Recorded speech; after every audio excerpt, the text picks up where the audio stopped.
being spotted in a U-Haul filled with nearly 400 stolen firearms. Investigators are still searching for Roland Jackson, who ran from the scene. The guns were taken earlier that day from a UPS distribution center in Memphis. Governor Bruce Rauner is now calling for the shutdown of a suburban Chicago plant suspected of emitting chemically polluted fumes that may elevate the risk of cancer. Rauner on Tuesday joined a chorus of elected officials calling for the shutdown of that Sterigenics facility in Willowbrook. For more than 3 decades, that plant has used a potent ethylene oxide gas to sterilize medical instruments and pharmaceutical drugs near the densely populated neighborhoods surrounding Sterigenics. Several schools are also nearby. Authorities are searching for a Gary man charged in a shooting this past weekend outside of a Walmart in Hobart, Indiana. Alex Hughes has been charged with attempted murder in the Sunday incident that left a man and his 9-year-old son hospitalized. A Naperville man is accused of using stolen credit card information to pay his and others' court fines.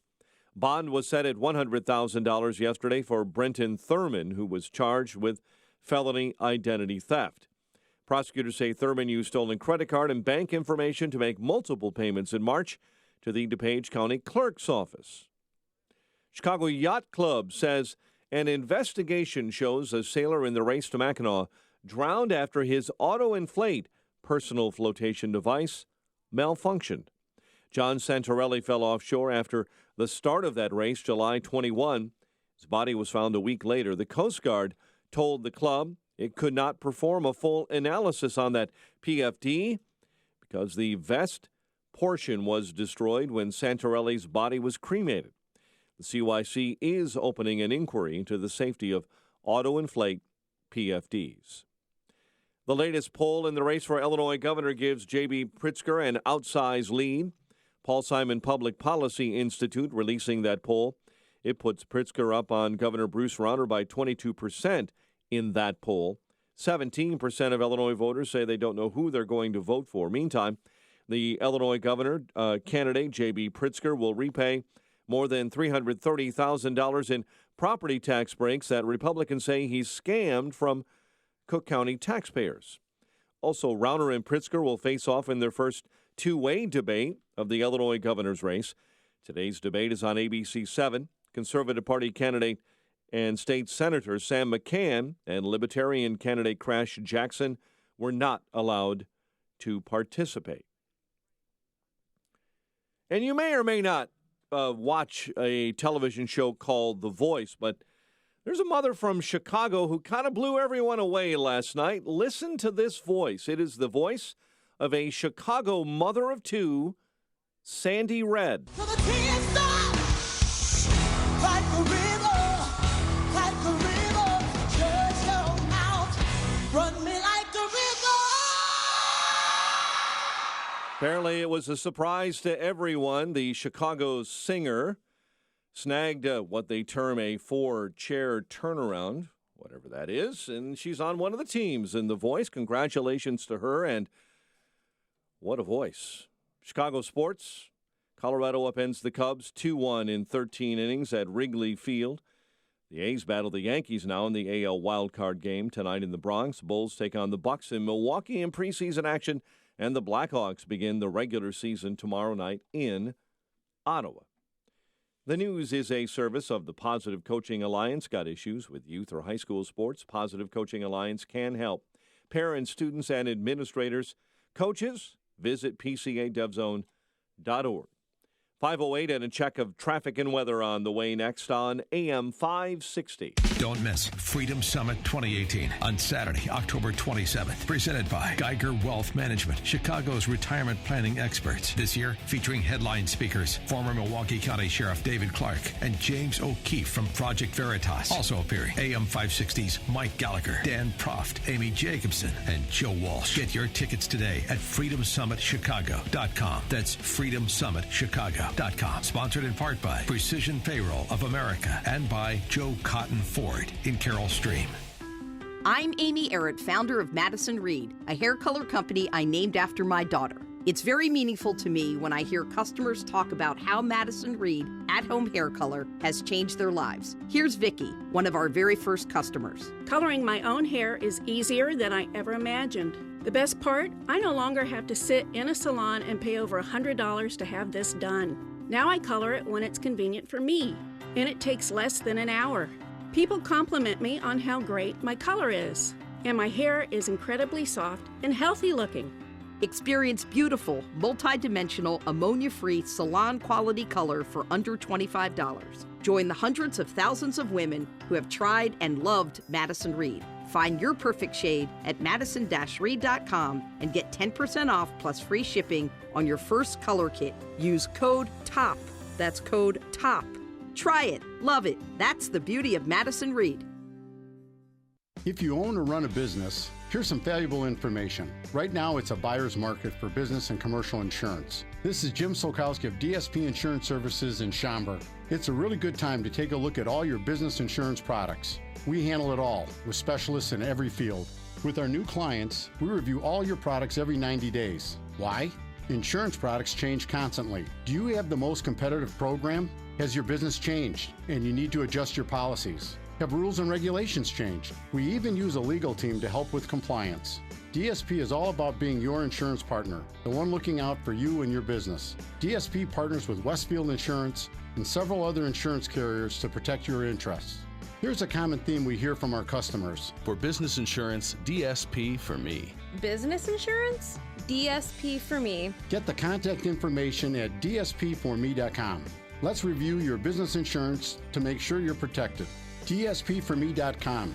Got issues with youth or high school sports? Positive Coaching Alliance can help. PCA, a national nonprofit, offers more than 1,000 free online resources for youth and high school sports coaches, parents, students, and administrators. Visit PCADevZone.org.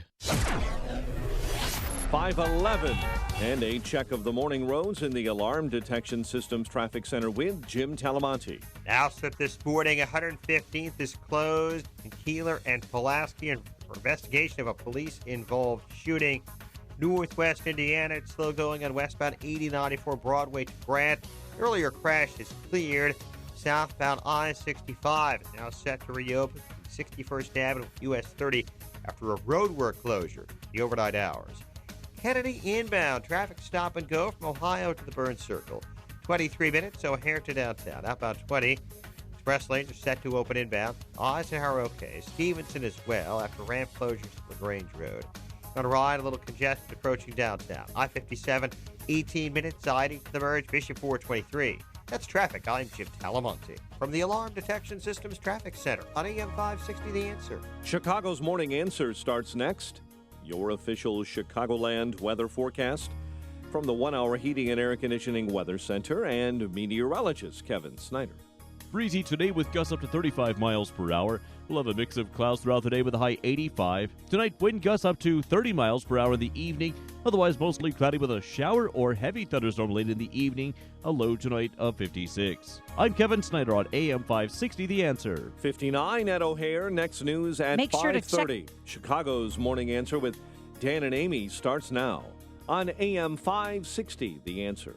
Make sure to check out the Income Store live video stream of today's show right now at 560theanswer.com. This is Chicago's Morning Answer with Dan Proft and Amy Jacobson on AM 560. The Answer. They're singing, go, Cubs, go. Go, Cubs, go. Go home. Go home.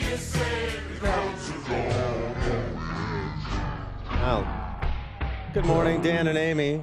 Let me be the first to congratulate the Colorado Rockies. Hey. Game well played. That was the longest playoff better game team won. ever in the history of Wrigley Field. 5 hours, that bad boy. But you know what? I know we like to say it's all about the coaching because I coach and we don't take L's. But in regards to baseball, why in the world did Joe Madden put Hayward in when it was the bases were loaded, 2 outs in the 7th inning? Why didn't he put Kyle Schwarber in?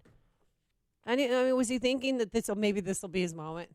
I mean, if I was managing the Cubs, that's what I would have done. Kyle Schwarber, great guy, friend of the show.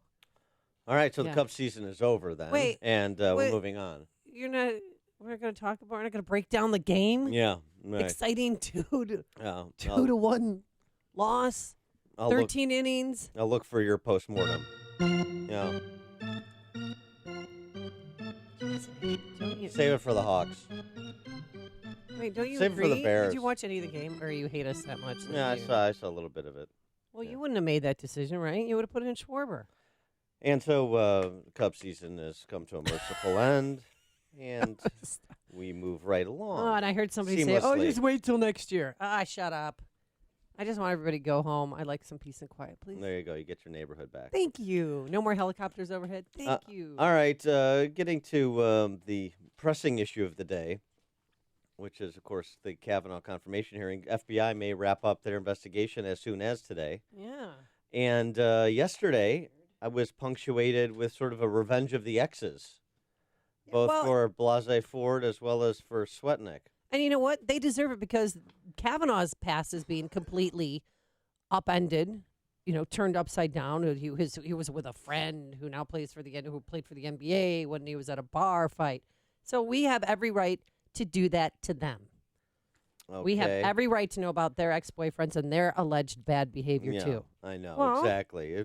Look, that's the way Maury Povich would do it. That's the way the FBI and the American public should do it when it comes to the Supreme Court confirmation. Christine Blasey Ford's ex-boyfriend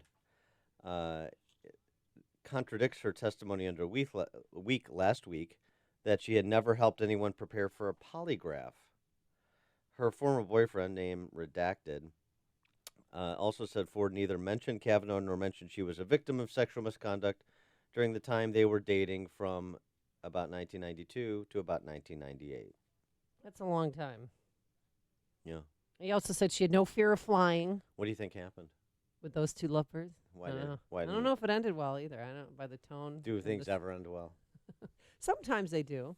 Sometimes they end amicably, but not immediately. Yeah, because you know what? You're stressed out and you're hurt, and you've got all these emotions of. Then you're being you feel lonely, you feel betrayed. Okay. We're going to talk about later and your relationships. We're trying to talk about Christine Blasey Ford. Christine Blasey Ford. Yeah. Wasn't she the one stepping out on him? Yeah. Hey, ho. I mean, hello. Did I say hello? Okay. That's so indicated. You go, girl. Well, she was the one stepping out. Guys always get accused of being the cheaters and the whores. She was the one who was breaking hearts in this relationship. All right, welcome to today's installment of the Wendy Williams Show. Okay, and also, too, she lived in a one-bedroom crammed apartment with him. There was never any issues of a second door or having, panic attacks because she was in a confined space. You're doing a great Trump impersonation, mocking Christine Blasey Ford. One beer. That's what it was. Yeah, 500 square feet, that apartment, according to... this letter penned by her ex. Yeah. Huh. In addition to that, you got Julie Swetnick. Well, you got a couple people coming forward with respect to Julie Swetnick. One of them appeared on Laura Ingram's show. Richard Venecci.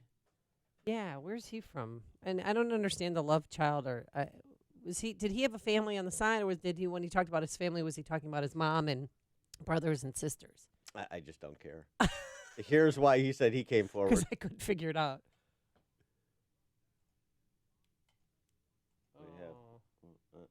Let's try that again. No. All right, well, no audio. Well, we'll see if we can effort Richard Venecci. It was rather a colorful interview that he gave to Laura Ingraham. And also this other, did you see this other one?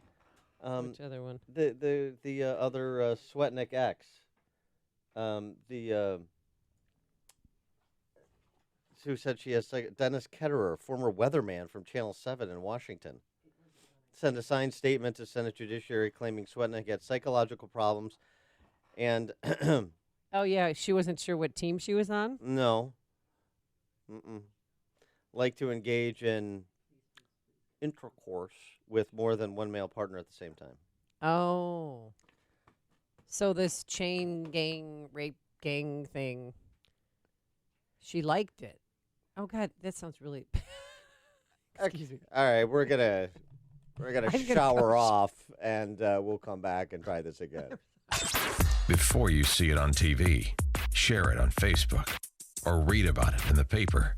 Hear it here first. This is Chicago's Morning Answer on AM 560.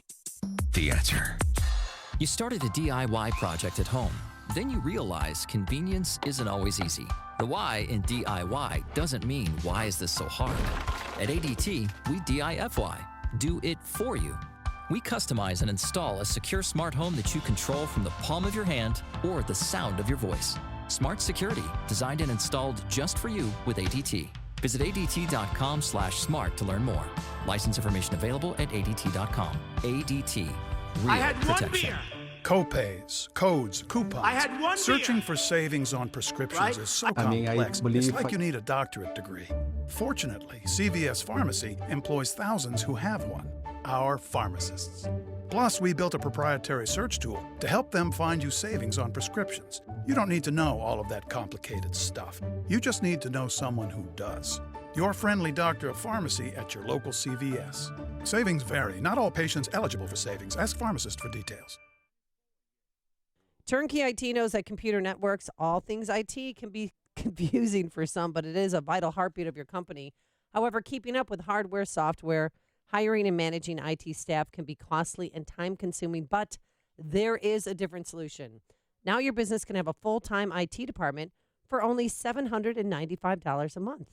That's what Turnkey's IT all-in small business package is for.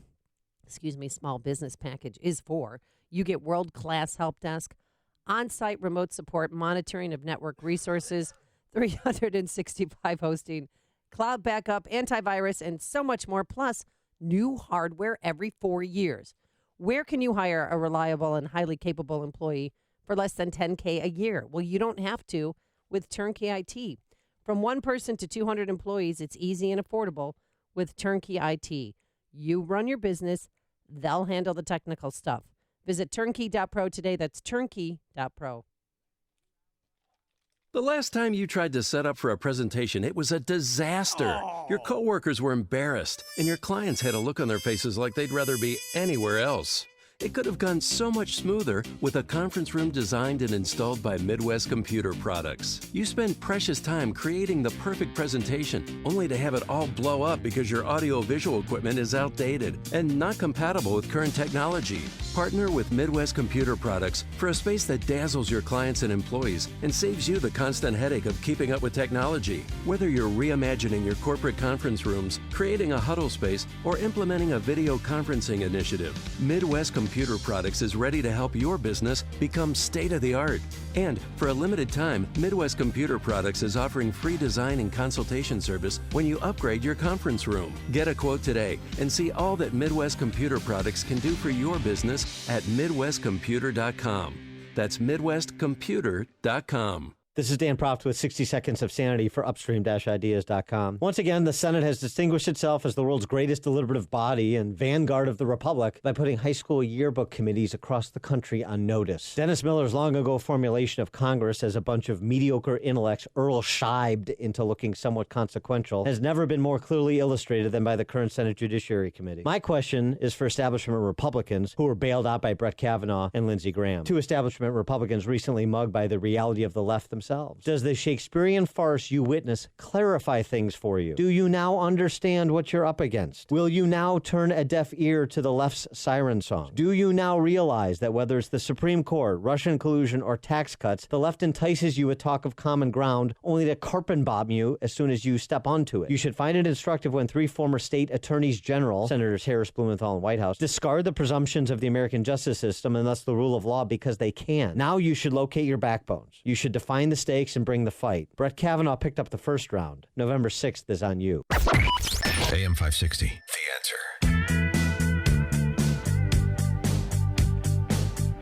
Dan and Amy, Revenge of the Exes Day yesterday in the Kavanaugh saga. Exes, a couple of exes of one, Julie Swetnick, came forward to claim that she has no credibility and other things even more salacious than that. And also an ex-boyfriend of Christine Blasey Ford, suggesting she wasn't telling the truth under oath before Congress last week when she said she had never helped anyone prepare for a polygraph. He also added she had no fear of smaller confined spaces. No fear of flying. No need for a second door in the 500-square-foot apartment in which they lived, allegedly. Right, no fear of flying and the like. So that's a pretty tiny confined space. I mean, we have about 500 square feet here. Don't you think? Yeah. Yeah. I don't think. Where's my second door? I don't think we could live here. And stop throwing ice at me. Please. So one of the exes, this guy Richard Vinici. Where is he from? I'm sorry. You know what? I'm sorry. I mean, I gotta stop. Oh. I think he's from Italy. They lived in California. Then he got transferred to Panama. He said. Then he came back. They were seeing each other on and off for about 6 years in the 90s. 90s were tough for these ladies, according to their ex-boyfriends. Maybe because of their ex-boyfriends. I don't know. But here's what Richard Vinici said in terms of why he's coming forward now. I mean, I believe I came over here just to basically tell the truth. I think it's my civil duty to do so, and that's one of the reasons why I came. And what he felt his civic duty to do was to tell about Julie Swetnick and how much she frightened the hell out of him. Right after I broke up with her, she basically called me many times, and at one point she basically said, "You will never, ever see your unborn child alive, and I wanted, I'm just going to go over there, I'm going to kill you guys." Oh, okay. She said she was going to kill you? Yes, and that really scared me a little bit. Yeah. Obviously, I am from the Oscar Wilde school of thought on this, which is women are not to be understood, Richard, they're to be loved. Oh. And so you just have to take such threats of your demise in stride. Okay, so we're going from Dan Proft parenting tips to Dan Proft's advice on women. Justin, can you work on a little ditty for us there? I'm just telling you. You just know what you know. And look, I'm Oscar Wilde. I'm enlisting the help of the one of the wittiest wits of all time, Oscar Wilde. Well, the fact that she threatened to kill him is it's a red flag. It's a flag for future relationships that she might be getting in. It's a flag. He also said she never mentioned being sexually assaulted at all. She did mention filing lawsuits against everybody else. No, he didn't mention that. That was the other ex. Oh. That said she liked to take it. Never mind. She was exaggerating everything. If anybody knows Julie and the person, I mean, I know because I live with her. And everything that came out of her mouth was just exaggerations. And she never mentioned that to me at all. And it's something that I was very surprised to hear this. I was very surprised to actually see her making these accusations because she have never, ever mentioned that to me at all. Yeah. He said he doesn't believe her. Yeah, he did. Right. He didn't call her lies. Like, but I don't believe this story because she's been involved in a number of litigations because she sued people for frivolous things that never amounted to anything except for waste of lawyers' times. Can't waste Michael Avenatti's time. No such thing. Tony on the South Side. Hey, good morning, Dan and Amy. Hey, Dan, I know how you you enjoyed my Tangerine Jesus, so yes. I got a name for Mrs. Swednick, and I know how Amy doesn't like Creamy Bob, okay, and I enjoy that. I enjoy El Gallito. How about for Julie Swednick? We're going to call her Julie Sweatlick. Ooh. Because of all of her sexual exploits. Come on now, Sweatlick. Later, guys. Thanks, Tony. Okay. Tony really liked that one. He loved it. Oh, that's another one of those words, like moist. Oh, no. I don't. Moist is gross, creamy. Ew. Ew. It's disgusting. Okay, that's gross. also disgusting. Holly and Hudson, you're on Chicago's Morning Answer. Hey, good morning, you guys. I would like to thank Brett Kavanaugh. He has brought my high school class of 1982 together like no reunion committee could. We've all been going through our yearbook, trading barbs, people I haven't heard from. We've had a blast over this.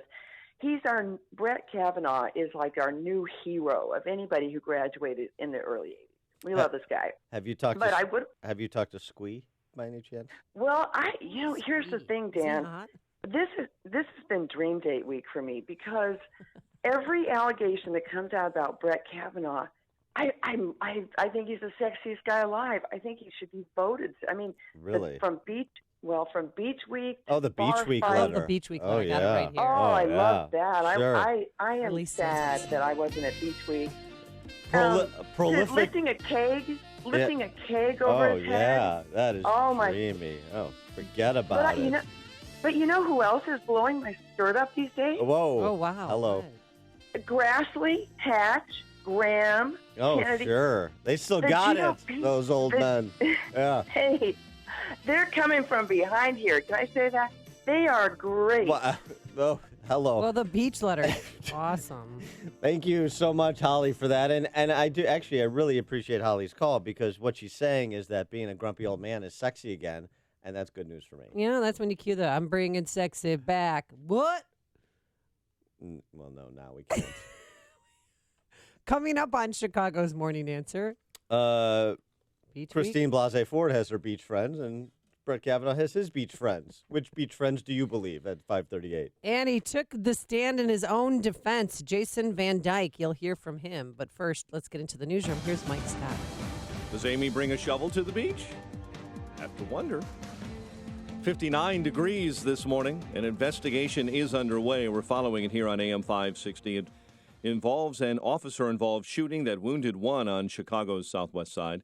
Police say Alsip's officers were following a vehicle early this morning when it struck two cars near 115th and Pulaski. Those were police cars. Then an officer shot the driver, leaving the suspect hospitalized. Two officers were taken to the hospital for precautionary reasons. The Cubs season is over after losing to the Rockies in extras in the National League wild card game. Cubs first baseman Anthony Rizzo. We played our hearts out. We really did. We were, we were thin. Obviously, the offense didn't live up to its hype, but it sucks. It sucks losing this early. It's been a while since we've done that. In other news we're following this morning, White House and Pentagon sources confirm they received suspicious envelopes of what appear to be ricin. Secret Service confirmed that one envelope was addressed to President Trump. The New York Times says the FBI investigation of Supreme Court nominee Brett Kavanaugh could be completed shortly. Senators could see the results as early as today. President Trump says Brett Kavanaugh's life is ruined because of the sexual assault allegations against him. And a man's life is in tatters. A man's life is shattered. His wife is shattered. His daughters, who are beautiful, incredible young kids. They destroy people. They want to destroy people. Meantime, a new report alleges that as a businessman, Donald Trump raked in millions from his father's real estate empire through suspect tax schemes to the tune of more than $400 million in the 1990s. One of the rising stars of the Democrat Party in the nation and in Missouri is pulling out of next year's race for mayor in Kansas City. Jason Kander says he can no longer hide that he's suffering from PTSD and depression after his 4 months of serving in Afghanistan. Kander's a former state rep and had been a 2020 presidential contender. The Indonesian island struck by an earthquake and tsunami has been struck by another natural disaster this morning. A volcano has erupted on the island of Sulawesi. No reports of any injuries, but ash from the eruption may disrupt airline flights. One-time toy giant Toys R Us may be making a huge comeback. The retail company is canceling a bankruptcy auction of its intellectual property assets, according to court documents. This could lead to the opening of a new Toys R Us or Babies R Us chain and creation of another business under its familiar brand. Chicago police officer Jason Van Dyke says he was forced to shoot Laquan McDonald. The officer grew emotional on the witness stand yesterday while discussing the deadly 2014 shooting at his own murder trial. Latest poll in the race for Illinois governor gives J.B. Pritzker a huge lead. Meantime, the Illinois gubernatorial candidate will be forced to repay $330,000 in property tax breaks he schemed to receive on one of his mansions in Chicago's Gold Coast. Make sure to eat your greens today. It's National Kale Day. Chicago sports. Colorado upends the Cubs 2-13 at Wrigley Field. A's and Yankees in the AL wildcard game tonight. And the Bulls take on the Bucks in Milwaukee in the preseason. The news service of the T.J. Martell Foundation. Music's promise for a cure. To learn more, visit tjmartell.org, tjmartell.org. 5:34. We'll have a check of traffic and weather on the way next on AM 560. Mike Gallagher is blown away by what he's seeing from the left. We're going to get down and dirty here and talk about the actual alleged exposure. She doesn't know that it's Kavanaugh who exposed himself. Everybody at the party says it didn't happen. Everybody that the New York Times chased down said it didn't happen. Everybody at the Washington Post. I mean, honest to goodness, I'm lost. I've never, ever seen such tactics. The Mike Gallagher Show. Weekdays at 9, right before Dennis Prager at 11 on AM 560. The Answer. Hey guys, Ken here from the hit podcast Today's Growth. Who would win a 3-mile bicycle race, an 11-year-old girl or last year's winner of the Tour de France? It all depends on the bicycle. It depends on their vehicle. Both on a 10-speed and the pro racer is going to win every time. But put the racer on a tricycle and the 11-year-old wins every time. You see, it's not the driver, it's the vehicle. When it comes to generating revenue, it's exactly the same. If you have a job or a small business, you are riding a tricycle. You can only go so fast. If you need to make up lost ground, it's not going to happen on a tricycle. No matter how fast you pedal, it's simply not going to win the race. Why do many people with no schooling and no advanced degree often become very wealthy? Simple. They choose to only ride 10 speeds. When it comes to helping people create their next revenue model, both Forbes and Inc. recommend Income Store as a can't miss when it comes to putting people on a 10-speed. Could your household or business use an additional revenue model that doesn't solely depend on you? If so, you need to check out IncomeStore.com. That's IncomeStore.com. Are you still stuck on the healthcare roller coaster? Still paying those high premiums? And strapped into huge deductibles? Not knowing what's around the next turn? Well, then let me tell you about a sound, sensible healthcare choice that really is affordable. It's MediShare, the healthcare sharing solution people like you have been trusting in for more than 25 years. MediShare members report saving around $500 a month on their healthcare costs, and they never pay for things they don't believe in. Time to say goodbye to that healthcare roller coaster and say hello to MediShare. Call *228 to find out how much you can save on your health care. MediShare. Call *228. Message and data rates may apply. That's *228. Check out the newest podcast from the Associated Press, Ground Game, hosted by AP's Megan Crane. A weekly conversation about top political issues ahead of the upcoming midterm elections. Available on Apple Podcasts. 5:37, and a check on your morning roads in the Alarm Detection Systems Traffic Center with Jim Talamonte. 115th Street remains closed in Alsip between Keeler and Pulaski. Investigation of a police-involved shooting. Eden's Expressway looks good at this hour. The Kennedy's still okay. Express lanes are open inbound. Eisenhower inbound. Traffic's getting a bit congested through the avenues. Down Stevenson, we're seeing mild delays. Cicero to Kedzie and Ashland to the Ryan. 39 minutes, 3:55 to Lakeshore Drive, out by 34. Inbound Ryan, delays start around Stevenson, 19 minutes, 95th to downtown. I-57, Bishop Ford, both 22 minutes, I-80 to the merge. Veterans Memorial northbound at Stop and Go Boughton to 75th. There's construction there. A little bit late in clearing on the northbound side of 355. That's traffic. I'm Jim Talamonte from the Alarm Detection Systems Traffic Center on AM 560 The Answer. Chicago's Morning Answer continues next. Your official Chicagoland weather forecast from the 1-hour heating and air conditioning weather center. Breezy, warmer, variable clouds. High 85. Cloudy, breezy, mild with potentially heavy thunderstorms overnight. Low 56. 59 at O'Hare, and your next news update is at 6. Chicago's Morning Answer with Dan and Amy continues next on AM 560 The Answer. This hourly segment is brought to you by In the Know with Wealth Management Group, hosted by Craig Bolanos. Heard Sunday mornings at 10. I'm bringing sexy back. Yeah. The mother boys don't know how to act. Yeah. I think it's special what's behind your back. Yeah. Come on, we'll take it to the corner soon, ready? Worst halftime show ever. Yeah. Dan and Amy, accompanied by Justin Timberlake. Okay. Yeah, please. Goodness sakes. His voice is annoying enough. I don't have to amplify it. Trump was in MISSISSIPPI yesterday, one of his signature rallies, and he had much to say about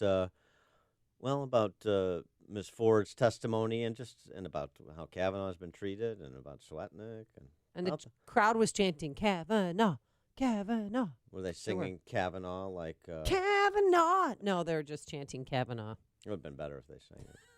What's happening now? They had a gang rape, many times. Well, that turned out to be false. So many different charges. Guilty until proven innocent. That's very dangerous for our country. That's very dangerous for our country. And I have it myself all the time. But for me, it's like a part of the job description.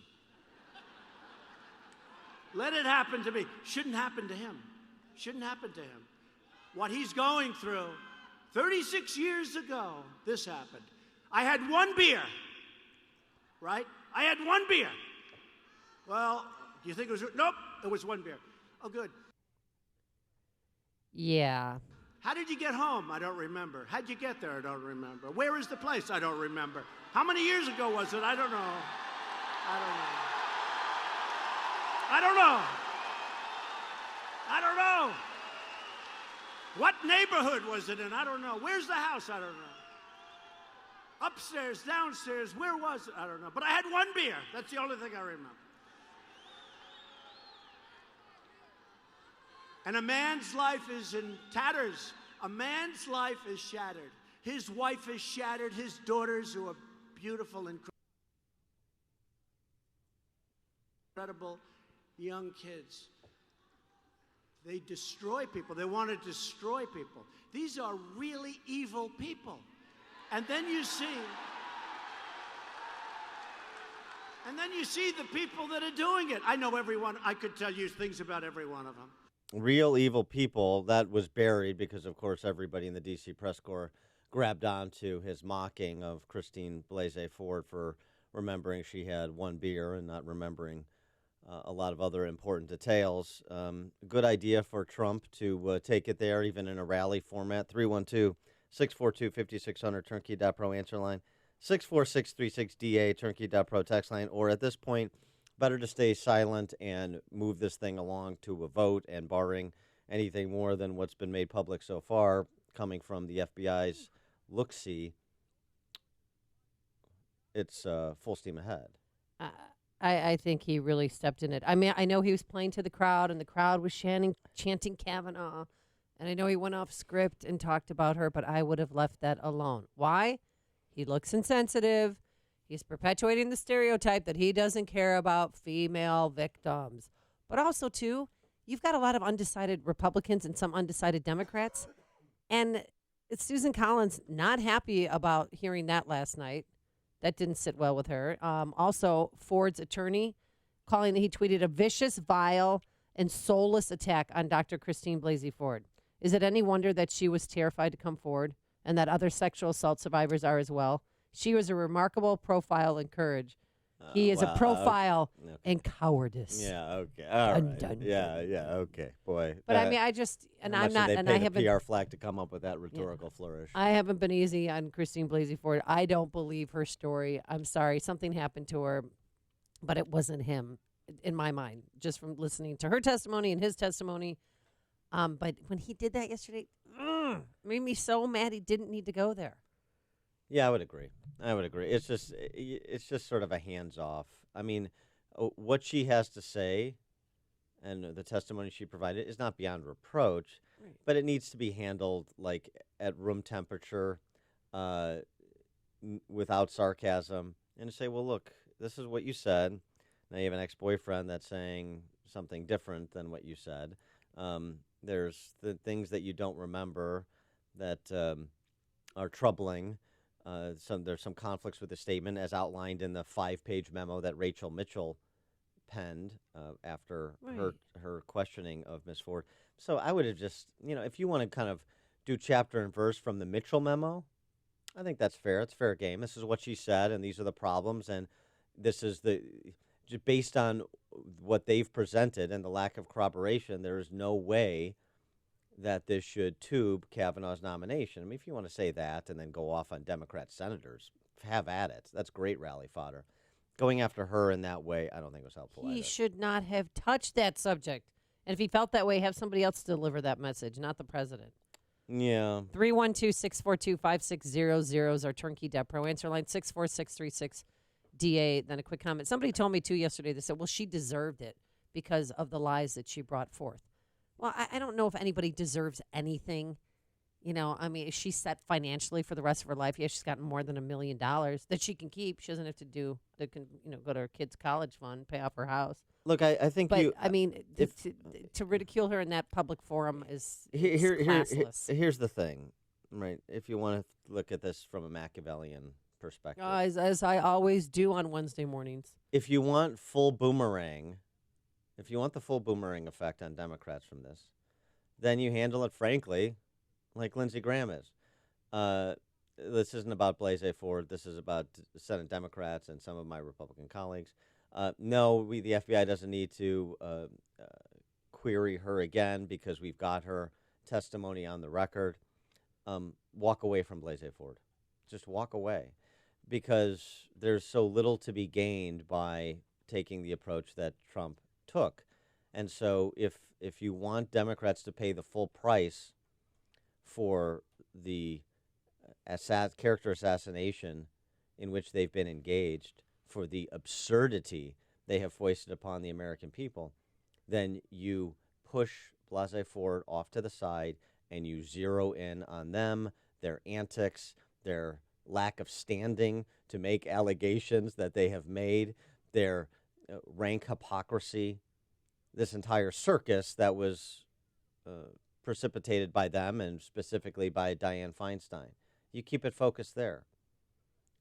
Because this, mocking like he did is so easy to use against Republicans, against the president, and Republicans by extension in exactly the way that you just said. And frankly, it's not good for the midterms. It motivates Democrats and some who've been sitting on their hands for a long time, as you said, to get out and vote.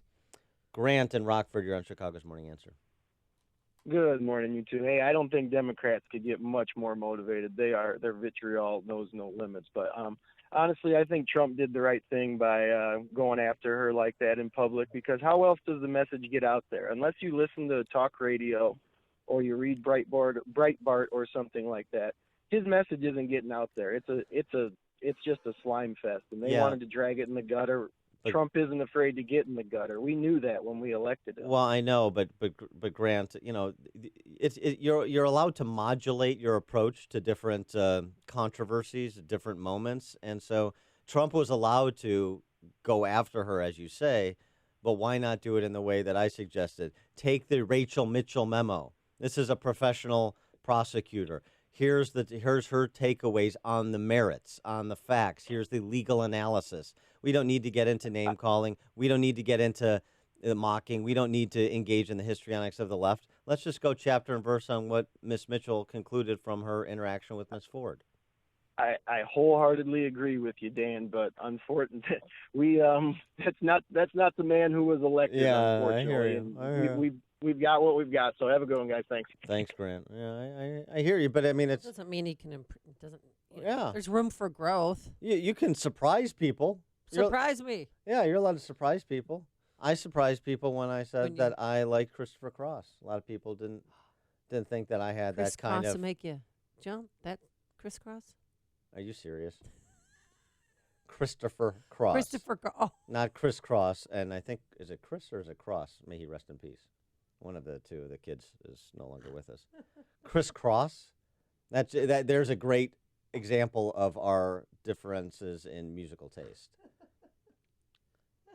Grammy Award-winning Christopher Cross, two kids wearing their clothes on backwards, jumping around. That's what you think of. All right, think we're gonna make it. See? Huh? This is nice. This is fun, responsible music. And that's what music should be, responsible. A little stuffy. I like the crisscross. Daddy make you jump. Mac Daddy make you. The 120-year-olds at Ravinia love this. Be sure to bring my cheese board. Chris Cross from Kansasville. Hey, Chris. Oh, I knew you were going to do that. Yeah, I know. I'm so predictable. could you resist? Absolutely loved Trump yesterday. Loved him. I am so tired of this. And I have finally get 3 votes because it'll be me and my 2 daughters. One just turned 18, and I can't wait to get to the polls. And I'm a mother of daughters, and I am so angry over this whole crucifying this poor man who's done nothing but good that I can't even stand it. I'm actually voting early just to make sure my vote gets counted. All right, very good. Thanks for the call, Chris. I'd like to hear that enthusiasm. Patrick in Glenview, you're on Chicago's Morning Answer. Go Trump. Okay. And I think it's good, to fight back like he does, because that's what we want. Dan, you're sitting on your hands like the typical Republicans with this play the fair, same game. We beat the Germans. We didn't play their game. We played our game and did it the right way. That's what Trump is doing. You know what? The ones that don't like Trump, they're not going to vote for him already. But the ones that like him, they will for sure go out and vote the more of this he does. All right. Thanks for the call, Patrick. All right. A Vichy Republican proft over here. Yeah. Doesn't have the stones to go after. All right. I think he has the wrong Dan. Joe in St. Charles. Morning, Dan and Amy. Good morning. As I watch this unholy process unfold, I'm reminded of Sotomayor and Kagan going through, and I don't believe Kagan even ever tried a case, and yet with the skids greased, went right through, and they're able to inflict their ideology on us serfs, and it's a terrible process, and it's terrible how the truth is suppressed and lies get all this publicity. And the average person, if they don't know better, can't navigate through all this. Yeah. Thanks for the call, Joe. Appreciate it. Steve in Joliet. Hey, good morning, Dan and Amy. President's the president. He can't help himself. I'm happy for Lindsey Graham. He stood up for something. I give him credit. But, hey, I feel this may just get the silent majority. He plays that Nixonian. We might just win it, and good luck with Miss, how about a better one? Sweet Lick, man. What do you think of that one? Thank you. Thanks for the call. What do you say? Steve. Sweet Lick? Did somebody say Chris Cross? Come on. Brett Kavanaugh was dancing to this with his buddies. Yeah. With the beach crew. Before beach he started ralphing. Mike in Union. Hey, good morning. I'm so glad Bruce Wolf's not there this morning to sing all these songs. Yeah, me too. Reason for my call. During Miss Ford's testimony, this is to her credibility about the second door, and I've been thinking about this, but didn't she say there was another use for the second door with her students or something? I thought maybe that would ring a bell with somebody else. No, yes, because she's harboring, she's housing Google interns for the summer. Right. Yes, so that's why she needed a second door. Yeah. So the whole thing, and then she said she had panic attacks that weren't related to this. So she's kind of been all over the place in regards to this. Well, I'm just glad the president's punching back. It's about time somebody started punching back. So I think somebody should Thanks, punch Mike. back, but not him. The message should not be coming from our president. I understand Julie Swetnick has a second door for other reasons. Connect with Dan and Amy on the AM 560 The Answer mobile app. Just text the word app to 64636 to download the app today. Hey, if you're missing teeth or even a single tooth, then dental implants are a fantastic way to regain your confidence, your smile, and your dental health. Hey, Sean Hannity here. So what are you waiting for? Find out now if implants are for you. Successful implants don't come from an implant factory. Skill, treatment, installation, those are the main differences for successful lifelong implants. That's why you need to see Dr. Neruzzi at Fox River Periodontics. Dr. Neruzzi is the recommended choice of dentists that don't do implants themselves. You need the experience, the skill, and honesty that over 25 years of dental implants brings, and you're going to be happy with your implant. It's not a mass production procedure because everyone is different. And Dr. Neruzzi wants to talk to you about dental implants today. This is Dr. Neruzzi. I personally guarantee your happiness with your implants. Call Fox River Periodontics at 630-232-7400. They're online at implantsforme.com. Imagine your son after a year of college. What kind of man do you hope to see? A man fully alive and committed to making good choices and doing the right thing because they are right and because he's strong enough. Northridge Prep in Niles builds that kind of man. At an open house on Sunday, October 21st, see for yourself what makes Northridge Prep the #1 all-boys school 3 years running and the 4th best Catholic school in Illinois. Their academically rigorous curriculum celebrates the adventures of boyhood. Hall Fest, the Superfans, jousting tournaments, and more make it a good place to be a boy. Northridge Prep is an independent school for boys, grades 6 through 12. They produce men with the ability to think for themselves. Graduates go to the best universities, including the Ivy League. Every teacher is a role model. 50% of the faculty attended a top 20 university. So don't miss Northridge Prep's open house Sunday, October 21st. Learn more and register online at northridgeprep.org. That's northridgeprep.org. You remember a simpler time when family fun was about having fun. It didn't include the kids glued to their tablets or smartphones. Well, real family fun is back at Gobert's Pumpkin Patch. For almost 70 years, Gobert's has been Chicagoland's family destination for fall fun. This was the most fun day ever. My parents were there, my kids were there. There was a pumpkin patch, a maze, a haunted house, slides, a train, a fresh market, and there was so much more. I loved it. It's a family tradition for us to visit Gobert's every October. The pumpkins are great, the attractions are fun, and the apple cider donuts are to die for. Loved it. One price to get in, and almost all the activities were free. My kids had a blast. Listen to the kids. My mom loves the homemade caramel apples. I have to say, the pumpkin cannon is cool. They got a pumpkin-eating dinosaur. The live giraffe is really cool. I love the jumping pillow and the Pumpkin Express train ride. Gobert's Pumpkin Patch in Pingree Grove. Pick apples, explore the pumpkin patch, play games, ride the train. Gobert'sPumpkinPatch.com. Harvesting family memories.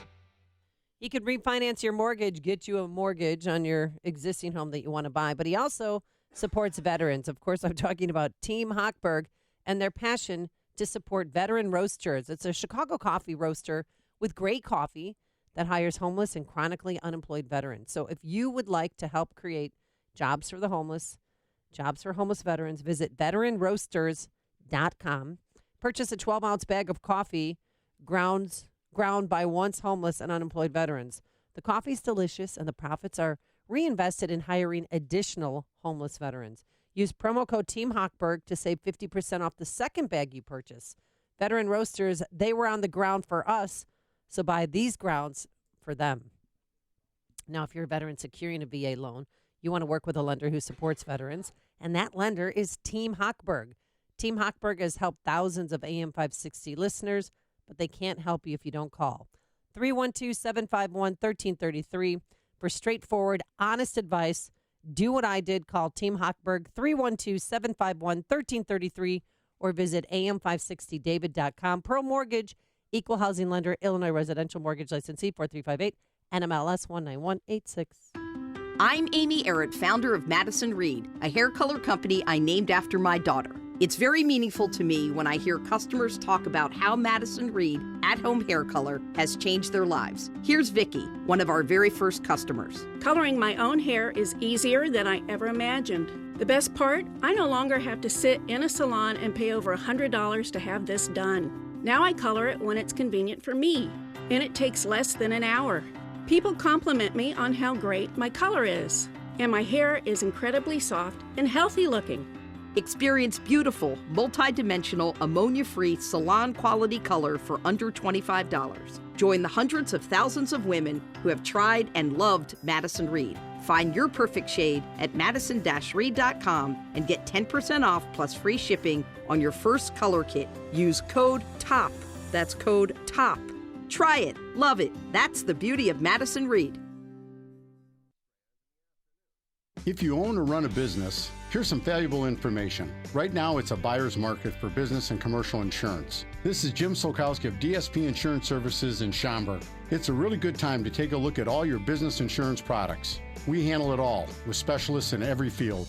With our new clients, we review all your products every 90 days. Why? Insurance products change constantly. Do you have the most competitive program? Has your business changed and you need to adjust your policies? Have rules and regulations changed? We even use a legal team to help with compliance.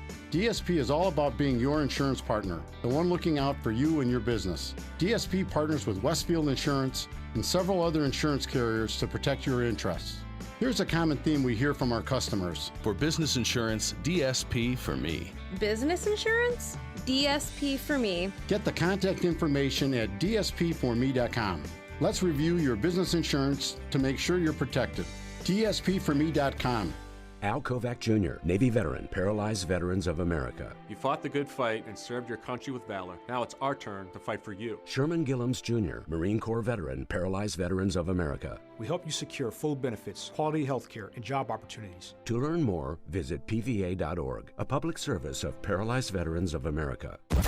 It's news, opinion, insight. It's AM 560, The Answer. WIND, Chicago. Is the FBI almost done with its investigation? I'm Dave Anthony, Fox News. Fox has learned the report could be turned over today after probing the sexual misconduct allegations against Brett Kavanaugh. A "We want Kavanaugh" chant last night at a Trump rally in Mississippi where the president said the Supreme Court nominee is being looked at as guilty until proven innocent. That's very dangerous for our country. But what he said about Christine Blasey Ford is getting more attention. Fox's Rachel Sutherland live in Washington. Dave, President Trump called Christine Blasey Ford a credible witness earlier this week, but last night at that campaign rally in Mississippi, he tried to poke holes in her story that Judge Kavanaugh sexually assaulted her at a teenage drinking party in the 1980s. What neighborhood was it in? I don't know. Where's the house? I don't know. Upstairs, downstairs, where was it? I don't know. But I had one beer. That's the only thing I remember. A lawyer for Dr. Ford called the president's remarks a vicious, vile, and soulless attack, calling Ford a profile in courage and the president a profile in cowardice. Dave? Rachel, did someone want to poison the president? A letter intercepted before reaching the White House had suspicious material and is being investigated. The FBI is also analyzing 2 letters sent to the Pentagon, one addressed to Defense Secretary Mattis. They were also intercepted and initially tested positive for the poison ricin. The White House is calling false and inaccurate a New York Times story that claims President Trump years ago got hundreds of millions of dollars from his father. With much of that money, the Times says, coming through questionable tax schemes in the 1990s. According to confidential tax returns and financial records obtained by the Times, the president and his family set up a phony corporation in an effort to disguise millions of dollars in gifts from their parents. That's Fox's John Decker. A volcano is erupting on an Indonesian island, sending ash miles into the air. The same island devastated by that earthquake and tsunami Friday. More than 1,400 people are dead. Fox News. Fair and balanced. Fair skies, 59 degrees, 6:02 on AM 560. The Answer, good morning. I'm Mike Scott. An investigation is underway following an officer-involved shooting that wounded one person on Chicago's southwest side. Police say ALSIP officers were following a vehicle early this morning when it struck 2 police cars near 115th and Pulaski. An officer then shot the driver, leaving the suspect hospitalized. 2 officers were hospitalized for their own precautionary reasons, and Chicago police are now running that investigation in ALSIP. The Cubs season is over after losing to the Rockies in the National League wildcard game. Cubs starter John Lester says it's going to leave a bad taste in his mouth. I'm sure the fans don't want to hear that, but at the end of the day, I think we're going to come into spring, a little bit angrier and a little bit more ready to go than normal. The Rockies move on to play the Brewers in the NLDS starting tomorrow in Milwaukee. Chicago police officer Jason Van Dyke says he was forced to shoot Laquan McDonald. I was yelling at him, drop the knife. I yelled, I don't know how many times, but that's all I yelled. And did he keep advancing toward you? He never stopped. The officer was emotional on the witness stand yesterday while discussing the deadly 2014 shooting during his own murder trial.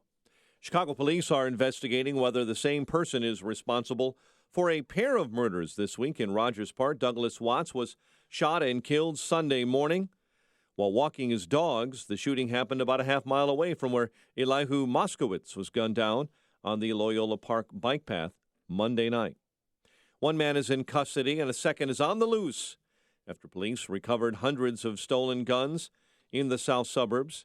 Tavion Turnbow was arrested outside of a Walgreens in Midlothian Sunday after being spotted in a U-Haul with nearly 400 stolen firearms. The guns were taken earlier that day from a UPS distribution center in Memphis. Governor Bruce Rauner is calling for the shutdown of a suburban Chicago plant suspected of emitting chemically polluted fumes that could elevate the risk of cancer. Rauner Tuesday joined other elected officials in calling for the shutdown of the Sterigenics facility in Willowbrook. Chicago sports. Well, that final score at Wrigley Field, Colorado upends the Cubs 2-1 in 13. A's battle the Yankees in the AL wildcard game tonight in the Bronx. Bulls take on the Bucks tonight in Milwaukee. The news is a service of the T.J. Martell Foundation. The T.J. Martell Foundation is music's promise for a cure. To learn more, visit tjmartell.org, tjmartell.org. 6:04 and a check of traffic and weather on the way next on AM 560. Sean Hannity sees a shaky foundation. Now that there's irrefutable and incontrovertible evidence that it's the highest-ranking members of the FBI and DOJ that are involved in nefarious activities and abuse of power to prevent one person from becoming president, the house of cards is beginning to tumble. The Sean Hannity Show. Afternoons at 2, right before Joe Walsh at 5 on AM 560. The Answer. Noted author, former chief medical correspondent, and Salon-Pas user Dr. Bob Arnott. The human body has billions of pain receptors. Block those receptors with the anesthetics found in Salon-Pas Lidocaine Plus, and you'll have relief. Salon-Pas Lidocaine Plus contains 2 anesthetics, including the maximum strength lidocaine available without a prescription. They numb aggravated nerves for effective, lasting relief. For relief, try what I use, Salon-Pas Lidocaine Plus. In the silver box with the blue wave.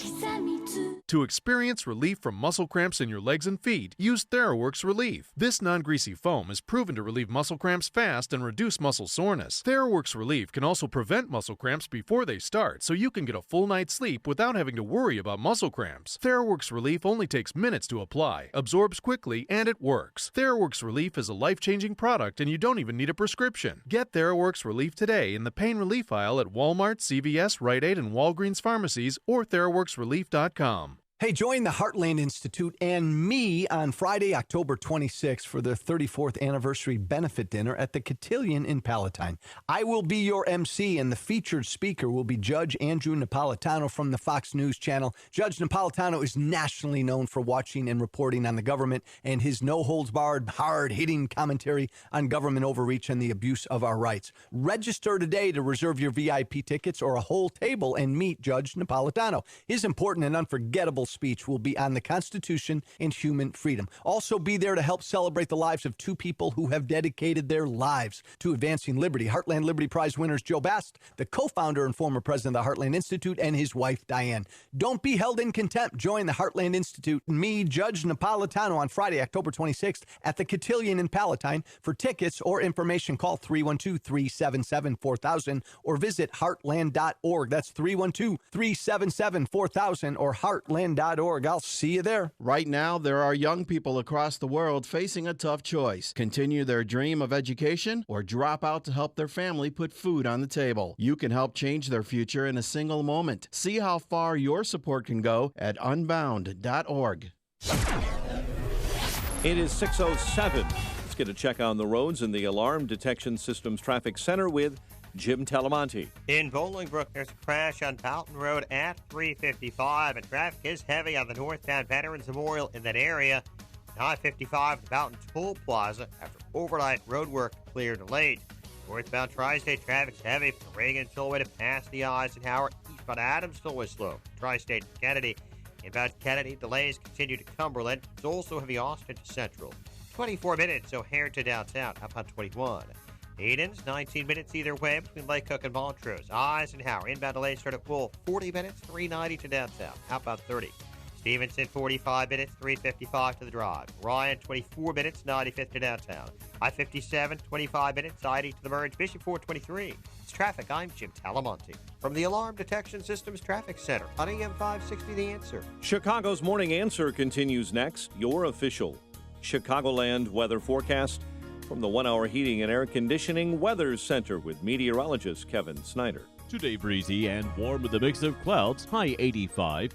Tonight mostly cloudy, breezy and mild. A shower or heavy thunderstorm late in the evening, low tonight 56. I'm Kevin Snyder on AM 560. The Answer. In Chicago's 61 at O'Hare. Next news coming up at 6:30. Chicago's Morning Answer with Dan and Amy continues next on AM 560, The Answer. Listen to AM 560 on your mobile device. Now available on iHeartRadio. Online at iHeartRadio.com. This is Chicago's Morning Answer with Dan Proft and Amy Jacobson on AM 560. The Answer.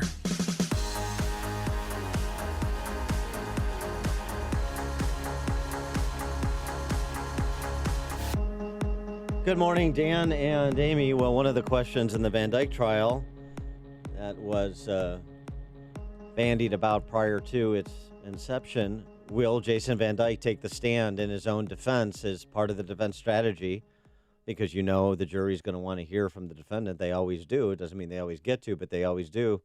Would Jason Van Dyke take the stand? Dan, the answer is yes, he will, and yes, he did yesterday. And the question is, I mean, during the course of being on the witness stand, he did talk about what happened, why he chose to shoot Laquan McDonald.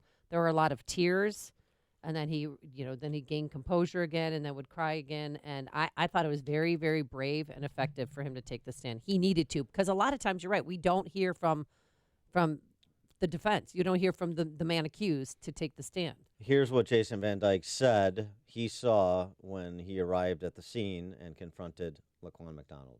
His face had no expression. His eyes were just bugging out of his head. He had just these huge white eyes just staring right through me. And Van Dyke said he addressed him. He didn't just open fire. Van Dyke's testimony, he told him to drop the knife. I was yelling at him, drop the knife. I yelled, I don't know how many times, but that's all I yelled. And did he keep advancing toward you? He never stopped. So the characterization is Laquan McDonald not walking away, but advancing towards him. And here's what Van Dyke said McDonald did when he told him to drop the knife. He waved the knife from his lower right side upwards, across his body, towards my left shoulder. And when he did that, what did you do, officer? I shot him.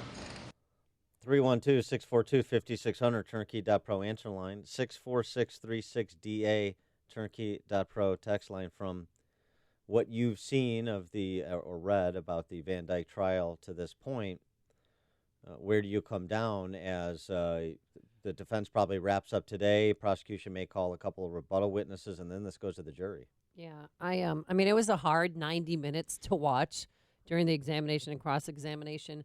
I thought he was truthful. I mean, those weren't fake tears that he was crying.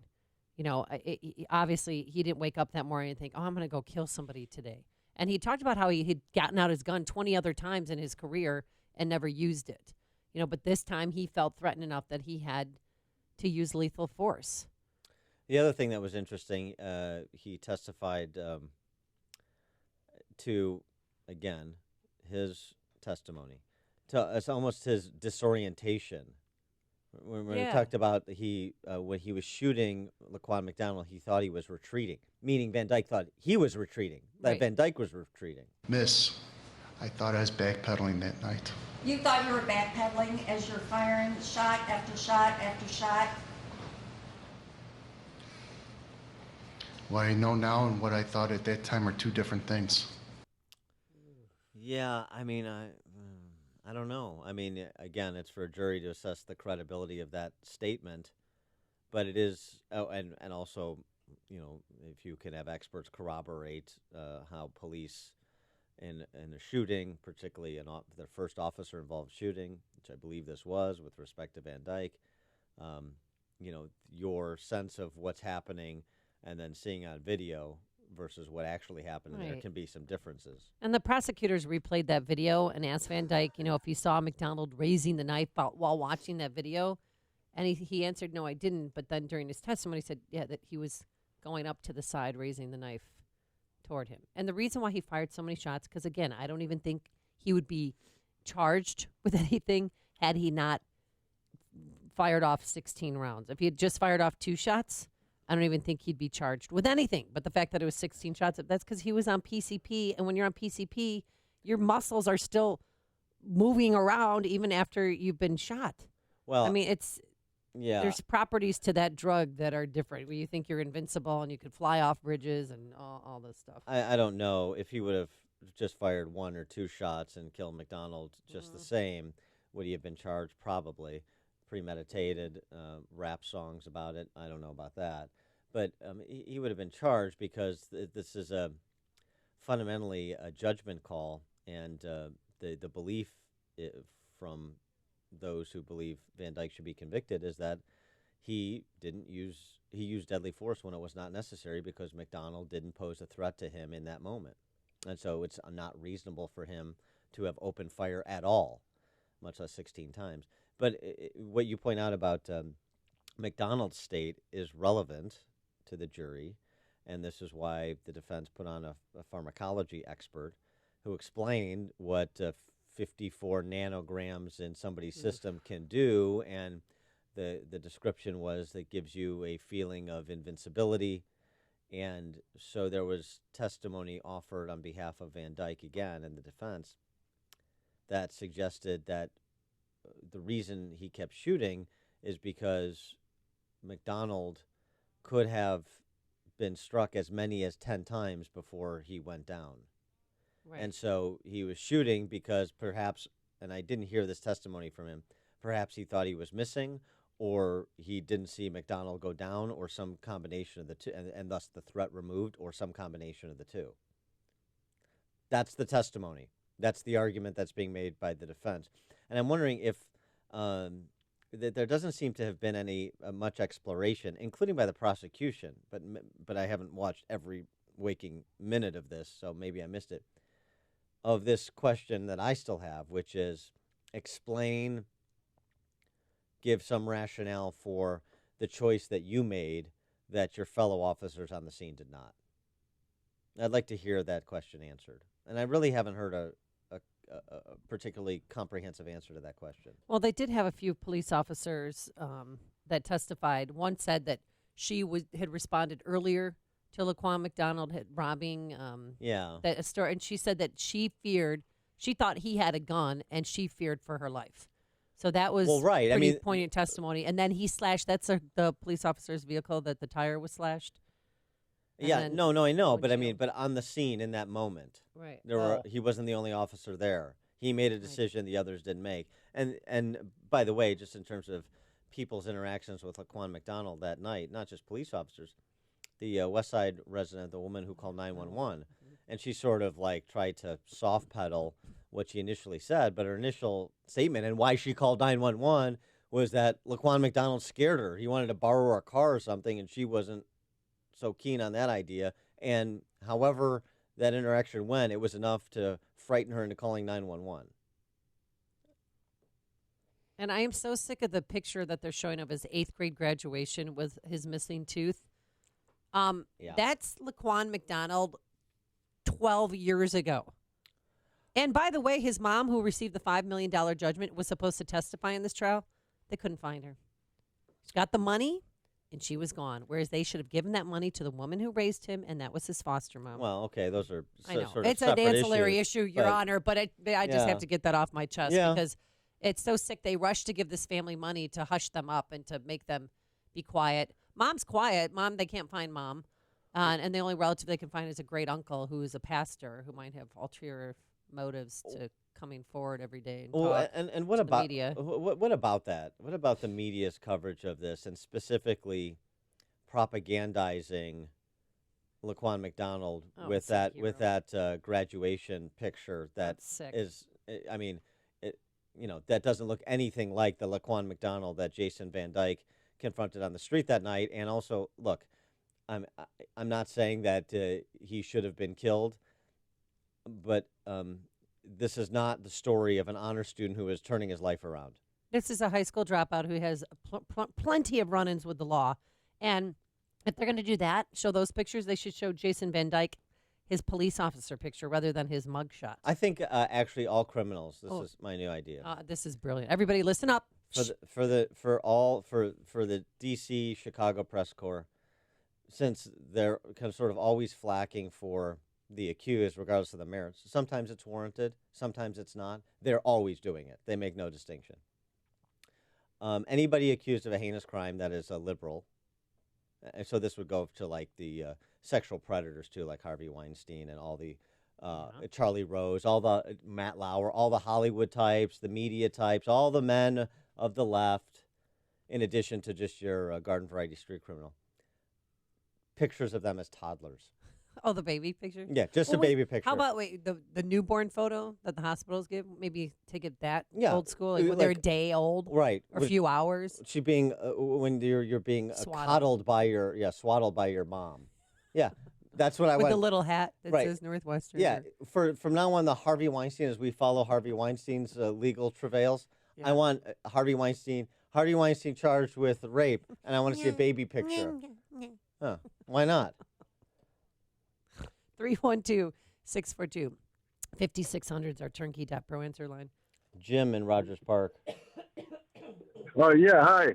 You were asking about why did Van Dyke shoot and the other cops didn't shoot. Didn't he just testify that McDonald lunged at his left shoulder with the knife? Yeah. So if McDonald's coming at him, that's the reason why he shot and the other ones didn't shoot. Okay. And on the other topic that you just dropped off of that I've been trying to tell you guys for 3 days is Grassley is a poster boy for age limits, not term limits. The guy cannot read the opening statement, let alone control what happened during the course of those hearings. Oh, all They're all old up there. It doesn't matter if you're Republican or Democrat. What was the median age of those Senate Judiciary Committee? Like 130. Okay. That's what I thought. I mean, Di-Fi next to him. Well, she's had some work done, so she looks a little younger than. Yeah, you're right. She's gorgeous. She doesn't look. I mean, she's 85, but I mean, I wouldn't. She doesn't look a day over 83. Exactly. Yeah, the work is good. She's 85. And then she descends back into her crypt. George in Libertyville. Yeah, hey guys. You know what the media should be saying is, and then prosecution is, well, you might have needed to kill him, but did you need to kill him that bad? You know, these guys on PCP are like superhuman strength, and I think they're more upset. Did you have to shoot the guy 16 times versus 3? Either way, he's dead. Well, yeah. And as far as Dianne Feinstein, all she needs a hood, and then she'd be the Grim Reaper in a couple weeks for Halloween. Thanks for the call, George. I don't know what she's going for as Halloween. Well, if you see a real picture of what Laquan McDonald's looks like, he's more of a built man, a lot taller. Well, yeah, a lot different than the 8th grade graduation picture. Right. Well, because he grew up. He went through puberty. Yeah. That picture is a prepubescent photo. Arg. Where's his mom? I'm telling you, go with the toddler pictures. Mom. This little boy on a tricycle has been charged with first-degree murder. Max on the Edens. Hey, Max. Hello. Hello. Can you hear me? Yeah. Bad reception here. Okay. I was just saying that this is an Occam's razor situation, but the simplest explanation is that Van Dyke was just, I want to get out of here. Bam, bam, bam, bam, bam. You think? Well, he wants to get out with his life. Hello. Yeah, you think he was a? My bad. What? Hello. Okay. All right, Max. Sorry, we got the Occam's razor argument. So you used that this morning to shave with, right? Yeah. So it's made by Gillette. That's what I thought. Yeah. The idea that I assume Max means like he was so afraid he just opened fire rather than Well, clearly he feared for his life. I mean, and he said in testimony that he has gotten out his gun 20 other times while he's been on the job and never had to use it because the threat of the weapon was enough to stop the perpetrator. But in this case, it wasn't because he was still going in all bug-eyed, and it was dark out, and he was, he just thought his life was in jeopardy. Right, but remember that it's a reasonable man standard, reasonable person standard. Did he have a reasonable fear for his life? And so this is why his perception, and whether or not that's believable, that Laquan McDonald was coming at him, that Laquan McDonald was lifting his hand with the knife in a threatening fashion, essentially. Is that reasonable based on the video evidence? That's for a jury to decide. It's like a hot, steaming cup of information to start your day. It's Chicago's Morning Answer on AM 560. The Answer. For more than a half century, Mueller CPA and Financial Advisory has provided audit, tax, outsourced accounting, business consulting, and financial advisory services to Chicagoland companies. Mueller provides customized financial guidance to a client base that includes independent business owners, startups, local government, and nonprofits. I'm with Dave Nissen, Mueller Managing Partner. Thanks, Dan. Mueller values being part of the community for the last 50 years, meeting our clients' financial service needs. A major component of meeting those needs is our professionals' superb knowledge and their ability to deliver timely and quality solutions to meet our clients' challenges. Whether you're interested in tax minimization strategies, looking to expand your business, or need assistance with business planning, our team can help. Our goal is your company's financial success today and over a lifetime. For questions about how the recent legislative changes can specifically affect your business or how to effectively plan for these changes, call Dave Nissen at 847-888-8600 or visit MuellerCPA.com. That's Mueller, MUELLER, CPA.com. Want your home's furnace to stay safe and reliable? And want to prevent any potential problems before they happen? At your local 1 Hour Heating and Air Conditioning, we recommend an annual furnace inspection and tune-up. Right now, get a $79 furnace tune-up. Call 855-1-HOUR.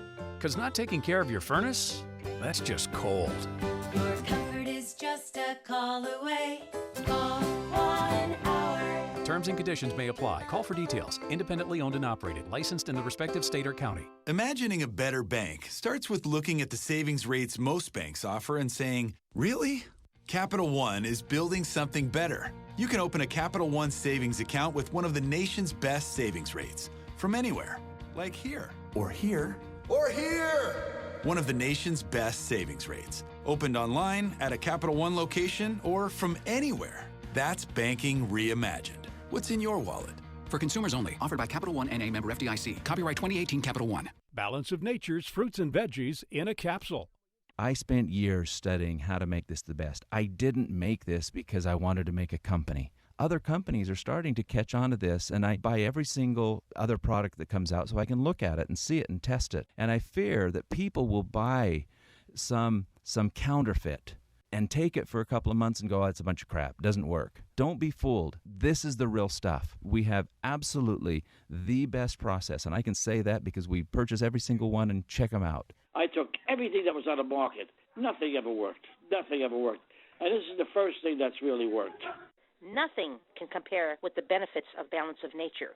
For a limited time, use discount code CHICAGO to receive a 50% discount on your first preferred whole health system and have it shipped to you free. Call 1-800-246-8751 or go online to balanceofnature.com. Again, use discount code CHICAGO. The following is a paid political announcement. Do you believe Springfield works for us? Sean Thompson from Elmwood Park doesn't. Nobody represents me, and nobody represents you. They represent themselves. And Susan Michaud from Wheaton's home values are suffering for it. Our property values are going down because our taxes keep going up. Your property taxes go up, your home value goes down. The government takes your home. Rich, poor, Republican, Democrat, we're all the same when it comes to property taxes. Gino Fiore-Avanti of River Forest is leaving Illinois because of high taxes. We're not going to be living in Illinois anymore, and it's due to the property taxes. Sean Thompson blames both sides. It's bipartisan failure. You either force politicians who oppose property tax caps out of office, or they force you out of Illinois. A group of independent property tax reform candidates are running to save your home and our state now. Go to SaveYourHomeNow.org to take up their fight just as they have taken up yours. You stay. The politicians go, because they're the ones who suck. SaveYourHomeNow.org. Liberty Principles paid for this ad and is solely responsible for its content, not authorized by any candidate or candidate committee.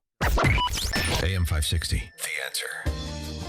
Dan and Amy were talking about Van Dyke taking the stand in his own defense yesterday as the trial moves towards conclusion and to be handed over to the jury for a decision. Cross-examination today, right? And that's what could happen, and that's it. And well, then you have some to rebuttal witnesses. Rebuttal witnesses, yeah. And prosecution, perhaps. That went by fast, didn't it? A few weeks. Well, we're sort of sidetracked with all the Kavanaugh mess as well. Bruce in Bloomingdale, you're on Chicago's Morning Answer.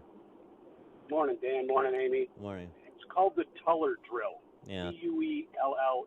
21 feet. Any person within 21 feet of you holding an edged weapon presents a lethal threat. Yeah. You can look up the videos on YouTube. There is no way you can respond fast enough. I don't care if your hand's on the butt of the gun. Somebody moves at you within 21 to 25 feet, you're dead. Yeah, I've gone through that, actually. Thanks for the call, Bruce. And there's something interesting about that teller drill. McCarthy, when we talked to Gary McCarthy about the case, he mentioned it as well, the 21-foot rule, essentially. And one of the problems with the teller drills is sometimes is when you go through the drill, this was interesting insight, I hadn't really thought about it, and whether you're playing someone who's defending themselves or the attacker, the idea is like someone defending themselves pulls the gun and shoots, and then you stop. Oh, right. Okay. But that's not what happens in real life. No. And so the proper drill, which isn't always done this way, is for the attacker to continue to attack because it takes some time, depending on where you shoot the person, for them to lose. I mean, I don't want to be graphic about this, but for them to lose enough blood where they can no longer continue the attack. And so the 21-foot rule, because it's not just getting one shot off, bang, and you're dead and I'm safe.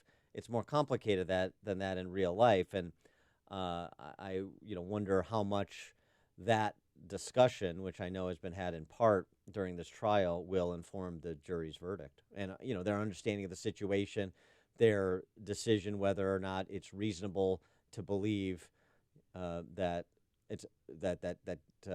Van Dyke reasonably feared for his life that night based on the totality of the circumstances. Do you still think that this city has a possibility of being burnt down after the verdict? I don't want to feed the hysteria. Do I think that if Van Dyke were acquitted or if there was a hung jury that there would be protests and some unrest? I think it's more likely than not. I don't think that's wise, and there have been some responsible people saying that that's not acceptable regardless of the verdict. But I think that that's not where this city is at, and since we've the civilian political authorities in the city and state have abdicated, not just Governor Ronner's in charge, nobody really is except for their own benefit. I think you're going to see some ugliness, if it goes that way. Coming up on Chicago's Morning Answer. All right, we return to the beach party at 6:36. And is it a very scary time for young men in America? We'll discuss. But first, let's get into the newsroom. Here's Mike Scott. 61 degrees.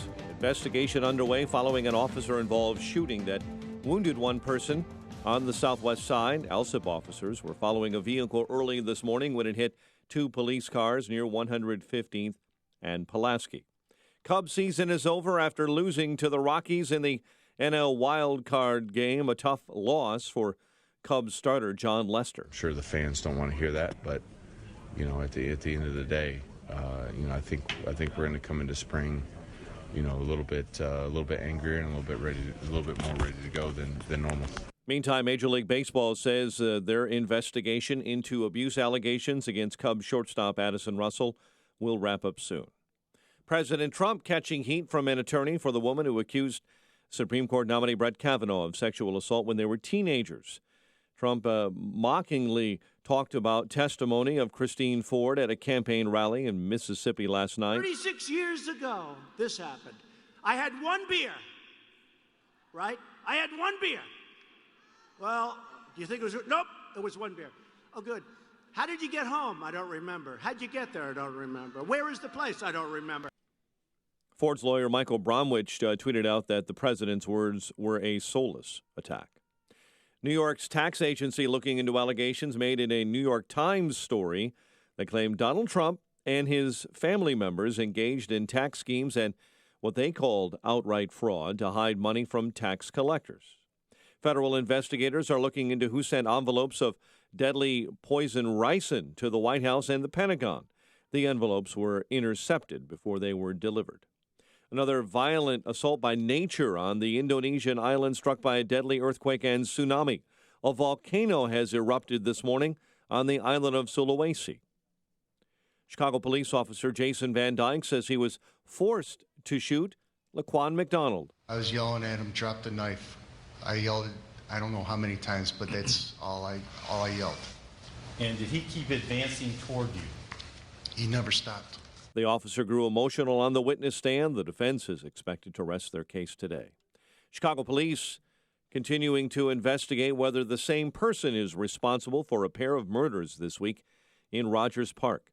One man is in custody, a second on the lam, after police recovered hundreds of stolen guns. In the south suburb, guns stolen from a UPS distribution center in Memphis.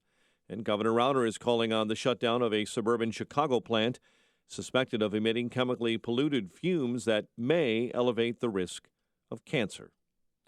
Colorado upended the Cubs in 13, 2-1. So now it's the A's and Yankees in the AL wildcard game tonight in the Bronx. Bulls take on the Bucks tonight in Milwaukee. The News is a service of the Positive Coaching Alliance. Got issues with youth or high school sports? Positive Coaching Alliance can help. PCA, a national nonprofit, offers more than 1,000 free online resources for youth and high school sports. Coaches, parents, students, and administrators visit PCADevZone.org. 6:34 and a check of traffic and weather on the way next on AM 560. Don't miss Freedom Summit 2018 on Saturday, October 27th. Presented by Geiger Wealth Management, Chicago's retirement planning experts. This year, featuring headline speakers, former Milwaukee County Sheriff David Clark and James O'Keefe from Project Veritas. Also appearing, AM 560's Mike Gallagher, Dan Proft, Amy Jacobson, and Joe Walsh. Get your tickets today at freedomsummitchicago.com. That's freedomsummitchicago.com. Sponsored in part by Automated Systems Incorporated and by Health Insurance Mentors.com. The following is a paid political announcement. Senator Joe Donnelly has some strong words for companies that outsource jobs. Here's what Donnelly said. It's wrong. It's unpatriotic. It's shameful. And it's un-American. That's why it's so shocking that Donnelly's own family business got caught outsourcing jobs to Mexico. According to job postings, the Mexican factory where the Donnelly's business outsourced jobs paid employees just $3 per hour. As for Donnelly, he pocketed up to $80,000. That's on top of his $174,000 Senate salary, almost 3 times what the average Hoosier family earns. American jobs shipped to Mexico while Donnelly personally profits. It's shameful and it's un-American. You're right, Joe. It is shameful, and it's time for Mexico Joe Donnelly to lose his job.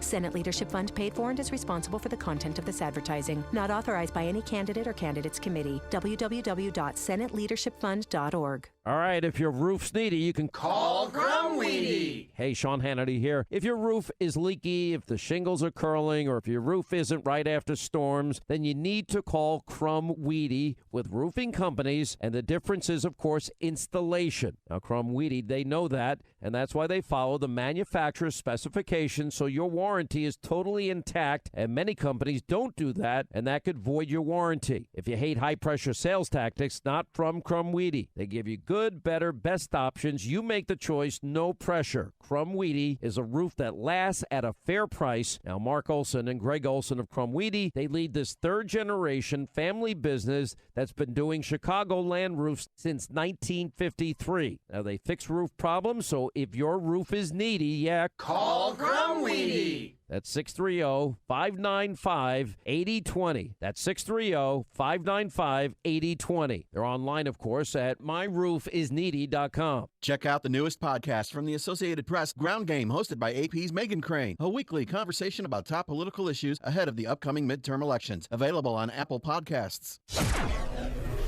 6:37 and a check on the roads in the Alarm Detection Systems Traffic Center. Here is Jim Talamonte. In Yorkville, there's a head-on crash reported Fox River Drive at Meadow. Eastbound I-80 traffic is at a standstill from Larkin to Richards. The interstate is closed eastbound Richards Briggs. Crash involving a truck fire past the on-ramp Richards. Westbound, there's a delay Cherry Hill to Richards. Tri-State Tollway northbound, it's gummed up from Southwest Highway, 83rd Street Toll, 75th to the Hinsdale Oasis, and from the Reagan Tollway to Lawrence. 8 ends 24 minutes, Lake Cook to Montrose, outbound 19. Kennedy, 35 minutes, O'Hare to downtown, outbound 26. Eisenhower, 52 minutes, 390 to the Circle, outbound 33. Stevenson, 57 minutes, 355 to the Drive. Ryan, 32 minutes, 95th to downtown. That's traffic. I'm Jim Talamonte from the Alarm Detection Systems Traffic Center on AM 560 The Answer. Chicago's Morning Answer continues next. Your official Chicagoland weather forecast from the 1-hour heating and air conditioning weather center. Breezy, warmer, variable clouds today, high 85. Currently 61. Your next news update is at 7. Chicago's Morning Answer with Dan and Amy continues next on AM 560, The Answer.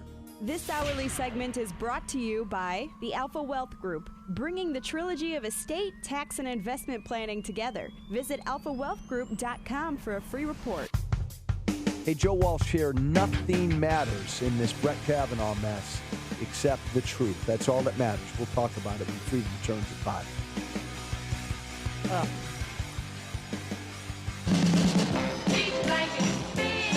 Yeah, huh? Yeah, get this party started. Kavanaugh's got the keg. Not since Frankie Avalon and Annette Funicello have two people had more beach friends than Kavanaugh and Ford. Well, what they did, I mean, in June of 1983, Brett Kavanaugh wrote a 2-page letter. It was kind of an instruction sheet to his 7 buddies because they rented out this beach condo, this beachfront condo in Maryland. And Ocean City, don't you know? Yeah, and had some instructions like, hey, the money must be in cash. One of you has to grab the bull by the horns and take charge. We must supply our own towels, sheets, pillowcases, blankets. It was just an instruction sheet because he was going to be in Ireland until Sunday night. So somebody had to take charge. This is so riveting, innocuous. I mean, it's so well. There is, but of course, there's some phraseology in there that the press corps is picking up to impugn the integrity of Kavanaugh as it pertains to his drinking, mainly. But Kavanaugh wrote they were quote unquote prolific pukers. Told his guests to warn the neighbors to go about 30 miles away. I think we are unanimous that any girls we can beg to stay there are welcomed with open ... The danger of eviction is great, and that would suck because of the money and because this week has big potential. He's just getting his drink on, getting his ladies on. I mean, come on, guys. We guys can't be guys anymore. Girls love these parties. We do. I don't know. I've never been to one. Well, I had a lot of parties. I shouldn't. Of course. Here we go. All right. Well, I lived behind a forest reserve, so we'd bring in a lot of kegs. And any Mount Prospect police officer then you do who like was human benefited sacrifices from one of my parties because they would always steal the beer that we bought and put it in the back trunk of their car and say, "This is great because we got a Bears game to watch tomorrow." I'm like, thanks a lot. But anyway, so I'd leave instructions of, if the party gets too big, we kick out sophomores first, then juniors. And I'd leave instruction. That's pretty much what he was doing. Were you and your cohorts prolific pukers? No, we didn't. No, we were varsity members. We didn't. I don't know. We were more controlled. We didn't really. Oh, it was like Dead Poet Society. You were reciting Coleridge to each other. We're a little more refined. Yeah, of course. No, of course, of course. So that's Kavanaugh, and then. It was also like the intersection of Beach Party and Revenge of the Exes, which, makes for a delicious beach party. It was all the talk. Julie Swetnick, couple ex-boyfriends of Julie Swetnick came forward and said that she has a problem telling the truth and also she's psychological problems. And also she likes to engage in sexual intercourse with more than one male partner at the same time. Yeah, and she told her ex-boyfriend, who's an ex-weatherman in D.C., that she learned about that in high school and she really enjoyed it, liked it. That's why she went back 10 times to different parties. We have some audio of Julie Swetnick from that time period. Wow.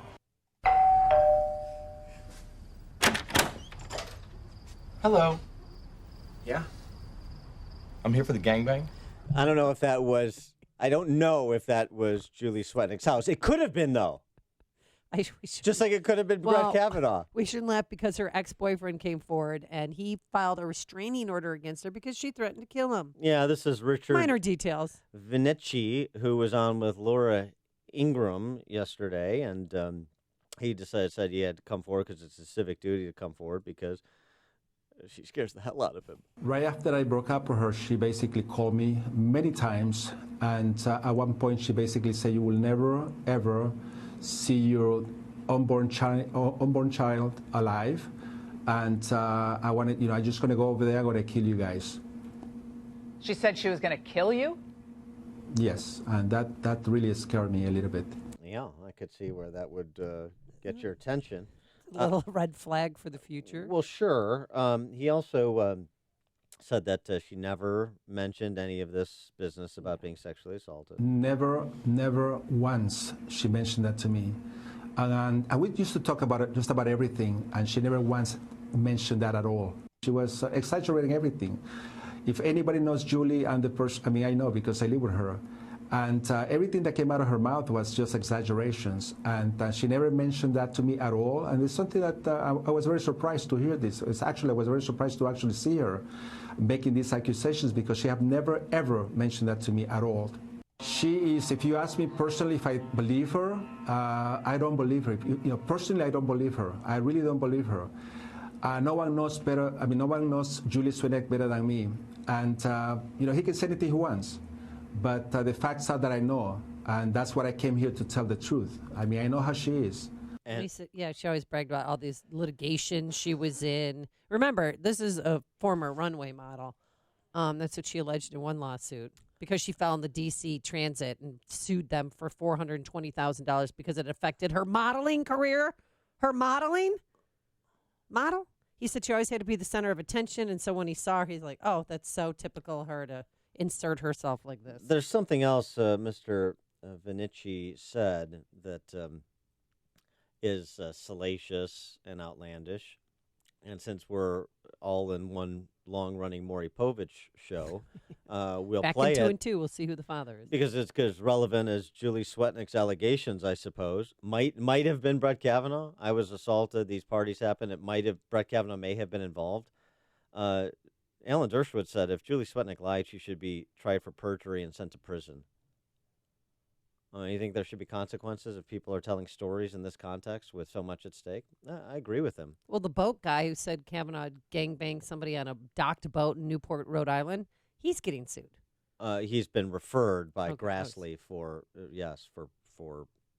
criminal prosecution. He has been, yeah. I don't know. That was for any minor issues that we had. She will always get into my face. And the first time I experienced that, it was like, oh my God, this is just, this is incredible. She will get right in my face and she will say, hit me, Richard, hit me. Hit me, Richard, hit me? He alleges that every minor argument they got into, she would say, get up in his face, as you just heard him say, hit me like she wanted to be hit. Okay. What about Blase Ford's ex? What about him? Diane, you're on Chicago's Morning Answer. Hi, can you hear me? Yeah. Great. Yeah, there's a sworn testimony from Blase Ford's adult 6-year boyfriend. Yeah. And he says she never once said that there was a problem with confined spaces, no report of any sexual attack ever, and also that a year after they were no longer living together, she was still using his credit card, and at first she said, no, it wasn't me. And then when he said, I'm going to fraud prevention or protection, she said, oh, it was me. And he finally broke up with her. This is now when she had already moved to Hawaii. They were still going out, even though he was still in California, when he found that she was still going out with other guys. Yeah, so why isn't that all over the media? Thank you. Yeah, well, she was stepping out on him. And she used his credit card, ran up like $600 plus. The ex-boyfriend, Ford's ex-boyfriend, also dismisses the idea she has a fear of flying. And he said, and this is particularly relevant because this is black and white, Mitchell asked Ford, did you ever prepare anybody for a polygraph exam? No. That was her testimony. He says, this is Ford's ex-boyfriend, I witnessed Dr. Ford help Monica McLean prepare for a potential polygraph exam. Ford, quote, explained in detail what to expect, how polygraphs worked, and helped her become familiar and less nervous about the exam using her background in psychology, this according to her ex-boyfriend. Dennis in Crystal Lake. Amy, if you ever wanted to know why I use the word broads, this is it. And anyways, these broads, if they want to see some gangbangs, they should have hung around us in the Navy for 21 years. What does that have to do with girls? Okay, thanks for the call, Dennis. Thank you very much. The elephant law. Oh, gosh. Dennis. These broads. Well, also, too, she lived in a 500 square foot, Blasey Ford lived in a 500 square foot place with her boyfriend. Mm-hmm. Never needed a second door, never mentioned, never had panic attacks, nothing. I'm going to offer the definitive word on this whole matter. Yeah. Going to end this discussion right now. Yeah. Because Alyssa Milano has weighed in. Oh, the Alyssa Milano, who's friends with Dianne Feinstein. Because Judith Light was unavailable. Christine Blasey Ford is to be believed, and I believe she is. If Christine Blasey Ford is to be believed, and I believe she is, Brett Kavanaugh is a sexual predator. That's a sentence that doesn't even make sense. This is at CNN.com. If any number of women are to be believed, and I believe they are. Believe they are what? She doesn't. This isn't English. This is like reading a Kevin McCarthy speech. If any number of women are to be believed, and I believe they are, Donald Trump is a sexual predator. Kavanaugh and Trump need to be blah blah blah. Here's this. This is the good part though. Until we root out the institutionalization of sexual violence and child abuse in our government, too many will continue to be victims. Some in our name, under the false premise of protecting our border. Then she goes off on this tangent about our border. Border security and unaccompanied minor children and so forth. She should stick to acting. No, she really shouldn't. And leave the heavy lifting to intellectuals. But I would ask if I could query Alyssa Milano. Yeah, what would you ask, Dan? And why? Until we root out the institutionalization of sexual violence and child abuse in our government. So she's opposed to that. Great. So now I finally have an ally with respect to the Chicago public school system. Frank in Villa Park, you're on Chicago's Morning Answer. Something on the web or one of the news media outlets that this Swetnick actually had as representation the attorney Katz. Now, Katz is the attorney that's taking care of the Blasey case. Well, isn't that quite a coincidence? Wait, what was that? That Katz had represented Julie Swetnick in a different case. In one of her many lawsuits that the woman has filed over the year. Well, she's a professional at it. I mean, you can look at her history. Well, that is an interesting coincidence. I mean, but it still pales in comparison, as far as I'm concerned, to Dianne Feinstein referring Katz to Blasey Ford to be her legal representation. At the same time, she was withholding all of this information from the rest of the committee. I find that particularly problematic. Thanks for the call, Frank. You're listening to Chicago's Morning Answer with Dan Proft and Amy Jacobson on AM 560. The Answer. I'm Lou Dobbs. You may be getting a presidential alert today. New life possible for Toys R Us. Those stories next. How much do you spend on your pest control each year? $200, $300, or even $500 or more? What if I said you could spend less than $25 a year, even less with promo code SAVE20? Then listen up.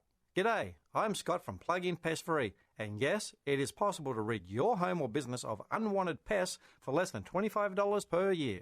The answer is Plug-in Pest Free. Our best seller, the Plug-in Pest Free Pro, will cover up to 4,000 square feet. Now that's fair income. For just a one-time cost of only $249, even less with promo code SAVE20, you'll be pest-free for years to come. Log on to gopestfree.com today. Use promo code SAVE20 and start driving those pests away. Don't spray and regret. Plug in and forget. Gopestfree.com. That's gopestfree.com. Promo code SAVE20. More than 225 million mobile devices all over the country will light up this afternoon. It's a test of emergency alerts, and it will be the first ever nationwide test designed for wireless phones. The subject will read, "This is a presidential alert." A tone like Amber Alert on radio will be heard at 2:18 Eastern Time, and then users will be notified that it was only a test and that no action need be taken. Economic reports ahead today. Payroll processor ADP releasing its midweek employment numbers, and the Mortgage Bankers Association updating us on applications for mortgages nationwide. Bankrupt retailer Toys R Us has canceled the auction of its brand name and other intellectual property. It plans to revive its Toys R Us and Babies R Us brand names. Please join me for Lou Dobbs tonight, 7 and 10 Eastern on the Fox Business Network. This is the Lou Dobbs Financial Report. The following is a paid political announcement. This Manufacturing Minute brought to you by the Technology and Manufacturing Association. This is Rich Hoster, president of Smith & Richardson Manufacturing in Geneva. Did you know that Illinois is home to 5 of the 10 biggest manufacturing zip codes in the nation and the largest industrial park in North America? And did you know that exports of U.S. manufactured goods have quadrupled over the past 25 years? That's right. Manufacturing here in Illinois is strong and growing stronger. Manufacturing is no longer pouring hot iron into castings on an assembly line with sparks flying in dirty factories.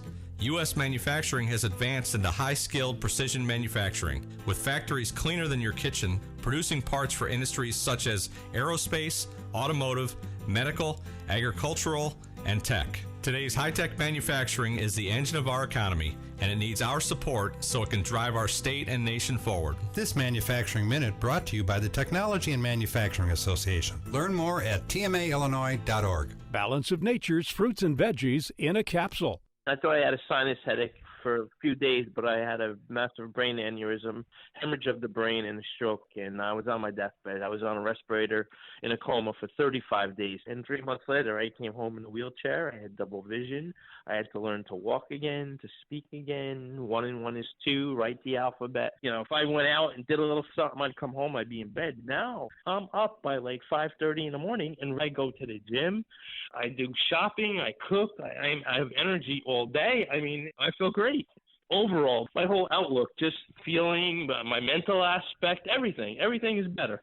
For a limited time, use discount code CHICAGO to receive a 50% discount on your first preferred whole health system and have it shipped to you free. Call 1-800-246-8751 or go online to balanceofnature.com. Again, use discount code CHICAGO. On AM 560 The Answer, we talk about the important issues that affect your world. Things like the economy, education, and foreign policy. There's always so much going on in the news that we don't always have the time to focus in and talk about the big ideas behind the important issues. Enter Upstream Ideas online at upstream-ideas.com. Upstream Ideas, in partnership with the Illinois Opportunity Project, provides the kind of information that informs the policy discussions happening here on AM 560. At Upstream Ideas, you'll broaden the debate, move beyond partisan assumptions, and challenge accepted beliefs. Upstream Ideas goes against the current and thinks upstream. Go online now at upstream-ideas.com. That's upstream-ideas.com. You'll be armed with new information and fresh perspectives to help encourage you to make the state of Illinois and the United States of America a bit freer, a bit more just, and a bit more civilized. Upstream-ideas.com.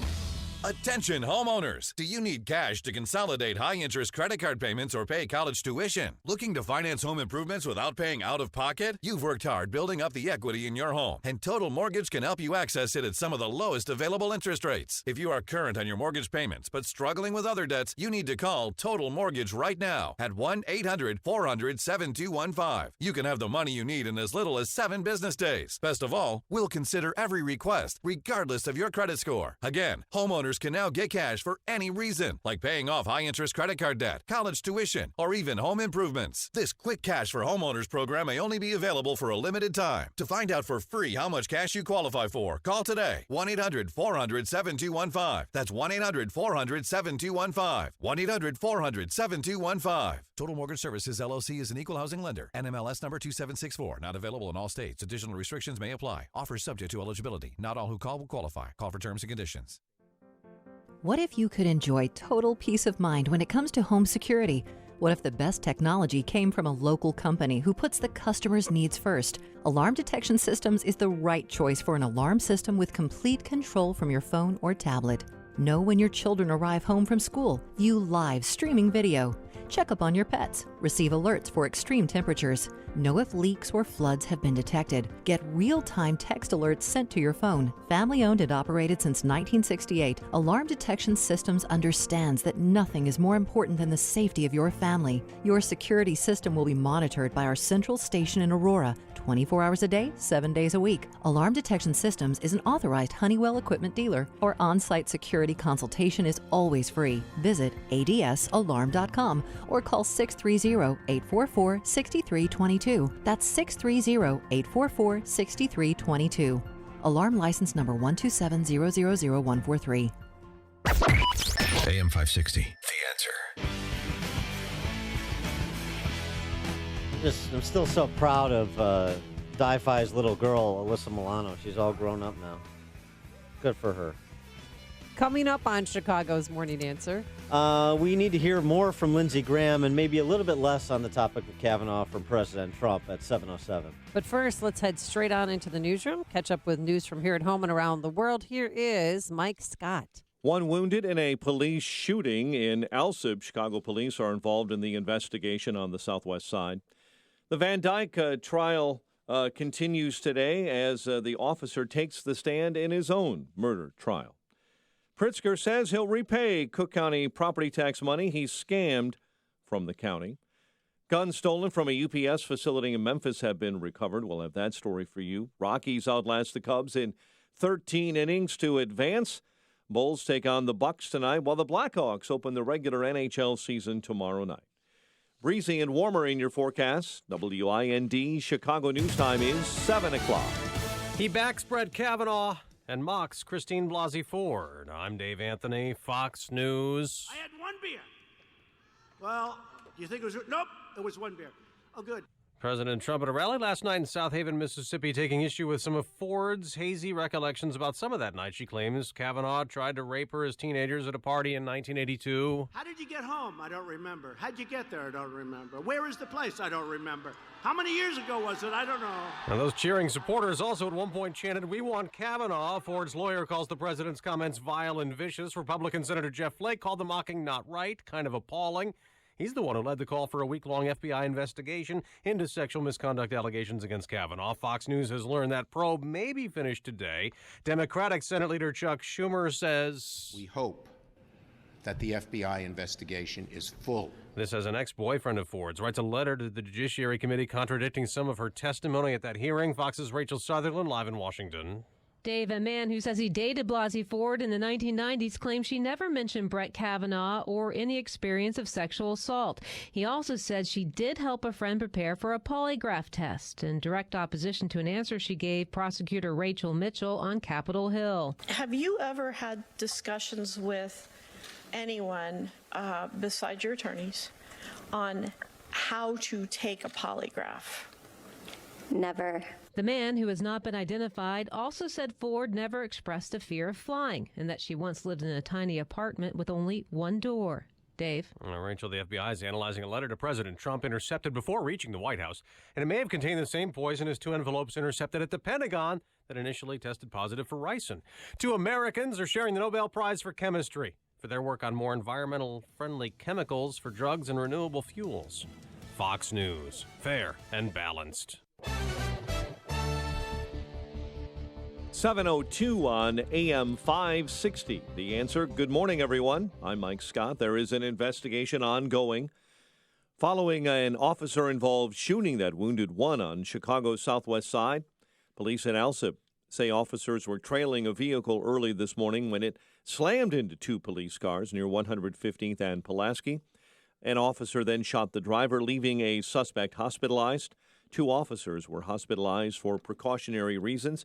Chicago police are leading that investigation. The Cubs season is over after a loss to the Rockies in the NL Wild Card game. Cubs starter John Lester says it's going to leave a bad taste in his mouth. I'm sure the fans don't want to hear that, but at the end of the day, I think we're going to come into spring, a little bit angrier and a little bit more ready to go than normal. A Major League Baseball investigation, meantime, into abuse allegations against Cubs shortstop Addison Russell could wrap up this week. Chicago police officer Jason Van Dyke says he was forced to shoot Laquan McDonald. I was yelling at him, drop the knife. I yelled, I don't know how many times, but that's all I yelled. And did he keep advancing toward you? He never stopped. The defense is expected to possibly rest their case as soon as today. One man is in custody and a second on the loose after police recovered hundreds of stolen guns in the south suburbs. Tavion Turnbow was arrested outside of a Walgreens in Midlothian after being spotted in a U-Haul with nearly 400 stolen firearms. Those guns were taken earlier in the day from a UPS distribution center in Memphis. Chicago Yacht Club says an investigation shows a sailor in the race to Mackinac who drowned because his auto-inflate personal flotation device malfunctioned. John Santorelli fell off the boat shortly after the start of that race on July 21. His body was found 1 week later. The Coast Guard told the club it could not perform a full analysis of that PFD because the vest portion was destroyed when Santorelli was cremated. The CYC, however, has opened an inquiry into the safety of auto-inflate PFDs. Final score last night at Wrigley. Colorado upending the Cubs 2-1 in 13. Today, it's the A's and Yankees battling in the American League wild card game. Bulls take on the Bucks tonight in Milwaukee. The news, a service of Unbound.org. Right now, there are young people across the world facing a tough choice. Continue their dream of education or drop out to help their family put food on the table. Help change their future in a single moment. See how far your support can go at Unbound.org. 7:04. A check of traffic and weather on the way next on AM 560. Don't miss Freedom Summit 2018 on Saturday, October 27th. Presented by Geiger Wealth Management, Chicago's retirement planning experts. This year, featuring headline speakers, former Milwaukee County Sheriff David Clark and James O'Keefe from Project Veritas. Also appearing, AM 560's Mike Gallagher, Dan Proft, Amy Jacobson, and Joe Walsh. Get your tickets today at freedomsummitchicago.com. That's freedomsummitchicago.com. Sponsored in part by Charles Equipment Energy Systems and by The Income Store.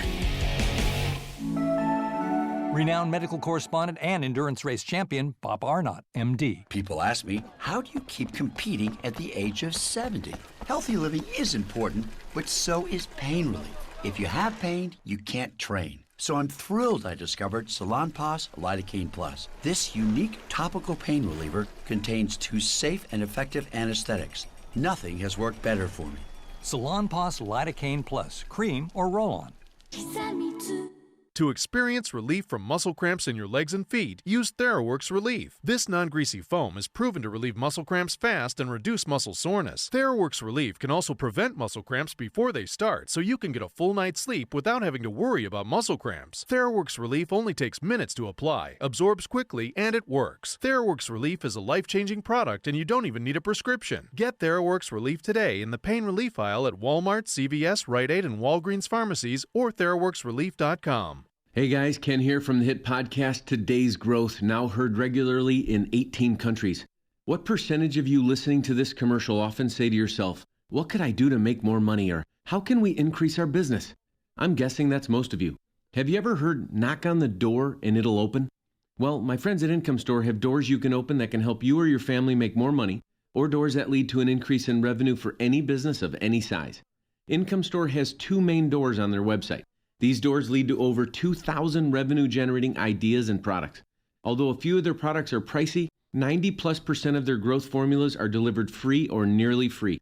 Income Store's growth products and ideas have been publicized and featured on Forbes, Inc., USA Today, and recently the Biography Channel. Could your household or business use a revenue shot in the backside? Are you sick of your checkbook talking back and saying no? If so, you need to knock on the doors of IncomeStore.com. That's IncomeStore.com. Right now, there are young people across the world facing a tough choice. Continue their dream of education or drop out to help their family put food on the table. You can help change their future in a single moment. See how far your support can go at unbound.org. 7:07 and a check on the roads in the Alarm Detection Systems Traffic Center. Here's Jim Talamonte. Eastbound I-80 has a huge jam from Humboldt to Chicago streets. Roadway is closed from there to Briggs due to a crash just past the on-ramp Richards. Westbound, it's stop and go from 30 to Briggs. Traffic's heavy on the Tri-State Tollway northbound, 127th, the 83rd Street Toll, 75th to the Hinsdale Oasis from Reagan Tollway to Lawrence. Northbound Veterans Memorial heavy, 75th to the Reagan Tollway. Edens, 36 minutes. Lake Cook to Montrose. Kennedy, 47 minutes. O'Hare to downtown. Eisenhower, 58 minutes. 390 to the Burn Circle. Stevenson, an hour. 355 to Lakeshore Drive. Ryan, 32 minutes. 95th to downtown. I-57, 27 minutes. I-80 to the Merge. Bishop, 429. Traffic, I'm Jim Talamonte. From the Alarm Detection Systems Traffic Center on AM 560, The Answer.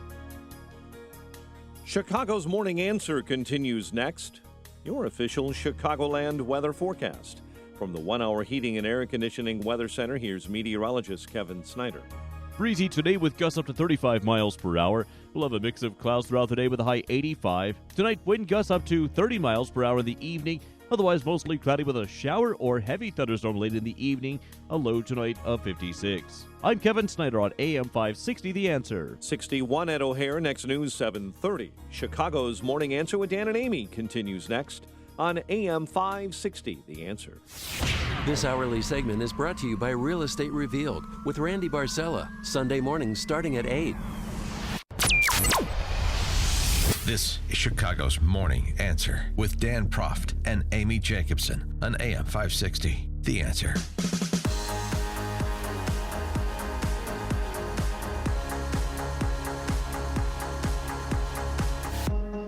Good morning, Dan and Amy. Interesting developments in the Kavanaugh saga over the last 24 hours, including yesterday's suggestion that the FBI investigation could be wrapped up as soon as today. And then there's the debate about whether or not to make the FBI report publicly available in total, publicly available in part, not publicly available at all. 312-642-5600, turnkey.pro answer line, 64636DA, turnkey.pro text line. Do you want to see whatever the FBI cobbles together, or are you going to trust what you can expect will be competing interpretations of whatever information they provide members of the Senate? I'm going to be, well, that's the thing. It's not going to be made public, so we're not going to really know unless it's leaked by members of the Judiciary Committee what they've learned. A sitting member of the Senate Judiciary Committee, yes. A United States Senator, would never leak something that was given to her in confidentiality. Oh, never. Hey, did anybody on my staff leak this? No? No, they said no. Okay, well, that case closed.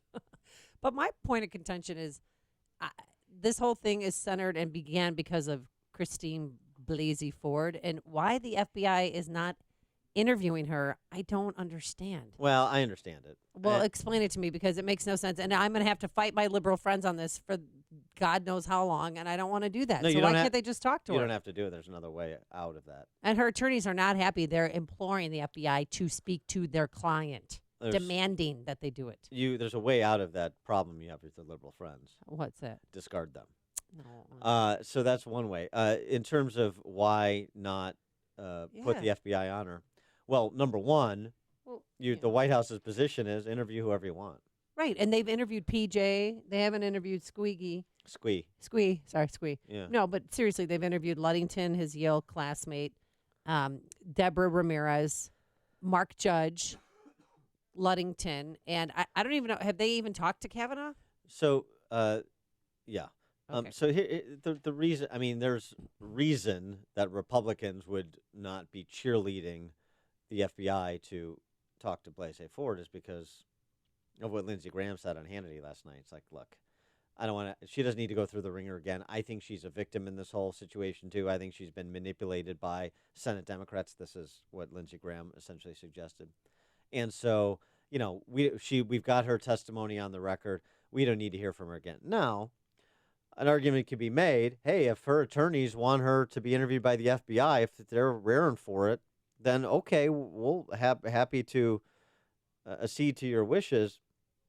And, by the way, now we're going to ask you about what your ex-boyfriend said on the record about this and about that during your 6 years or however long it was during the 90s together. That seems to contradict what you said. Were you honest? Were you telling the truth when you told Rachel Mitchell that you never helped prepare anybody for a polygraph? Or is your ex-boyfriend correct that you did prepare this specific person who he names for a polygraph examination?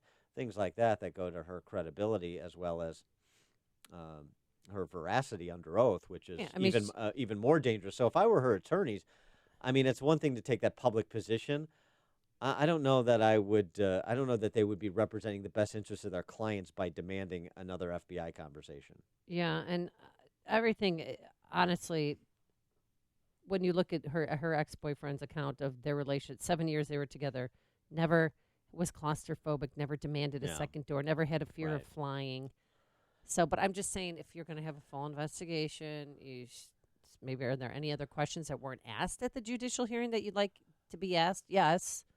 About her friend who doesn't recall even going to a party. These FBI background investigations, not normally made public, but this is not a normal confirmation hearing. And I think that some at least redacted version is going to need to be made public because, as I said, you're going to get competing versions of what's in that background investigation. And, frankly, there's nobody believes anybody. But by the way, including the FBI because of what's happened there over the last 18 months. But Lindsey Graham had an interesting point, too, in terms of the potential boomerang effect of Democrats on Democrats because of this whole sordid story. Lindsey Graham saying Democrats have done something the Republicans couldn't.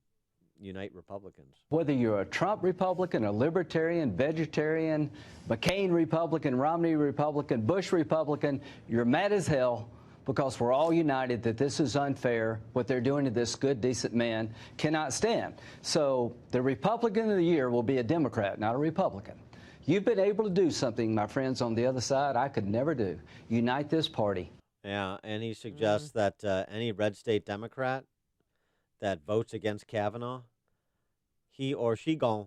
What about these red state Democrats? I think they're toast. Ooh. All of them? All of them. All of them politically. That vote, anybody that votes well, the only no, two that are open seemingly to even... No, they're toast if they vote no. And they should be. President Trump won these states, promising to nominate conservative judges as well qualified. This is a Bush guy. He worked for the Bush White House. He's as mainstream as you can get. He's been on the D.C. Circuit Court of Appeals for 12 years. Glowing assessments of his credibility, his integrity before this hearing. Now, if you're going to reward people for destroying his life by questioning his temperament, then you're setting in motion the destruction of the judiciary. To any Republican who wants to question Kavanaugh's temperament, what you're doing is rewarding the people who have put him in this box. Yeah, it's a really important point that Graham makes I want to get back to, but I wanted to also share what he had to say about his colleagues, Murkowski and Collins, and where he thinks they are. Yeah, let's let the people decide whether or not their senator was right in voting no against this good man. Corker made an observation that we've got the votes, and here's what I would say to Bob. I think you're right, but we've got to wait on the FBI report. Lisa Murkowski and Susan Collins really wanted the FBI to validate the committee's work. They're just about done. I'm confident both of them, if there's no change, if the FBI learns nothing new about the Ford allegation or legitimacy to Ramirez, that they're going to vote for Kavanaugh because we've done everything within reason. And I hope Jeff Flake will also, because he voted yes in committee. And now he's talking about temperament and yearbook entries. Yeah, listen to yourself. He goes on to say, talking about yearbook entries, but on temperament. Yeah. This argument that Flake and others are now bringing up because they have to bootstrap a new argument. Every argument that they make gets shot down or they cannot corroborate. So now they're down to temperament and they're going back and relitigating Brett Kavanaugh being upset that clearly in his mind he's been wrongly accused of horrendous things and having sharp exchanges with Senate members. Yeah, with members of the Senate. I mean, good grief. I thought he was restrained considering the backgrounds of some of these senators. But this whole temperament argument is a real red herring that should be explored, and anybody advancing it should be challenged, as Lindsey Graham is challenging Flake. After listening to Flake last night, I mean, I don't know where he's going on this. He seems to be undecided, but yet he seems to be leaning toward a no vote. I was very troubled by the tone of the remarks. The initial defense that Judge Kavanaugh gave was something like I told my wife, I hope that I would sound that indignant if I felt that I was unjustly maligned. But then it went on, and the interaction with the members was sharp and partisan, and that concerns me. And I tell myself, you give a little leeway because of what he's been through. But on the other hand, we can't have this on the court. We simply can't. Oh, yeah, we can't. And then his wife said to him, hey, Jeff, why don't you take your nuts out of Chris Coons' purse? They're making the rounds together on TV, and it just looks so goofy. Yeah.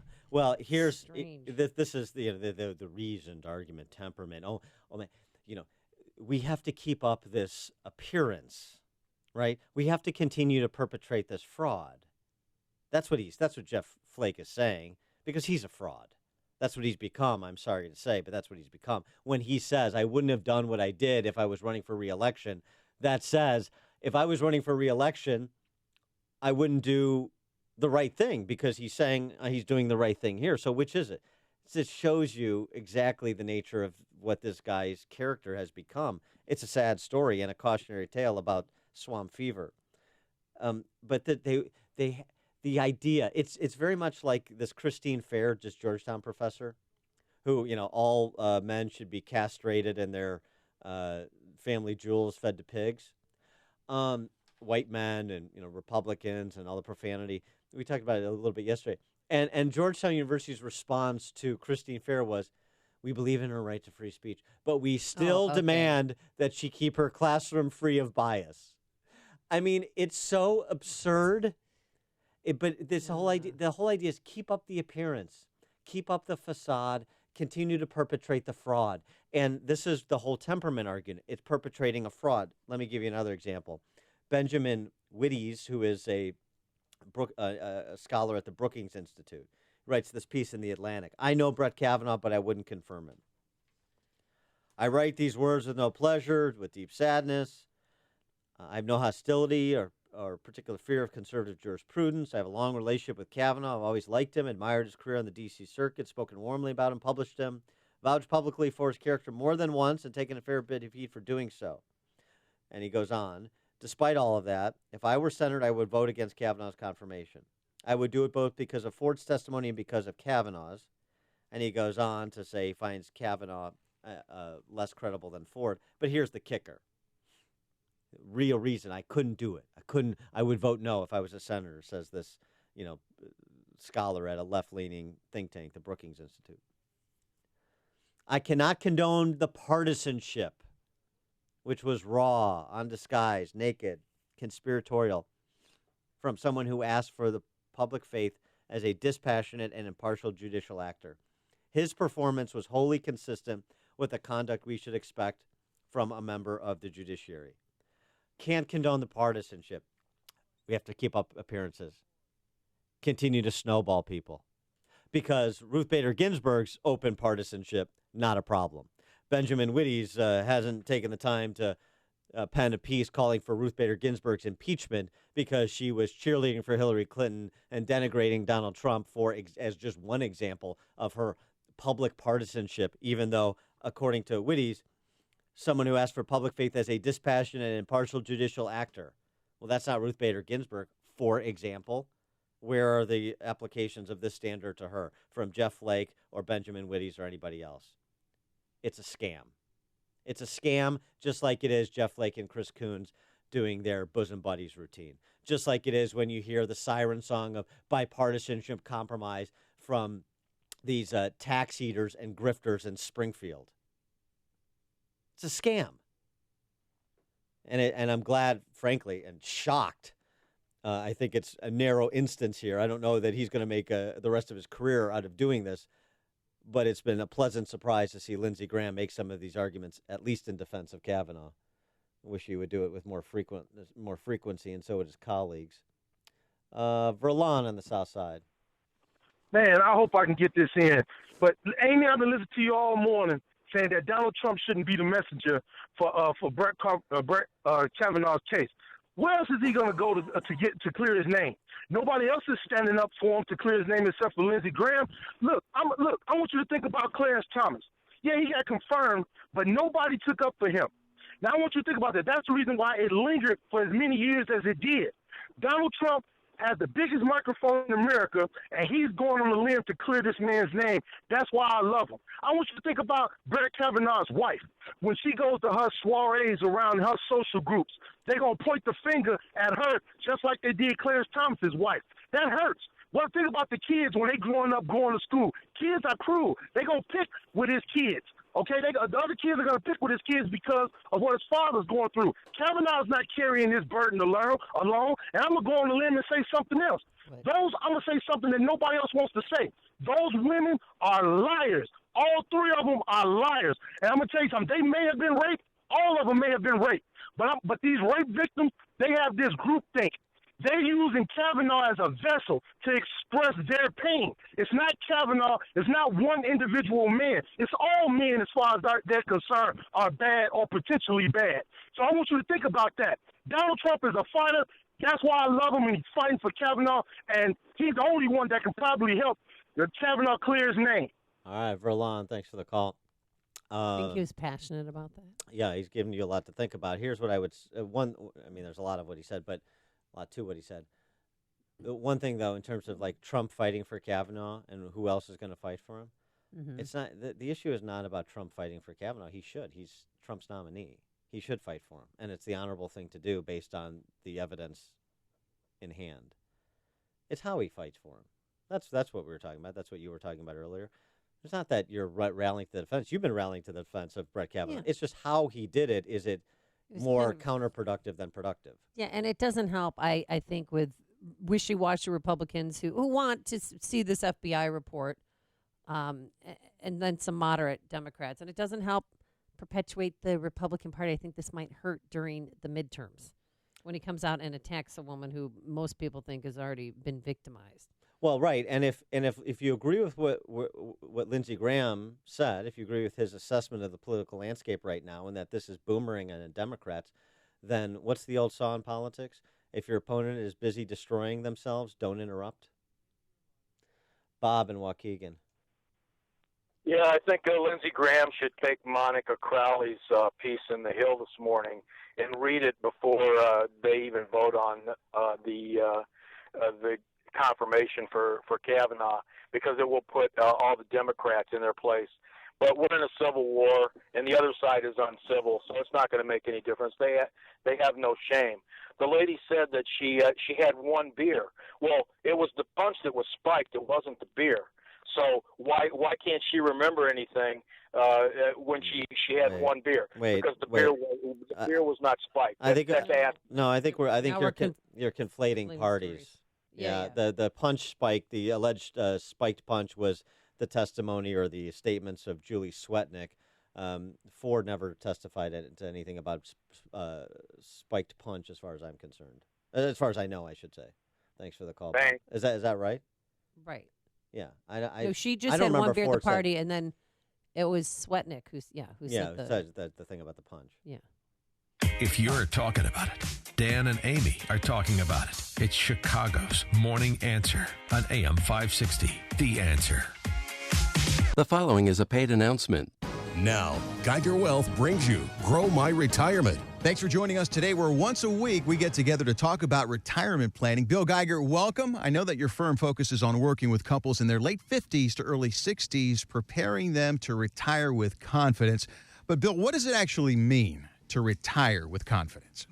Mike, isn't that what we all need and want, to be able to retire with confidence? This is what I talk about with people every day. You want to be able to pay your bills. You want to be able to take the grandkids on vacation. You want to know that you're not going to run out of money. You want to know that you can leave a legacy. It's all good stuff. But Mike, retirement is a really, really long time. We could be retired for 20, 25, 30 years. Basically, that's how we define unemployment, going a long period of time without a paycheck. So how do you do that? How do you retire with confidence? The key to retiring with confidence is you want to create dependable, sustainable income in your portfolio that's going to last you for the rest of your life. Nothing's perfect, but when you're in retirement and the next big downturn comes along, you want to be able to sleep at night and know that you're okay. And you should actually work on creating more income than what you need. If you have more income than what you need in retirement, you'll know how you're going to pay your bills, go on a trip, take care of the grandkids. You'll know that you're not going to run out of money.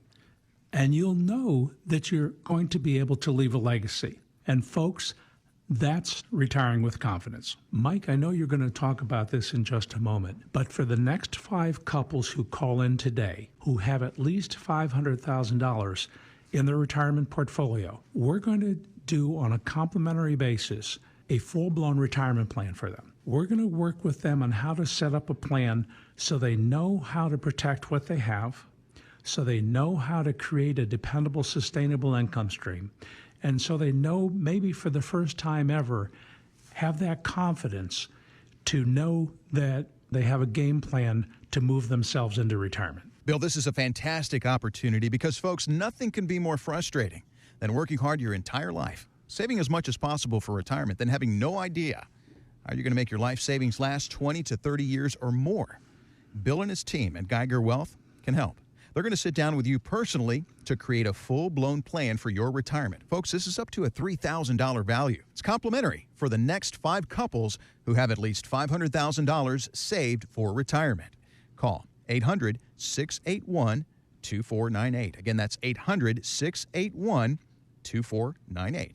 Together with you, Bill and his team are going to sit down and translate the complex financial planning process into easy-to-understand steps with a roadmap to help you get to where you need to be. Call Geiger Wealth right now for your complimentary, personalized, full-blown retirement plan. 800-681-2498. That's 800-681-2498. Geiger Wealth Management, a registered investment advisor. Insurance offered through DeBlanco Inc.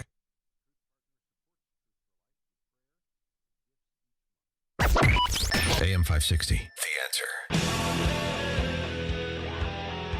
Coming up on Chicago's Morning Answer. We're going to talk Trump taxes and Trump trade deals with Steve Moore, chief economist at CNN, at 7:37. And later, is it a scary time for young men in America? But first, let's get into the newsroom. Here's Mike Scott. Gray skies, 63 degrees. There's an investigation underway this morning involving an officer-involved shooting. It wounded one person in Alsip, where police say officers were trailing a vehicle early this morning when it struck 2 other police cars near 115th and Pulaski. An officer then shot the driver of that vehicle, leaving the suspect hospitalized. 2 officers have been hospitalized for precautionary reasons. Cubs season is over after losing to the Rockies in the NL Wild Card game. Rockies move on to take on the Brewers in the NLDS starting tomorrow in Milwaukee. The White House and the Pentagon are confirming they received suspicious envelopes of what appears to be ricin. The Secret Service confirmed that one envelope addressed to President Trump was flagged. 2 other envelopes tested positive for ricin. They were headed to the Department of Defense.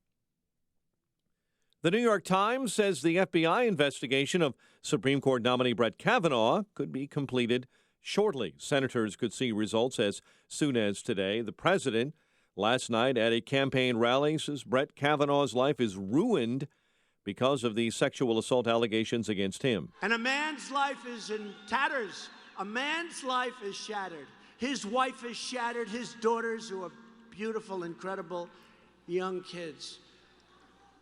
They destroy people. They want to destroy people. Meantime, a new report alleges that as a businessman in New York, Donald Trump raked in millions from his father's real estate empire through suspected tax schemes.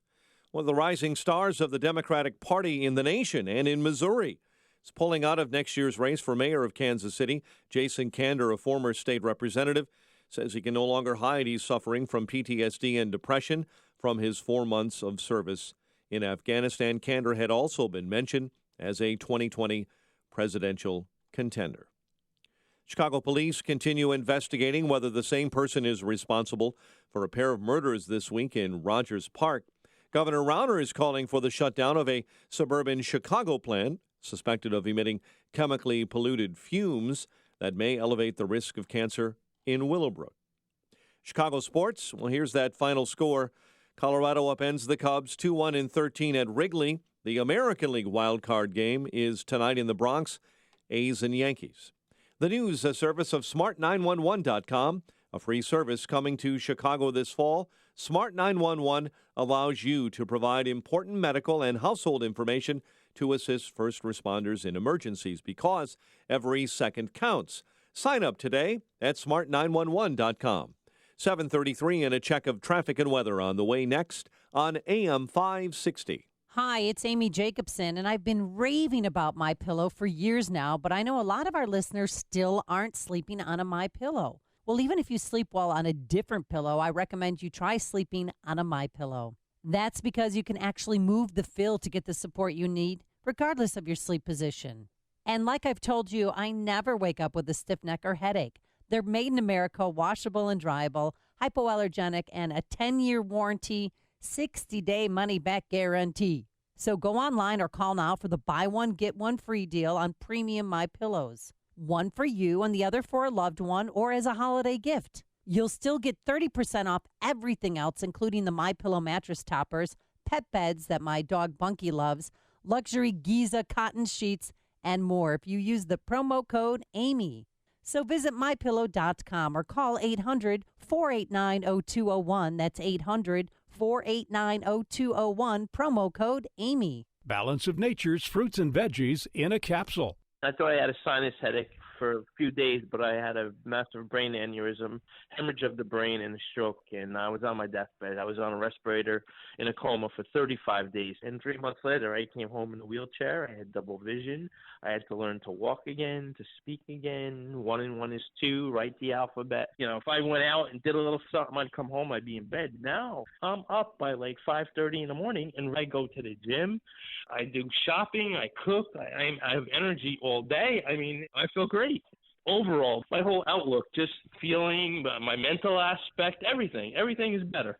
For a limited time, use discount code CHICAGO to receive a 50% discount on your first preferred whole health system and have it shipped to you free. Call 1-800-246-8751 or go online to balanceofnature.com. Again, use discount code CHICAGO.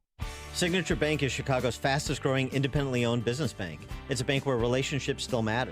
Signature Bank knows your name and your story. I'm Dan Proft, and I know this because Signature Bank is my business bank. I'm Larry Nora, founder and CEO of You Store It, a network of award-winning self-storage facilities in the Chicago area, and a customer of Signature Bank.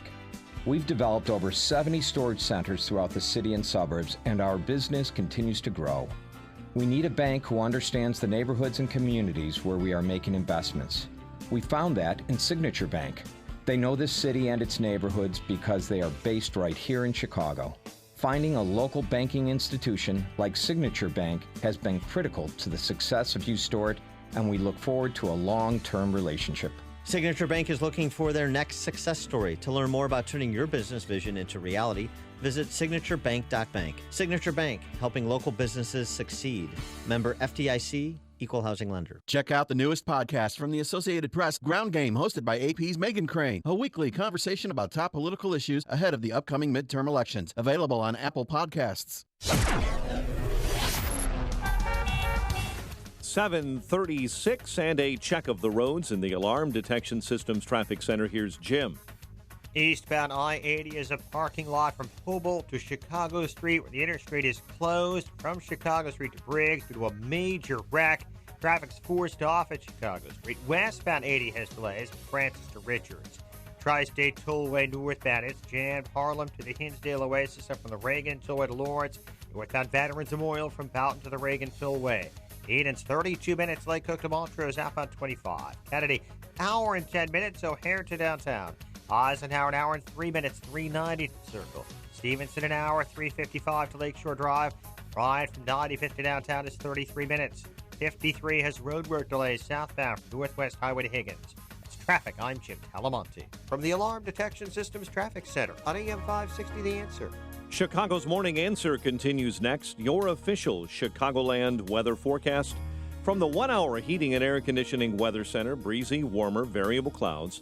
High 85, cloudy, breezy, mild overnight, maybe a heavy thunderstorm, low 56. Currently 63. Next news update at 8. Chicago's Morning Answer with Dan and Amy continues next on AM 560, The Answer. Listen to AM 560 on your mobile device. Now available on iHeartRadio. Online at iHeartRadio.com. You want more than just the headlines? Find out what's going on and what it means? with me, Dennis Prager, this morning at 11, right here on AM 560, The Answer. Top of the morning, Dan and Amy. President Trump at a rally in MISSISSIPPI yesterday. It's so cute when you do that. I know. It's how I learn how to spell Mississippi. So. MISSISSIPPI. Just like how Coach learned geography in Cheers.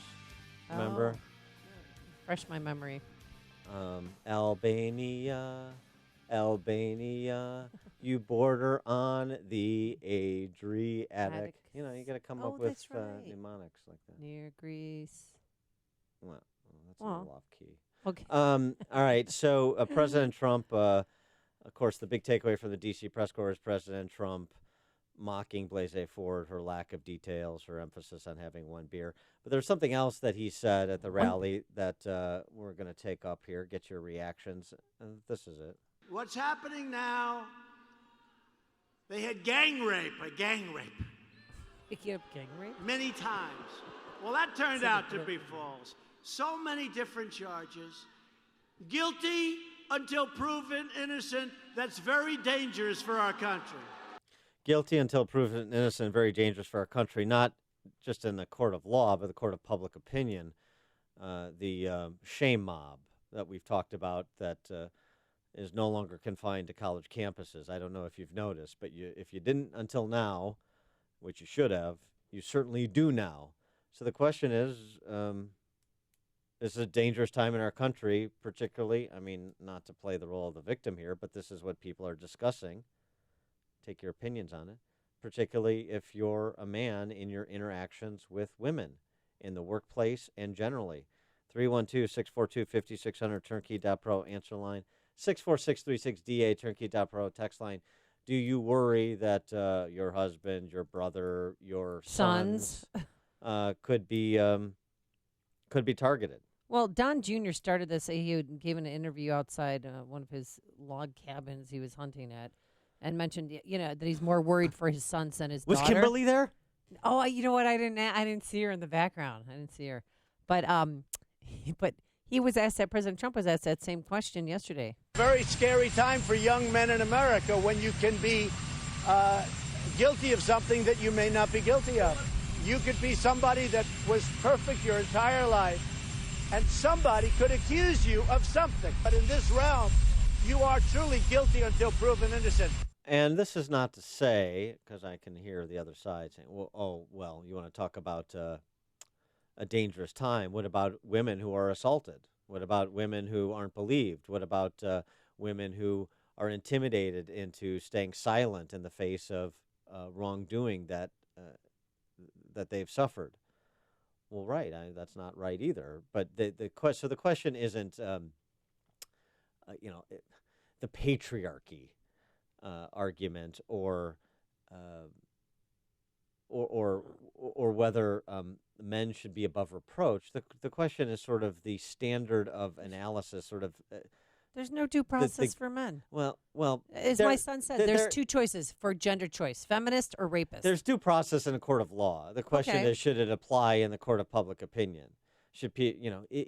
Are you afraid? Because frankly, criminal penalties, in some respects, could be less severe than the cultural penalties that you suffer. Your career can be ended like that over an allegation. In a hot second, you'll be off a board. In a hot second, you can lose your job. In a hot second, you could be kicked off coaching. I mean, somebody makes one allegation against you. There's no, again, I mean, the court of public opinion, you are screwed. You're seeing it, Brett Kavanaugh, 12 years on the D.C. Court of Appeals. He can't teach coaches or can't. His Harvard law class has been canceled. Yeah. He doesn't think he'll be able to coach again. There are people actually suggesting he shouldn't be able to coach girls again. I mean, this is the level this is going to, as we've discussed in previous shows.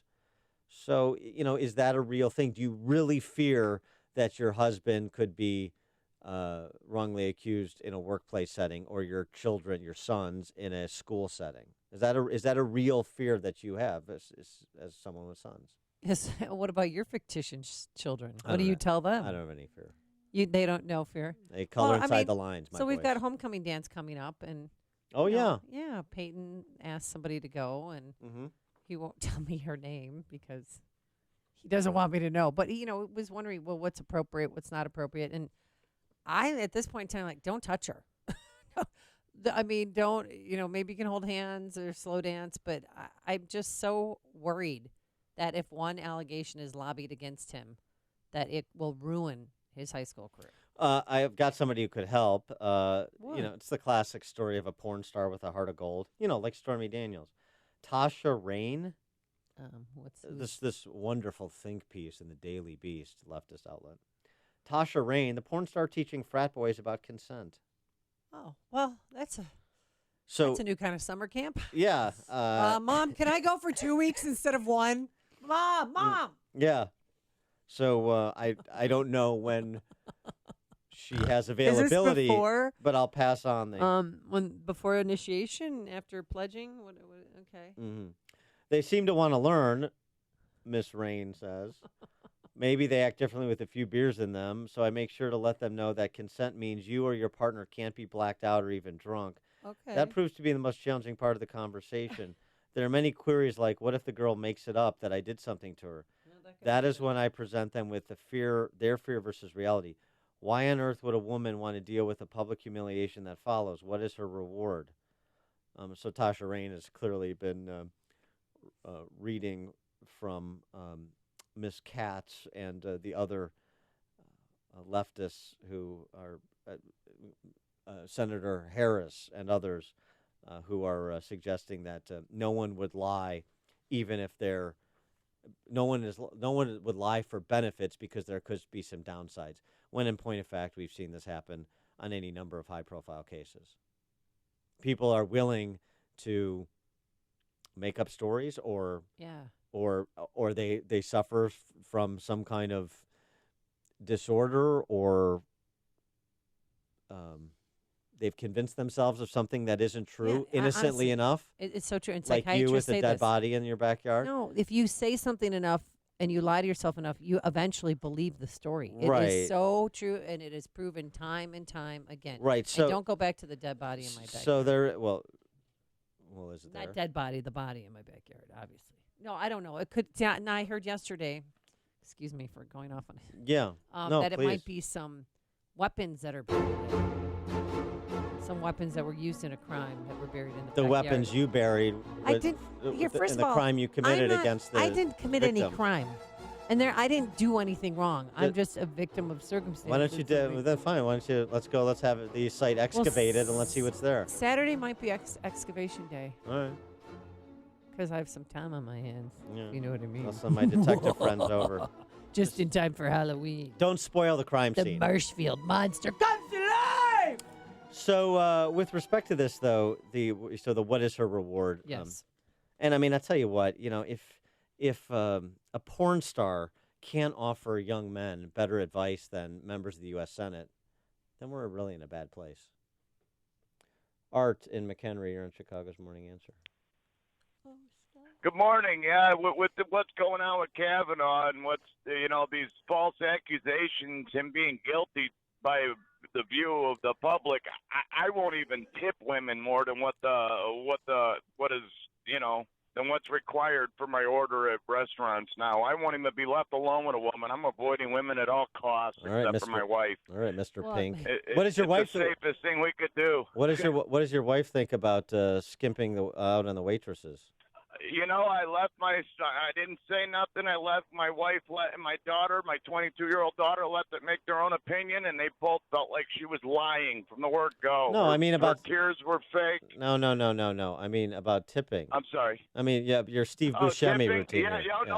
My wife, she's the one that's got me into tipping big, because we always felt like, it's to help them out, I mean, they can use this little extra money. So we always felt like it was nice of us to help to tip bigger.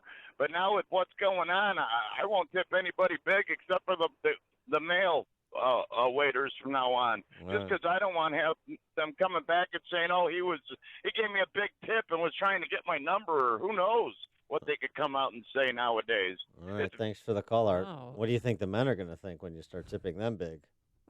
You know what I'm saying, Art? It goes both ways, Art. Be careful out there. It's dangerous. I get off at 5. Greg on the South Side. Hello, how you doing? Hey. Hi. All right, Greg. You're on. Hello? Speaketh. Yes, you're on. Hey, love your show. Thank you. Thanks. These three women, if they went to the same parties, or maybe not the same party, but the parties, shouldn't they have bumped into each other, saw each other, know each other? They're having these parties every weekend. Wouldn't they have bumped into each other? You know what I mean? Yeah. There's nothing about them all knowing one another or having any dealings with each other. How big could that community be? How big could that high school be? How many parties could there have been where they would not have seen each other? It's happening every weekend, so they say. Yeah. Thanks for the call, Greg. I mean, it's a fair point. It's like these circles, and then you have, here, go talk to these people, and then one of these people says of Julie Swetnick, I don't know who Julie Swetnick is. I mean, if you level up somebody to corroborate your story or your attendance at a party, and one of the four says, I don't know who she is, that's pretty damning, I got to say. Yeah. And then in case of Blase Ford, the woman that she was with, who's Bob Beckel's ex-wife, knows. I mean, that was her friend. She said, we didn't go to a party, and I never met Brett Kavanaugh. Yeah. That's a problem. So she was with the wrong I mean, I'm friend. not saying, it's not necessarily like, a Frankie Avalon, Annette Funicello beach party movie. It's not that close a circle, but yeah, you heard Kavanaugh talk about the boys' schools and the girls' schools that they would have sock hops with, or whatever those kids do back in that day. Sock hops. In the 80s, the 50s, Dan, and the 60s, not the 80s. The girls would get their poodle skirts on, and they would go up to Inspiration Point. Wrong decade, Dan. Oh. The sock hop. Deborah in Arlington Heights. My brother's career was ruined by a chronic problem female employee that got passed around from work group to work group that he finally had to work with that accused him of sexism. And so he lost his career as a result of that. Did he try and I have a 29-year-old son. Well, I'm sorry? Well, with respect to your brother, did he try and fight it and the employer wouldn't, or how did it go down? No, he didn't try to fight it. The employer just let him go. She was going to bring a lawsuit. I think she did bring a lawsuit. But she had done that in the past. Mm-hmm. They found We had a out. crazy woman at NBC. I have a 29-year-old son who I'm worried about, that is unmarried, and I'm worried, that somebody could come and do the same thing, and it's your word against the other person that, there's no witnesses, or it's frightening. Thanks for the call, Deborah. Appreciate it. Because they're guilty just because they're men. Honestly, I feel scared. I'm worried about you, Dan. I'm worried about little Justin over there, Keith, Quinn, Mike Scott. Well, I'm not really worried about Mike Scott. He didn't really put himself in position. I'd worry about Mike Pence before I worry about Mike Scott. Jim on LSD. Hi. Not literally on LSD. Sometimes I feel that way, but not today. Yes, right. The problem is that this political narrative, this ideological warfare is so powerful that it is blinding people to the core facts that any rational person, I happen to be a lawyer in any legal analysis, when somebody puts other people at the scene and they've gone that far and they are as sure that those people were at the scene as they are that the event happened, and then one of those people happens to be their lifelong friend, somebody who has no motive to harm the accuser, and she says, it didn't happen, I wasn't there, I don't know Brett Kavanaugh.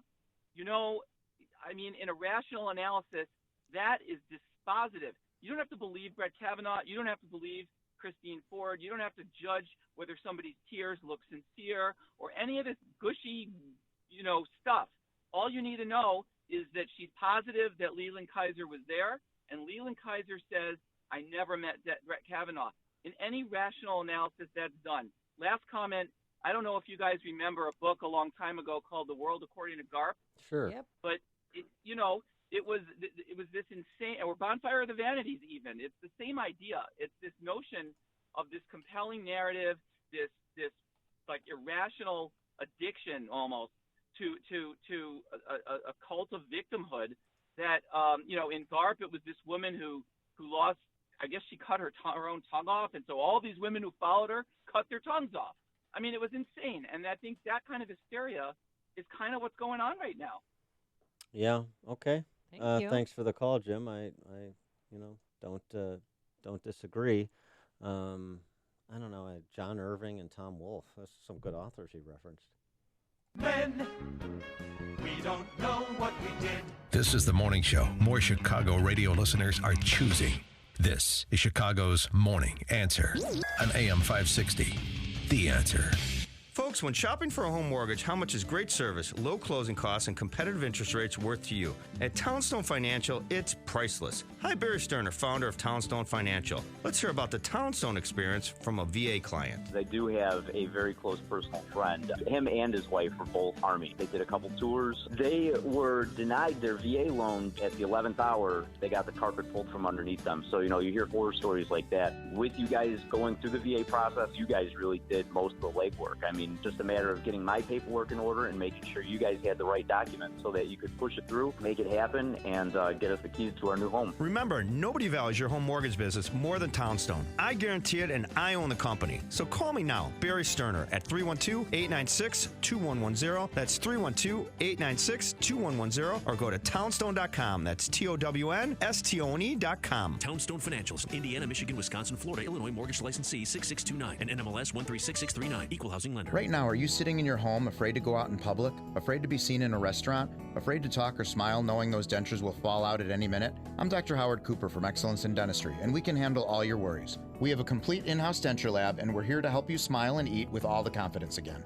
Every day I see folks like Mary, whose family didn't know where else to turn. Mary's been losing weight and wouldn't eat with her ill-fitting dentures. After talking with Mary, we realized that not only did her denture not fit well, but she hated the way it made her look. We fabricated a new denture that day, and we designed it with Mary's concerns in mind. The smile on her face when we finished conveyed the greatest feeling of all. Mary not only looked beautiful, but she was happy and couldn't wait to get downstairs and hit the restaurant. Mary is happy and her family is happy. That's what we do for our patients. We change their lives. Call us at 847-244-4000 for your free consultation. Don't hide in your house any longer. Enjoy your summer with a new smile and a new outlook on life. Again, call us at 847-244-4000. We are located in Gurnee at Washington and 21 in Saratoga Square. Excellence in dentistry, creating excellence one smile at a time. This is Dan Proft with 60 Seconds of Sanity for Upstream-Ideas.com. Once again, the Senate has distinguished itself as the world's greatest deliberative body and vanguard of the Republic by putting high school yearbook committees across the country on notice. Dennis Miller's long-ago formulation of Congress as a bunch of mediocre intellects Earl Scheibed into looking somewhat consequential has never been more clearly illustrated than by the current Senate Judiciary Committee. My question is for establishment Republicans who were bailed out by Brett Kavanaugh and Lindsey Graham. Two establishment Republicans recently mugged by the reality of the left themselves. Does the Shakespearean farce you witness clarify things for you? Do you now understand what you're up against? Will you now turn a deaf ear to the left's siren song? Do you now realize that whether it's the Supreme Court, Russian collusion, or tax cuts, the left entices you with talk of common ground only to carpet bomb you as soon as you step onto it? You should find it instructive when three former state attorneys general, Senators Harris, Blumenthal, and Whitehouse, discard the presumptions of the American justice system and thus the rule of law because they can. Now you should locate your backbones. You should define the stakes and bring the fight. Brett Kavanaugh picked up the first round. November 6th is on you. You started a DIY project at home.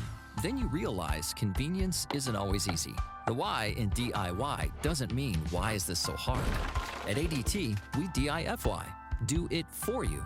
We customize and install a secure smart home that you control from the palm of your hand or the sound of your voice.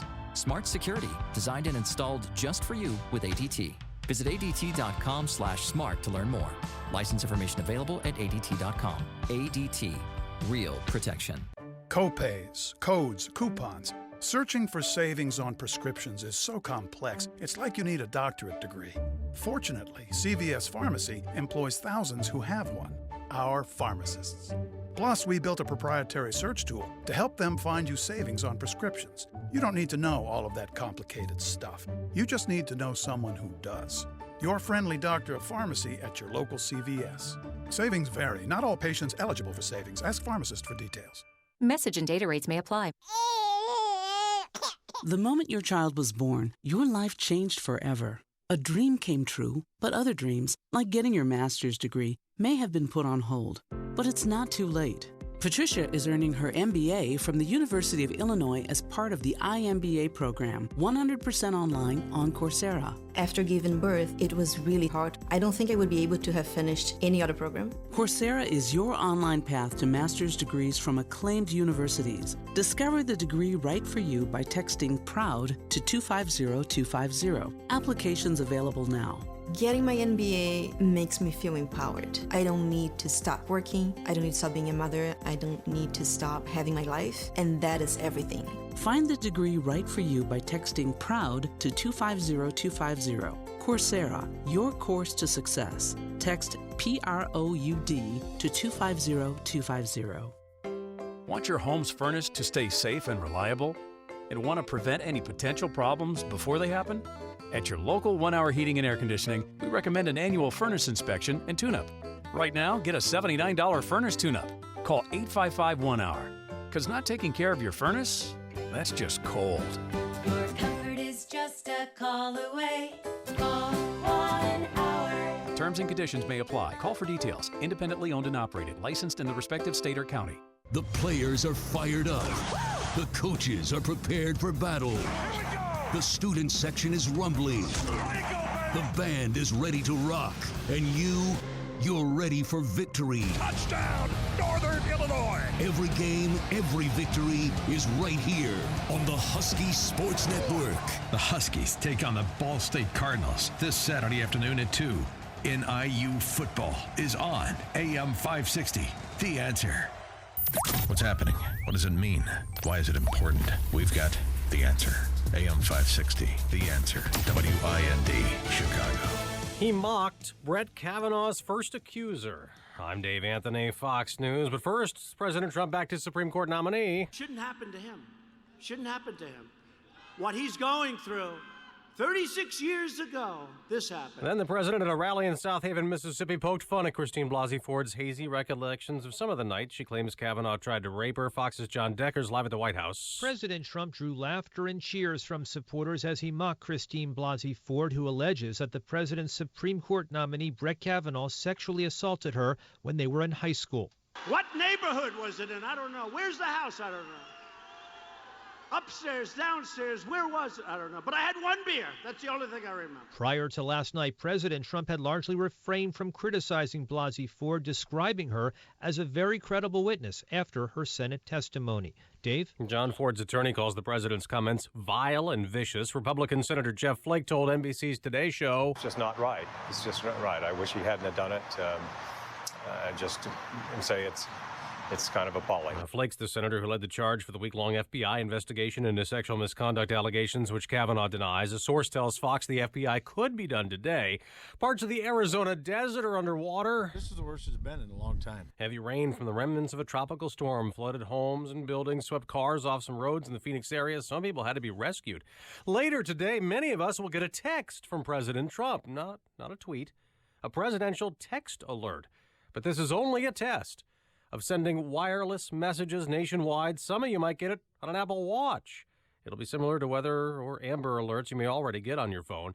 It'll be at 2:18 p.m. Eastern Time, expected to reach about 3/4 of Americans, 228 million devices.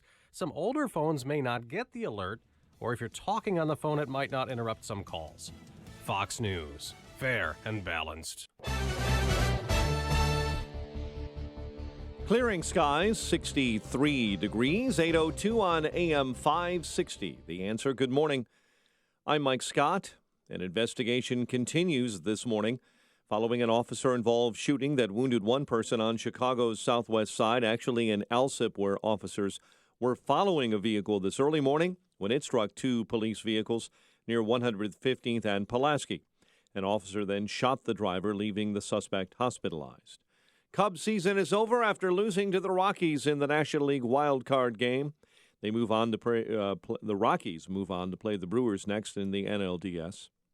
Chicago police officer Jason Van Dyke says he was forced to shoot Laquan McDonald. I was yelling at him, drop the knife. I yelled, I don't know how many times, but that's all I yelled. And did he keep advancing toward you? He never stopped. The officer took the witness stand yesterday. The defense is expected to rest their case later today. Chicago police are investigating whether it's the same person who is responsible for a pair of murders this week in Rogers Park. Douglas Watts was shot and killed Sunday morning walking his dogs. The shooting happened less than a half mile away from where Eliahu Moskowitz was gunned down on the Loyola Park bike path Monday night. Chicago sports. A's battle the Yankees in the AL wildcard game tonight in the Bronx after Colorado upended the Cubs 2-1 in 13 at Wrigley. Bulls take on the Bucks later tonight in Milwaukee. 8:03, time for the AM 560 Business Beat. And from the Fox Business Network, here's Ginny Casola. From the Fox Business Network, you could be seeing Toys R Us stores return if the owners of its corporate brand names are successful with their comeback plan. The investors that hold the company's debt now own the names and intellectual property rights. They've decided not to auction off the assets. The lenders have a new business called Jeffrey's Toy Box. They're hoping to launch a toy website and stores. Home builder Lennar is reporting a strong quarter, helped by improved home sales and by its purchase of another home building company, Cal Atlantic. Renault, Nissan, and Daimler, the Mercedes parent company, could be working together on self-driving cars and battery technology. Carlos Ghosn, chairman and CEO of the Renault-Nissan-Mitsubishi Alliance, says the auto industry is seeing increased demand for electric cars. The Dow was up 122 yesterday to a record, NASDAQ down 37, S&P down a point. With the Fox Business Report, I'm Ginny Cosola.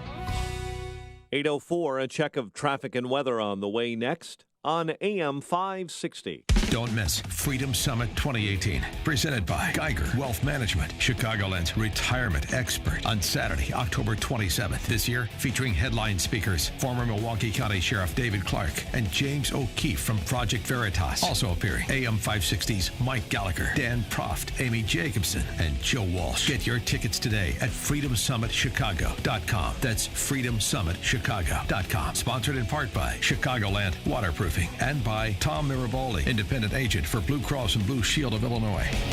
The following is a paid political announcement. Do you believe Springfield works for us? Sean Thompson from Elmwood Park doesn't. Nobody represents me, and nobody represents you. They represent themselves. Ann Peterson from West Chicago isn't getting her money's worth out of Springfield. I don't believe that we're getting additional value for the additional taxes that we're paying. Your property taxes go up, your home value goes down. Politicians waste your money. The government takes your home. Rich, poor, Republican, Democrat, we're all the same when it comes to property taxes. Gino Fioravanti of River Forest is leaving Illinois because of high taxes. We're not going to be living in Illinois anymore, and it's due to the property taxes. They've just gotten out of control. It's bipartisan failure. You either force politicians who oppose property tax caps out of office, or they force you out of Illinois. A group of independent property tax reform candidates are running to save your home. Go to SaveYourHomeNow.org to take up their fight just as they have taken up yours. You stay. The politicians go, because they're the ones who suck. SaveYourHomeNow.org. Liberty Principles paid for this ad and is solely responsible for its content, not authorized by any candidate or candidate committee. Noted author, former chief medical correspondent, and Salonpas user Dr. Bob Arnott. The human body has billions of pain receptors. Block those receptors with the anesthetics found in Salonpas Lidocaine Plus, and you'll have relief. Salonpas Lidocaine Plus contains 2 anesthetics, including the maximum strength lidocaine available without a prescription. They numb aggravated nerves for effective, lasting relief. For relief, try what I use, Salonpas Lidocaine Plus. In the silver box with the blue wave. To experience relief from muscle cramps in your legs and feet, use TheraWorks Relief. This non-greasy foam is proven to relieve muscle cramps fast and reduce muscle soreness. TheraWorks Relief can also prevent muscle cramps before they start, so you can get a full night's sleep without having to worry about muscle cramps. TheraWorks Relief only takes minutes to apply, absorbs quickly, and it works. TheraWorks Relief is a life-changing product, and you don't even need a prescription. Get TheraWorks Relief today in the pain relief aisle at Walmart, CVS, Rite Aid, and Walgreens pharmacies, or TheraWorksRelief.com. 8:07, and a check of the roads in the Alarm Detection Systems Traffic Center.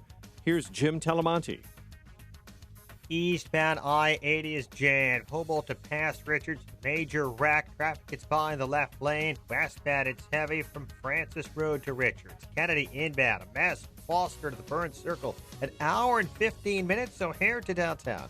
51 minutes from Montrose, 40 in the Express. Outbound 49 to the airport. Eden's 22 minutes. Lake Cook Junction outbound 36. Eisenhower. Hour and 8 minutes, 390 to downtown. 47 minutes from Manheim. Outbound 56 minutes to 390. Stevenson, an hour and 10 minutes, 355 to Lakeshore Drive. Outbound 39 minutes. Orion, 35 minutes, 95th to downtown. Tri-State southbound heavy 120 to Atkinson and Oak to Irving Park. Northbound Harlem to 31st and from the Reagan Tollway to Lawrence. It's traffic. I'm Jim Talamonte. From the Alarm Detection Systems Traffic Center on AM 560 The Answer. Chicago's Morning Answer continues next. Your official Chicagoland weather forecast from the 1 Hour Heating and Air Conditioning Weather Center and meteorologist Kevin Snyder. Today breezy and warm with a mix of clouds, high 85. Tonight mostly cloudy, breezy, and mild. A shower or heavy thunderstorm late in the evening. Low tonight 56. I'm Kevin Snyder on AM 560. The Answer. Clearing skies at the moment, 63. Next news 8:30. Chicago's Morning Answer with Dan and Amy continues next on AM 560. The Answer. Make sure to check out the Income Store live video stream of today's show right now at 560theanswer.com.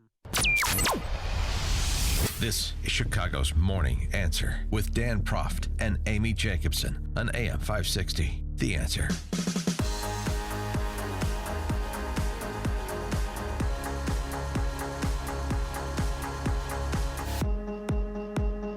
Good morning, Dan and Amy. Turning our attention locally here. The trial of former Chicago police officer Jason Van Dyke is nearing its conclusion. A big question answered yesterday. Would Jason Van Dyke testify in his own defense? In his own defense. He took the stand yesterday and answered that question and a bunch more, including offering up what he saw from Laquan McDonald when he confronted him that night. His face had no expression.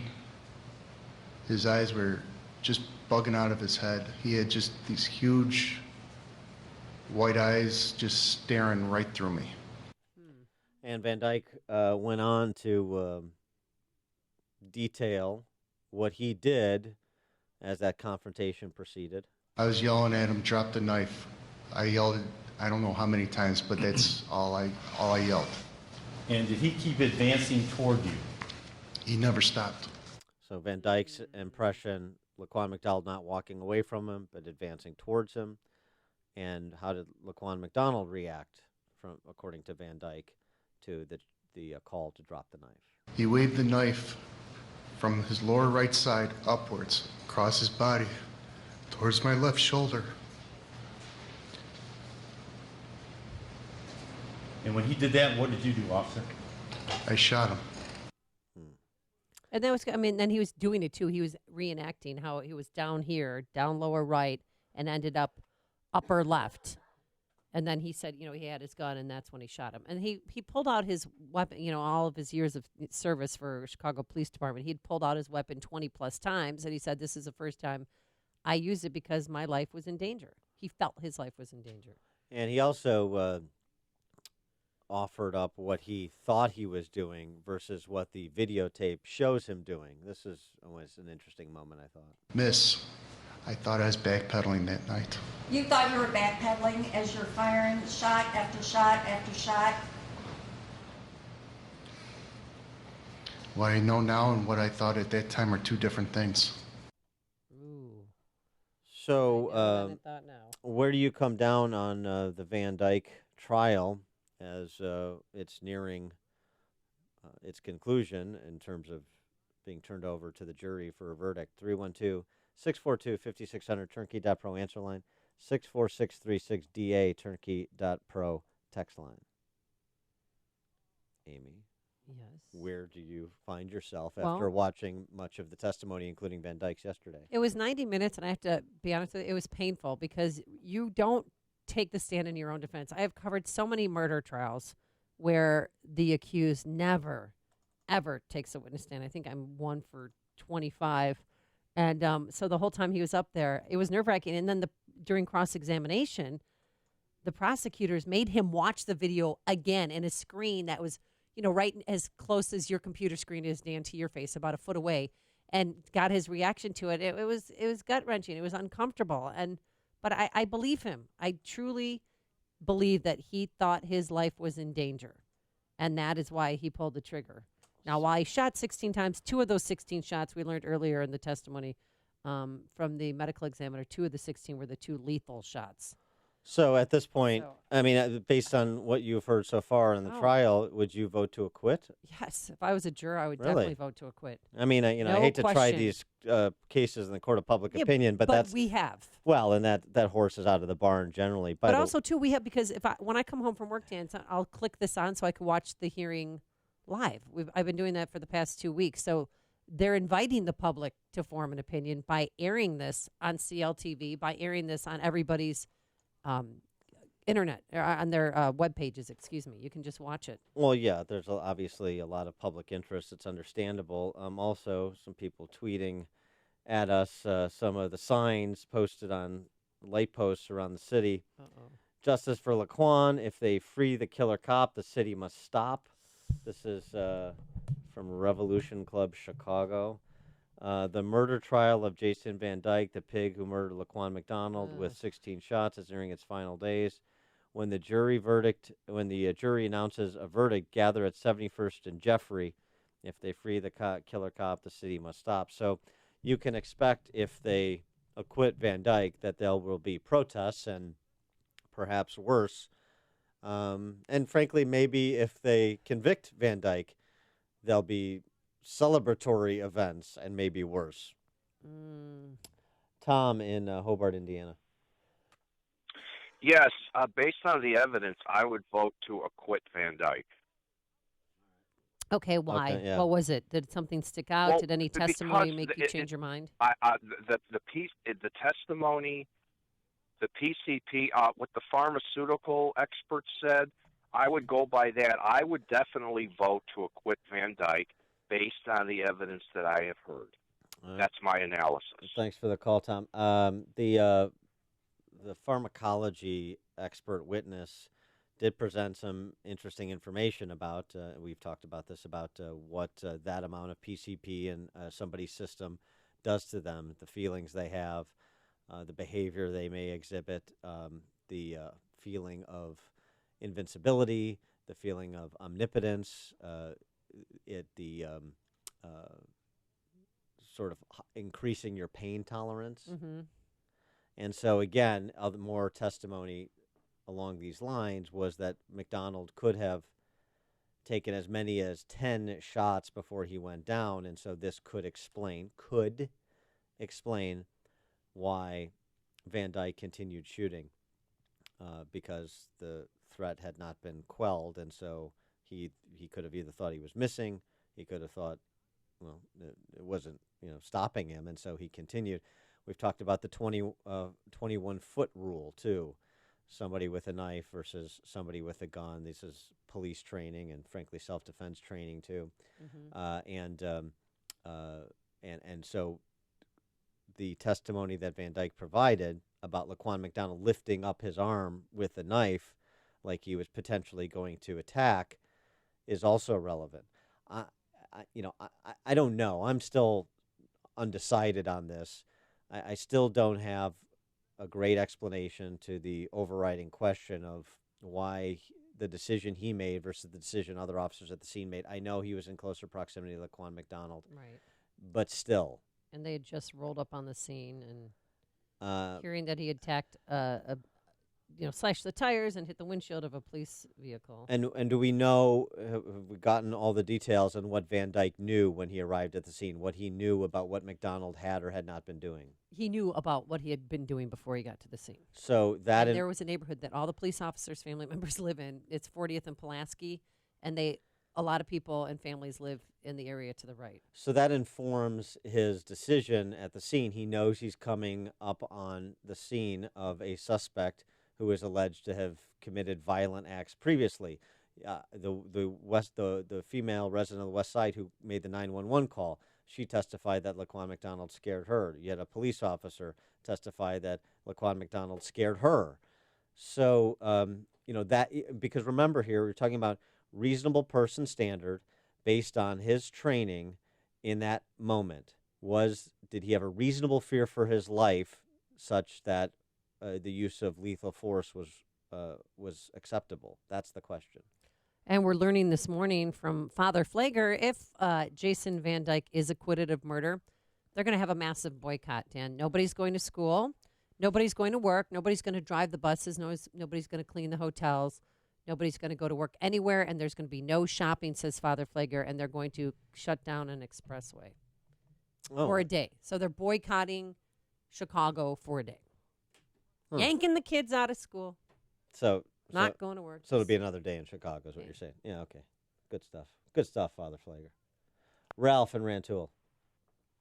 Yeah, good morning. I've been on a criminal jury before, and I know that unless you're there and you're hearing all of the testimony on both sides, it's really difficult. Yeah. I'm just going to stay away from saying whether or not I think he's guilty. But I will say this, though. I think that all of this is really going to discourage more good people from joining the police forces around the country, because if you have to whip out your phone, dial the full 10 digits of the should I shoot or not shoot department, listen to the Girl from Ipanema music playing on hold while you're waiting for a decision maker to come online. And meanwhile, the threat has changed from whatever position they were in to now bearing down on you, or continues to shoot away. I could just hear the gunshots in the background. I'm being shot at. Is it okay if I shoot back? Well, are the bullets really close? Can you hear them as they whiz by? Can you feel the heat, or are they kind of bad shots? Well, no, they're pretty good shots. Well, all right. Yeah. Then. Also, have you ascertained the preferred pronoun choice of the individual with whom you're in this gunfight? You got to get that. And is the video going to make you look like you are actually putting down an aggressor, or does it really make you look like a victim? Because we don't want you to actually shoot back before you're a victim. Well, and thanks for the call, Ralph. And here's the other thing. What's being proposed now in the city?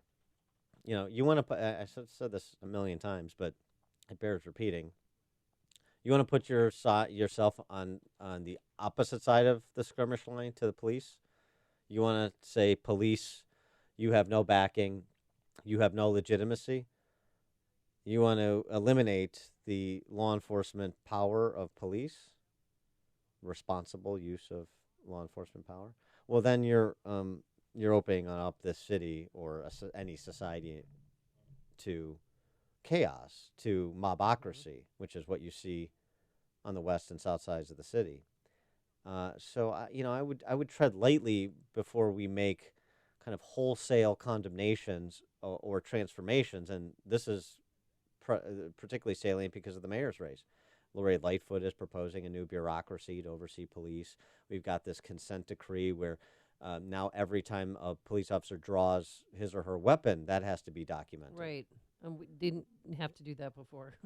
So, micromanaging these sorts of situations by bureaucrats or politicians behind a desk in a faraway place probably isn't the best strategy to providing for the public's safety. So, this is why in this conversation, you try and limit it to the specifics of this case. The Chicago Police Department is on trial. Laquan McDonald is on trial. Laquan McDonald is part of the trial because his conduct that night is relevant to the discussion and to Van Dyke's guilt or innocence. But it's this specific instance. It is not to be extrapolated across 12,000 Chicago police officers. That's just ridiculous. But that's what's happening. Chip in St. Charles. The Tate protesters and anarchists live in Chicago. And Chicago has ducked a whole bunch of things that have gone on around the country, like other cities have burned and have been protested to the ground. But Chicago's not going to duck it this time. When this officer is found not guilty, which I think he will be, Chicago is all going to catch up with Chicago this time. Is what I think is going to happen. All right, thanks for the call, Chip. Sean from Melwood Park. Point of being a conservative or being somebody who has principles is that you're able to think of things individually.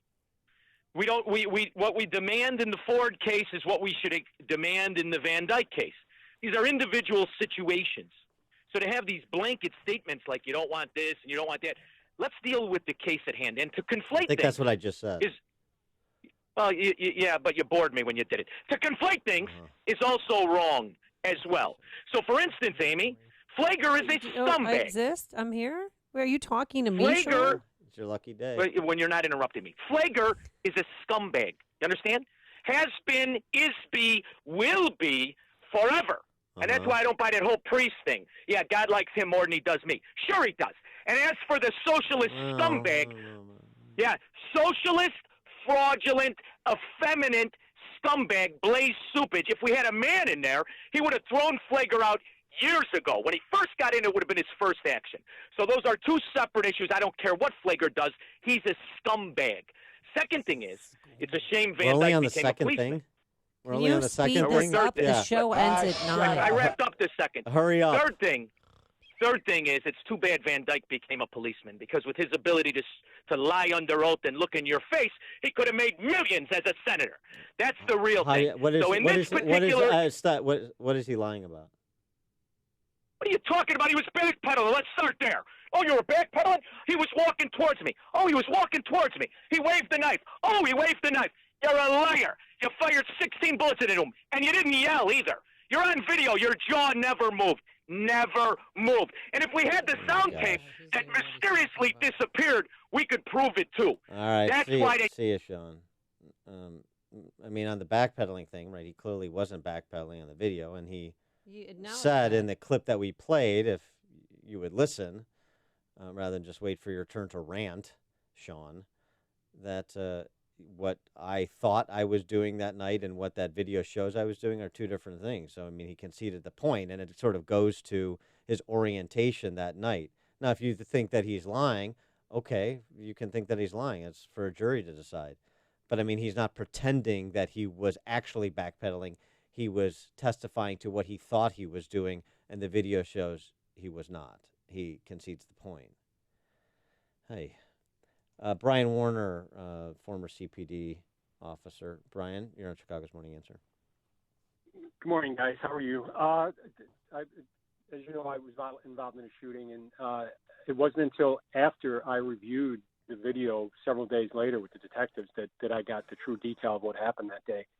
There was a part of my shooting where when we bailed out of the car, our squad car continued to roll and hit another car. I'm doing the paperwork. I'm like, what's the traffic crash for? I'm like, your car rolled and hit another car. I'm like, it did? I'm like, I thought it just rolled through the intersection as we were firing at it and then hit the pole and ended up over there. And they're like, no, it hit another car. Never knew that until 3 days later. So to think that you have all the information at night and then you can sort all that out, it's impossible. More importantly, I fired 7 rounds that night. Oh. The detectives asked me, was your gun fully loaded? I said, yes, it was. You had one in the chamber. Yes, it was. They asked me, how many times did you fire? I said, 3, 4 tops. They said, no, you fired 7 times. I would have never known that.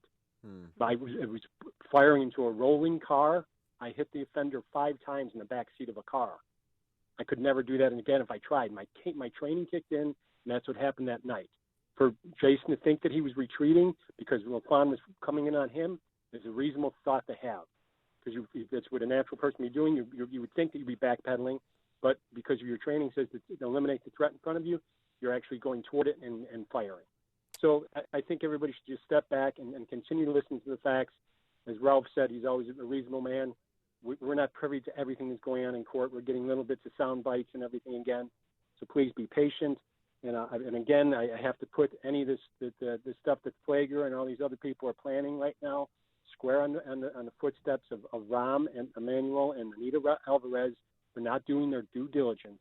They had a press conference, and we discussed all the things we're discussing now at a press conference, and they explained the facts instead of people getting people's false hopes up. There's going to be a conviction here. We're not in this predicament. It's very frustrating and emotional for me. It was emotional for me to watch Jason yesterday. It's emotional for me to even talk about my shooting. So for anybody to take that lightly is just irrational and totally insensitive to what police do every day. Brian Warner, thanks for the call. Appreciate it. Listen to Dan and Amy on your smartphone. Download the AM 560 mobile app today at 560theanswer.com/mobile. The following is a paid political announcement. Senator Joe Donnelly has some strong words for companies that outsource jobs. Here's what Donnelly said. It's wrong. It's unpatriotic. It's shameful, and it's un-American. That's why it's so shocking that Donnelly's own family business got caught outsourcing jobs to Mexico. According to job postings, the Mexican factory where the Donnelly's business outsourced jobs paid employees just $3 per hour. As for Donnelly, he pocketed up to $80,000. That's on top of his $174,000 Senate salary, almost 3 times what the average Hoosier family earns. American jobs shipped to Mexico while Donnelly personally profits. It's shameful, and it's un-American. You're right, Joe. It is shameful, and it's time for Mexico Joe Donnelly to lose his job. Senate Leadership Fund paid for and is responsible for the content of this advertising. Not authorized by any candidate or candidates committee. www.senateleadershipfund.org. Signature Bank is Chicago's fastest growing independently owned business bank. It's a bank where relationships still matter. Signature Bank knows your name and your story. I'm Dan Proft, and I know this because Signature Bank is my business bank. Do you know your bank's fraud tolerance? I'm Ann Dollagall, Treasury Management Executive. At Signature Bank, we have zero tolerance. While some of the big banks may write off smaller incidences of fraud, we use a multi-layered approach to fight fraud before it happens to our customers. There's been a record number of businesses hit with payments fraud this year. Keeping your business assets safe is our top priority. We are trained, and we will train you to recognize potential wire fraud threats and business email compromise scams. Call us today to find out how Signature Bank can work with your business to fight fraud. Signature Bank is looking for their next success story. To learn more about turning your business vision into reality, visit signaturebank.bank. Signature Bank, helping local businesses succeed. Member FDIC, Equal Housing Lender.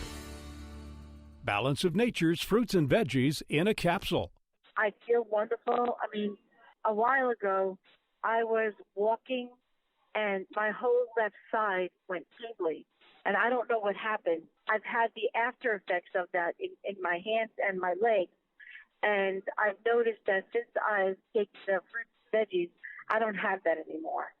So that is one thing that I am very, very pleased with, is I don't feel any of that tingly sensation in my foot. It's like my nerves are getting healed or something. It's just wonderful. I love this. I'm very, very impressed with this product.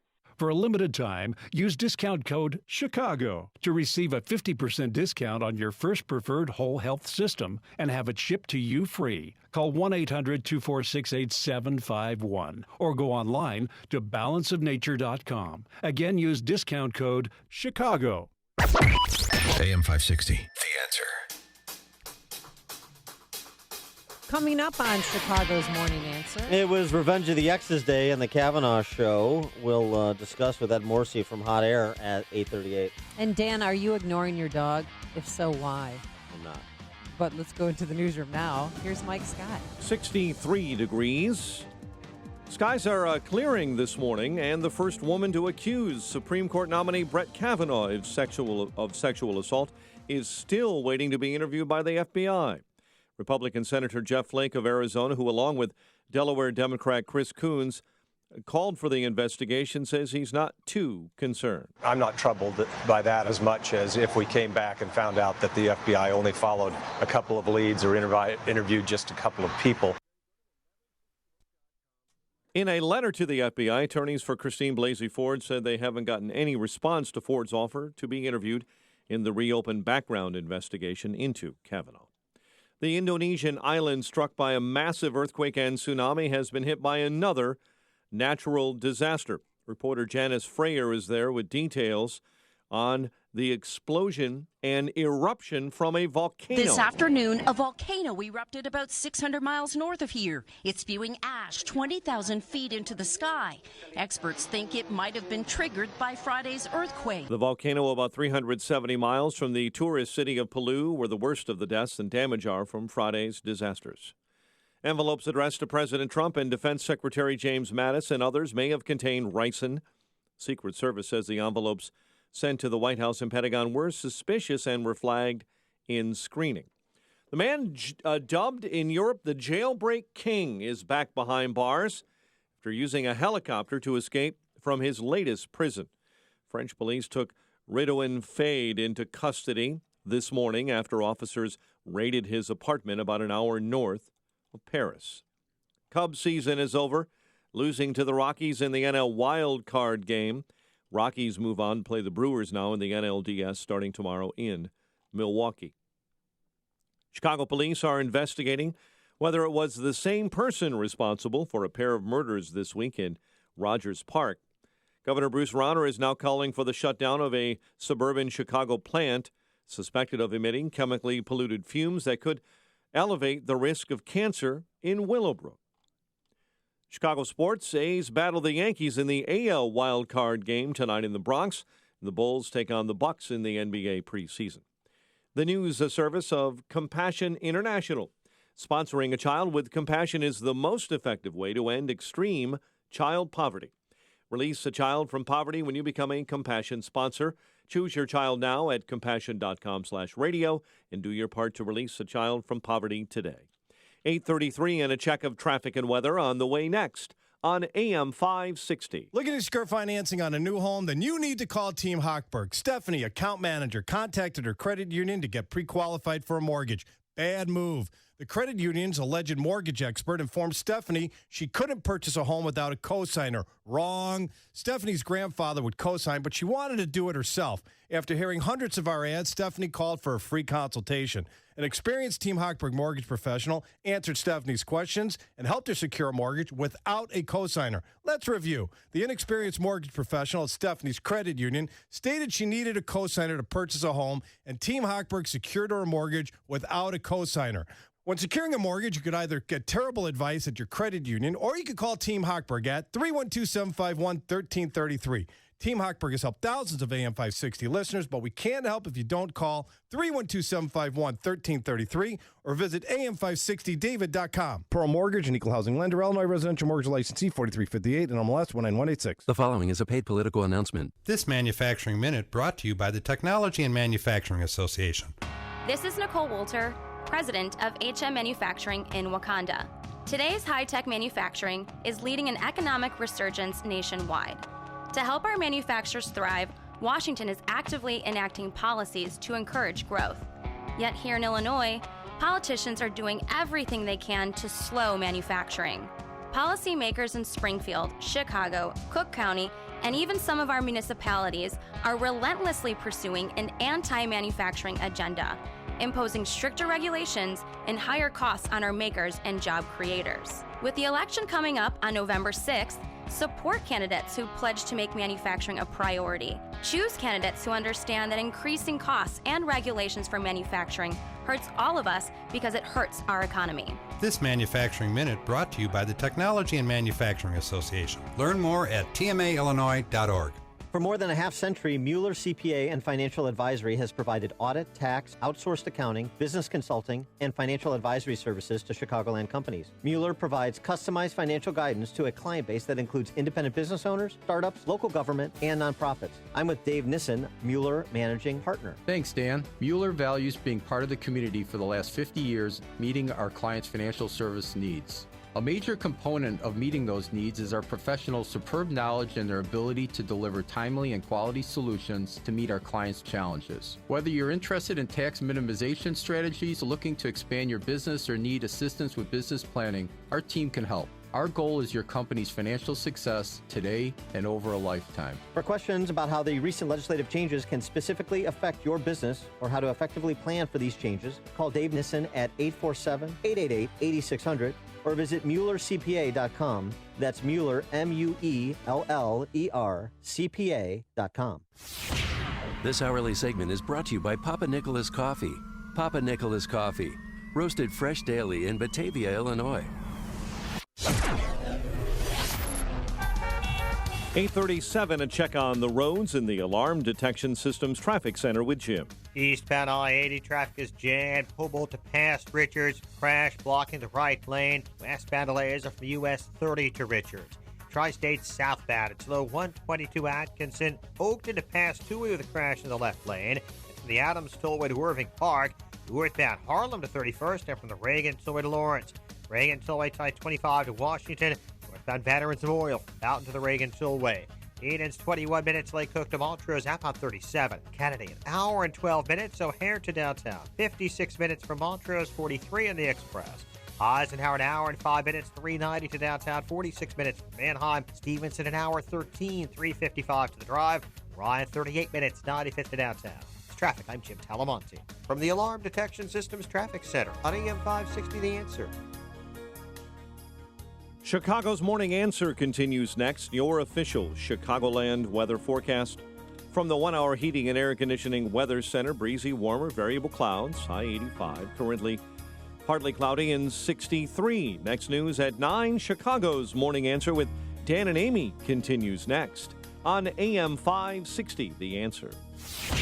This hourly segment is brought to you by Empowered Investing, the show dedicated to investors. Saturdays at noon on AM 560, The Answer. See Heather McDonald, James O'Keefe, and Sheriff David Clark at Freedom Summit 2018. Get your tickets at freedomsummitchicago.com. Dan and Amy, and I referenced this before, but I just want to put an exclamation point after it. This is a wonderful piece in the leftist Daily Beast.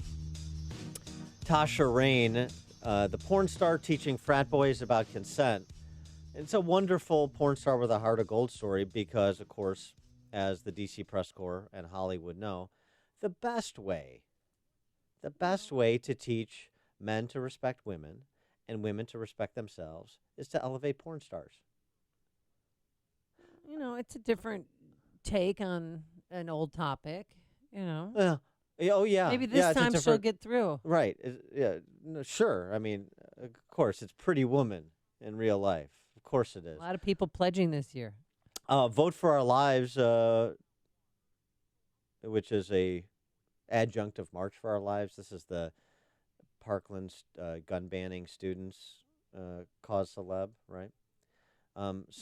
You have got to turn up your radios and pay attention to this ad. The cast for Avengers cut an ad, very much in keeping with sort of the Tasha Rain approach to getting to young people.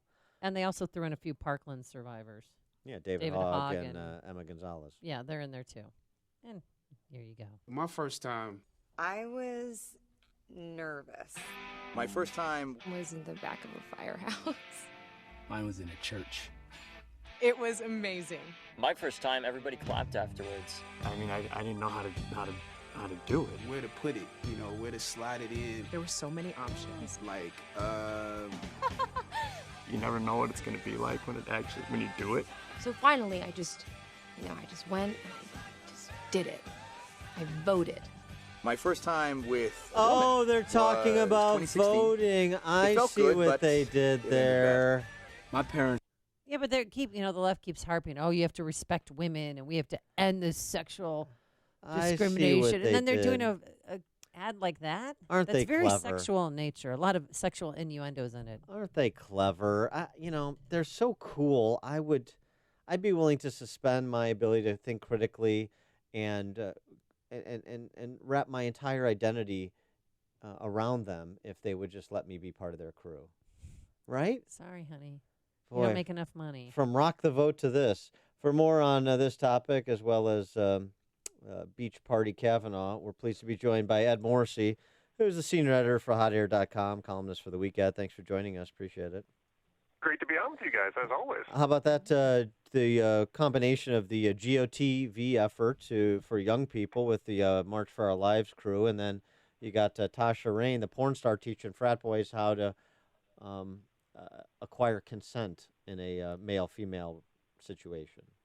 Yeah, it's classy. You know, yesterday I got an email from some public relations firm about a new comic book that just came out that has Stormy Daniels as the hero. With the dramatic, heroic pose on the cover, and I mean, I actually downloaded it just because I thought they can't be serious about this, and unfortunately, they were very serious about it. If you oppose Trump, then that's your first step towards heroism. Apparently. Last night, President Trump, I think he stepped in it when he called out Christine Blasey Ford and talked about she had one beer, and I felt that he was mocking her in a way.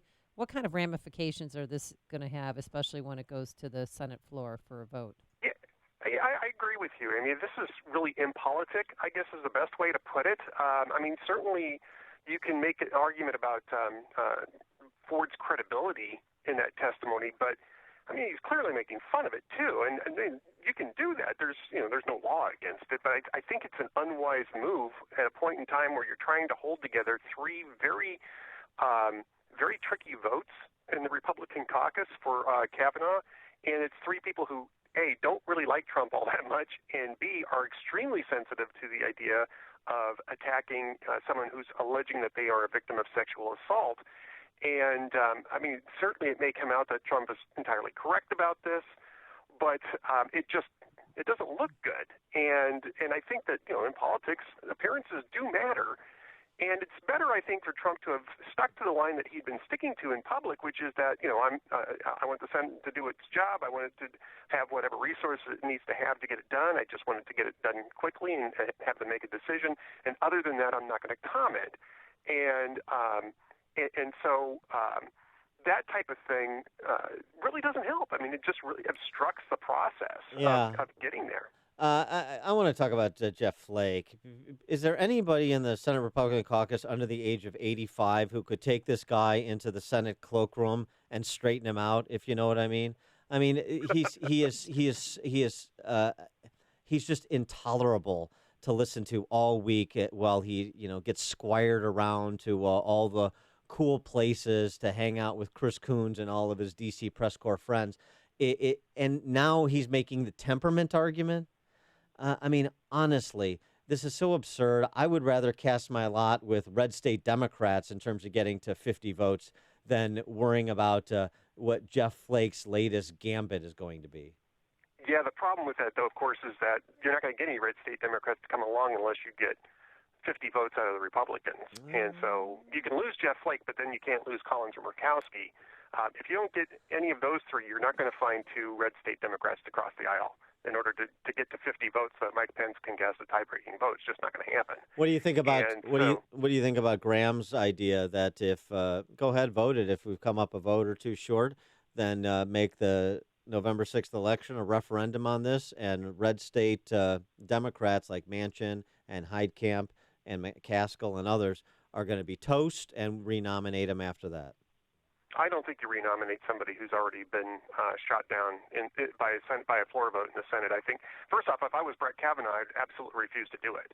I mean, why would you go through that all over again? He's got a job on the appellate court. There's no reason to go through all of that all over again. They would move on to a different candidate.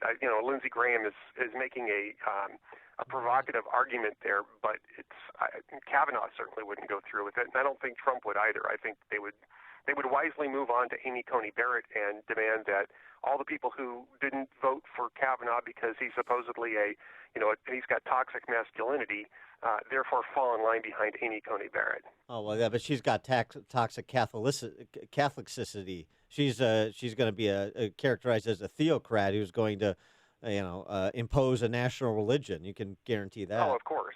Yeah, of course.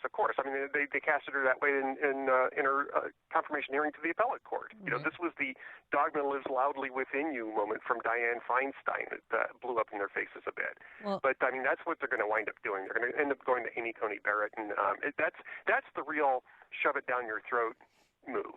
Because they could go to Thomas Hardiman, who was also a shortlister, who is apparently a little bit more popular among senators, but. Trump being who he is, he would pick Barrett just to shove it back down their throats and say, I dare you to do this again, because if you do, it's going to be very, very apparent what you're up to. Well, it isn't over yet for Brett Kavanaugh, so that's good. No. But why in the world, and I know, Dan, I asked him this question earlier, why isn't the FBI sitting down with Christine Ford and talking to her?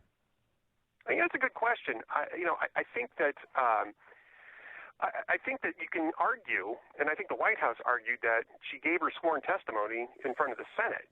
So she was questioned at length by Rachel Mitchell, and so the FBI can just simply work off of that. I mean, this is not an investigation; this is a background check, and that's something that people seem to be forgetting. Is that all they're really doing is collecting witness statements and then providing them to the Senate Judiciary Committee. This is the reason why Chuck Grassley was saying an FBI probe is not a deus ex machina. This is basically the Senate Judiciary is capable of doing exactly what the FBI is doing right now. But the only difference now, though, is in terms of the FBI questioning Ms. Ford, is you have a rebuttal witness in her ex-boyfriend's statement.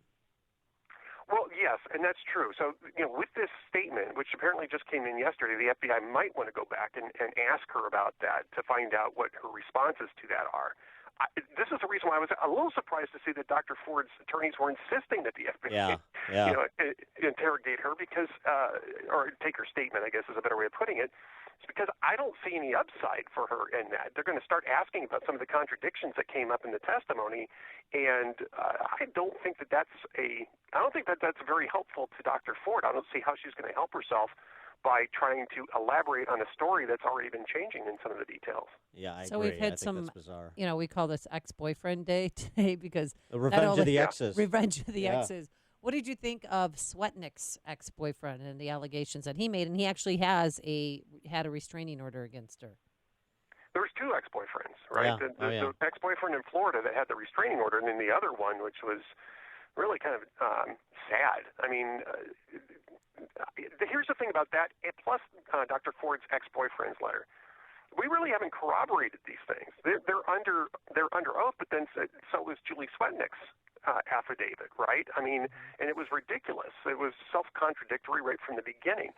We haven't really corroborated any of this stuff, and I think we should be careful about proceeding down these paths without having to make sure that we've got corroboration. But that's a lesson that we should have been applying all along, including to Dr. Ford and to Deborah Ramirez and all the rest of the people who were coming out of the woodwork to make wild allegations without any evidence whatsoever. He is Ed Morrissey, senior editor for HotAir.com and a columnist for The Week. Ed, thanks for joining us. Appreciate it. Thanks. And he joined us on our turnkey.pro answer line. It's what Chicago is talking about. It's Chicago's Morning Answer with Dan and Amy on AM 560. The Answer. On AM 560, The Answer, we talk about the important issues that affect your world. Things like the economy, education, and foreign policy. There's always so much going on in the news that we don't always have the time to focus in and talk about the big ideas behind the important issues. Enter Upstream Ideas online at upstream-ideas.com. Upstream Ideas, in partnership with the Illinois Opportunity Project, provides the kind of information that informs the policy discussions happening here on AM 560. At Upstream Ideas, you'll broaden the debate, move beyond partisan assumptions, and challenge accepted beliefs. Upstream Ideas goes against the current and thinks upstream. Go online now at upstream-ideas.com. That's upstream-ideas.com. You'll be armed with new information and fresh perspectives to help encourage you to make the state of Illinois and the United States of America a bit freer, a bit more just, and a bit more civilized. Upstream-ideas.com. What if you could enjoy total peace of mind when it comes to home security? What if the best technology came from a local company who puts the customer's needs first? Alarm Detection Systems is the right choice for an alarm system with complete control from your phone or tablet. Know when your children arrive home from school. View live streaming video. Check up on your pets. Receive alerts for extreme temperatures. Know if leaks or floods have been detected. Get real-time text alerts sent to your phone. Family-owned and operated since 1968, Alarm Detection Systems understands that nothing is more important than the safety of your family. Your security system will be monitored by our central station in Aurora, 24 hours a day, 7 days a week. Alarm Detection Systems is an authorized Honeywell equipment dealer. Our on-site security consultation is always free. Visit adsalarm.com or call 630-844-6322. That's 630-844-6322. Alarm license number 127000143. Hi, I'm Bill Engvall, and I'm here with Mike Stahl from Health Markets, a national organization helping folks find the right Medicare coverage. Mike, the news reports keep saying that the rates might actually be going down. The cost of many Medicare plans are decreasing this year, so you have to ask yourself, are you getting the best rate? Health Markets offers a free service with access to thousands of Medicare plans, plans that can eliminate your out-of-pocket costs, plans with $0 premium, and even plans that pay you back. All right, Mike, with the enrollment deadline for Medicare coming soon, what should people keep in mind? With so many new options, it can be confusing. You can get objective help to find a plan that may cost less and cover more, with lower copays, more choices like dental, vision, and prescription drug coverage, and the freedom to see the doctors you choose. Don't miss out on savings you deserve. Our Health Markets Medicare assistance is free. Thanks, Mike. Hey, folks, your Medicare is just too important to put off. So call Health Markets today and find out how much you could be saving. Call 800-716-7780. That's 800-716-7780. 800-716-7780. Balance of Nature's fruits and veggies in a capsule. It's a great product. And the one thing I like about it the most is that when you open the bottles, you can smell like the scent of the fruits and veggies. It's no genius thing to it. It's really just fruits and veggies, which everyone needs. And you guys kind of put it in a way where you can take it easy and you can get it, and it's natural, and that's what I like about it. I like the product, and I've taken it, and it's definitely made me feel a lot better. I'm a healthy person to begin with, but it's definitely good prevention, and it's definitely gives me energy, and I feel like it's a natural thing. I like it. I really do. For a limited time, use discount code CHICAGO to receive a 50% discount on your first preferred whole health system and have it shipped to you free. Call 1-800-246-8751 or go online to balanceofnature.com. Again, use discount code CHICAGO. Hi, this is Amy Jacobson, and just because summer's over doesn't mean it's too late to paint your home. The new thing right now is painting kitchen and bathroom cabinets white. And CertaPro painters can do just that. Mine are gorgeous, and it really opens up the kitchen and bathroom.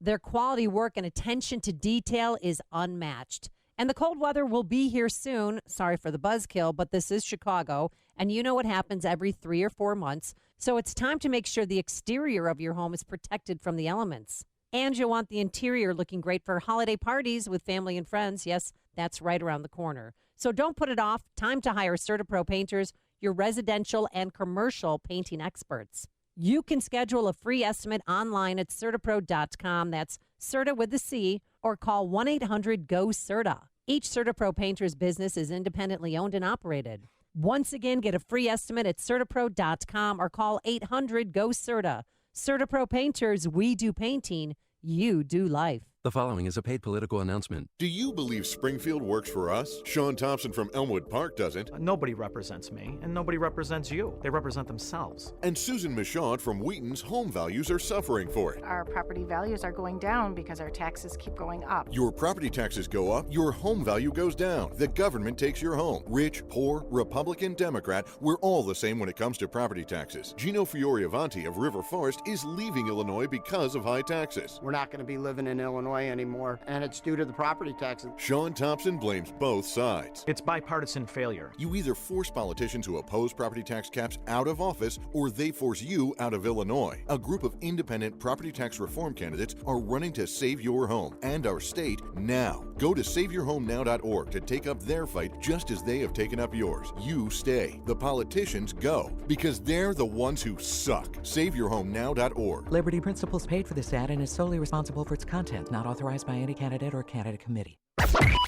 AM 560, The Answer. Seems like an appropriate topic, given what's happening at the national level. Let's talk a little bionic penis. Why don't we? Going up. Now, this is not the bionic penis man who had the original? to get... Yeah, not the original. This is... what happened to the original? Something. The bionic penis guy, the original guy, it was a gruesome accident. Well, yeah, didn't he have a bike accident and his naughty bits when he was a kid and everything get kind of sliced off? Gosh, that sounds really graphic. Something like that. But something happened at Lovely. His first time didn't go so well. It was a prostitute, wasn't it? Yeah. Oh, yeah. That's right. Yeah. Let me just Google that here. We're not talking about him. We're talking about Andrew Wardle. He was born with a congenital abnormality. Okay. Yeah, and so like a lower abdominal wall had not formed properly. Bladder extrophy, if you want to be specific. Okay. Which there's no reason you would. Here's some charts here about how penis implant surgery works. Do you want to see that? Here's. I got your thumb. See that? No. All right. And so here's what so he has this condition And what's his name again? In and out, Andrew Wardle. In and out of the hospital since till about 2012. When he was 39 years old, he finally gets thrown a lifeline in the form of the bionic penis. Oh, that's great. So you had urologist David Wood built him a new bladder. His name's Wood. Do you know it was a 10-hour operation? It was a $50,000 penis, bionic penis. 50,000 pounds. Oh. That's a lot of weight. Hey, no. It's not about girth. Uh-huh. I mean, They said that it was ridiculously big. I'm just saying. But go on. Okay. Well, that's what the ladies... No, I know. Look, they're quoted in this article. This is a story about science. It was described as ridiculously big. Yeah. Urologist Dan Wood built him the new bladder while his fellow member of the medical community, David Ralph, created his penis. David Ralph is a specialist in genital reconstruction. Somebody has to be. It's certainly not going to be me. If I hadn't gotten this radio gig. So here's the thing. He gets the bionic penis, and, you want to... Well, you test it out. Take it for a test drive. Just like a new car, you got to get behind that bad boy and see how it runs. You want to work it out. Yeah. Can it withstand intimacy? Right. Well, so he was a virgin. So what happened? He was a virgin, much like Brett Kavanaugh. I don't know if Brett Kavanaugh has a bionic penis or not. Okay, please go on. Yes. His girlfriend, Fedra, excuse me. They had relations. So they had sex. Okay, go on. And a week later, she found him on the floor, took him to the hospital. He was unconscious for 5 days. Oh. But he's okay. It's a cautionary tale about bionic penises. Is that a side effect? That he could be in a coma for 5 days? And if the erection lasts for more than 10 days before it deflates, please seek medical help. See urologist Dan Wood. Thanks so much for making us part of your morning. We're back here bright and early tomorrow, 5 a.m. Now here is Mike Scott. The Van Dyke trial continues on, and one wounded in a police shooting on Chicago's southwest side. Breezy and warmer in your forecast. WIND Chicago News Time, 9 o'clock. 2 Republican senators do not like what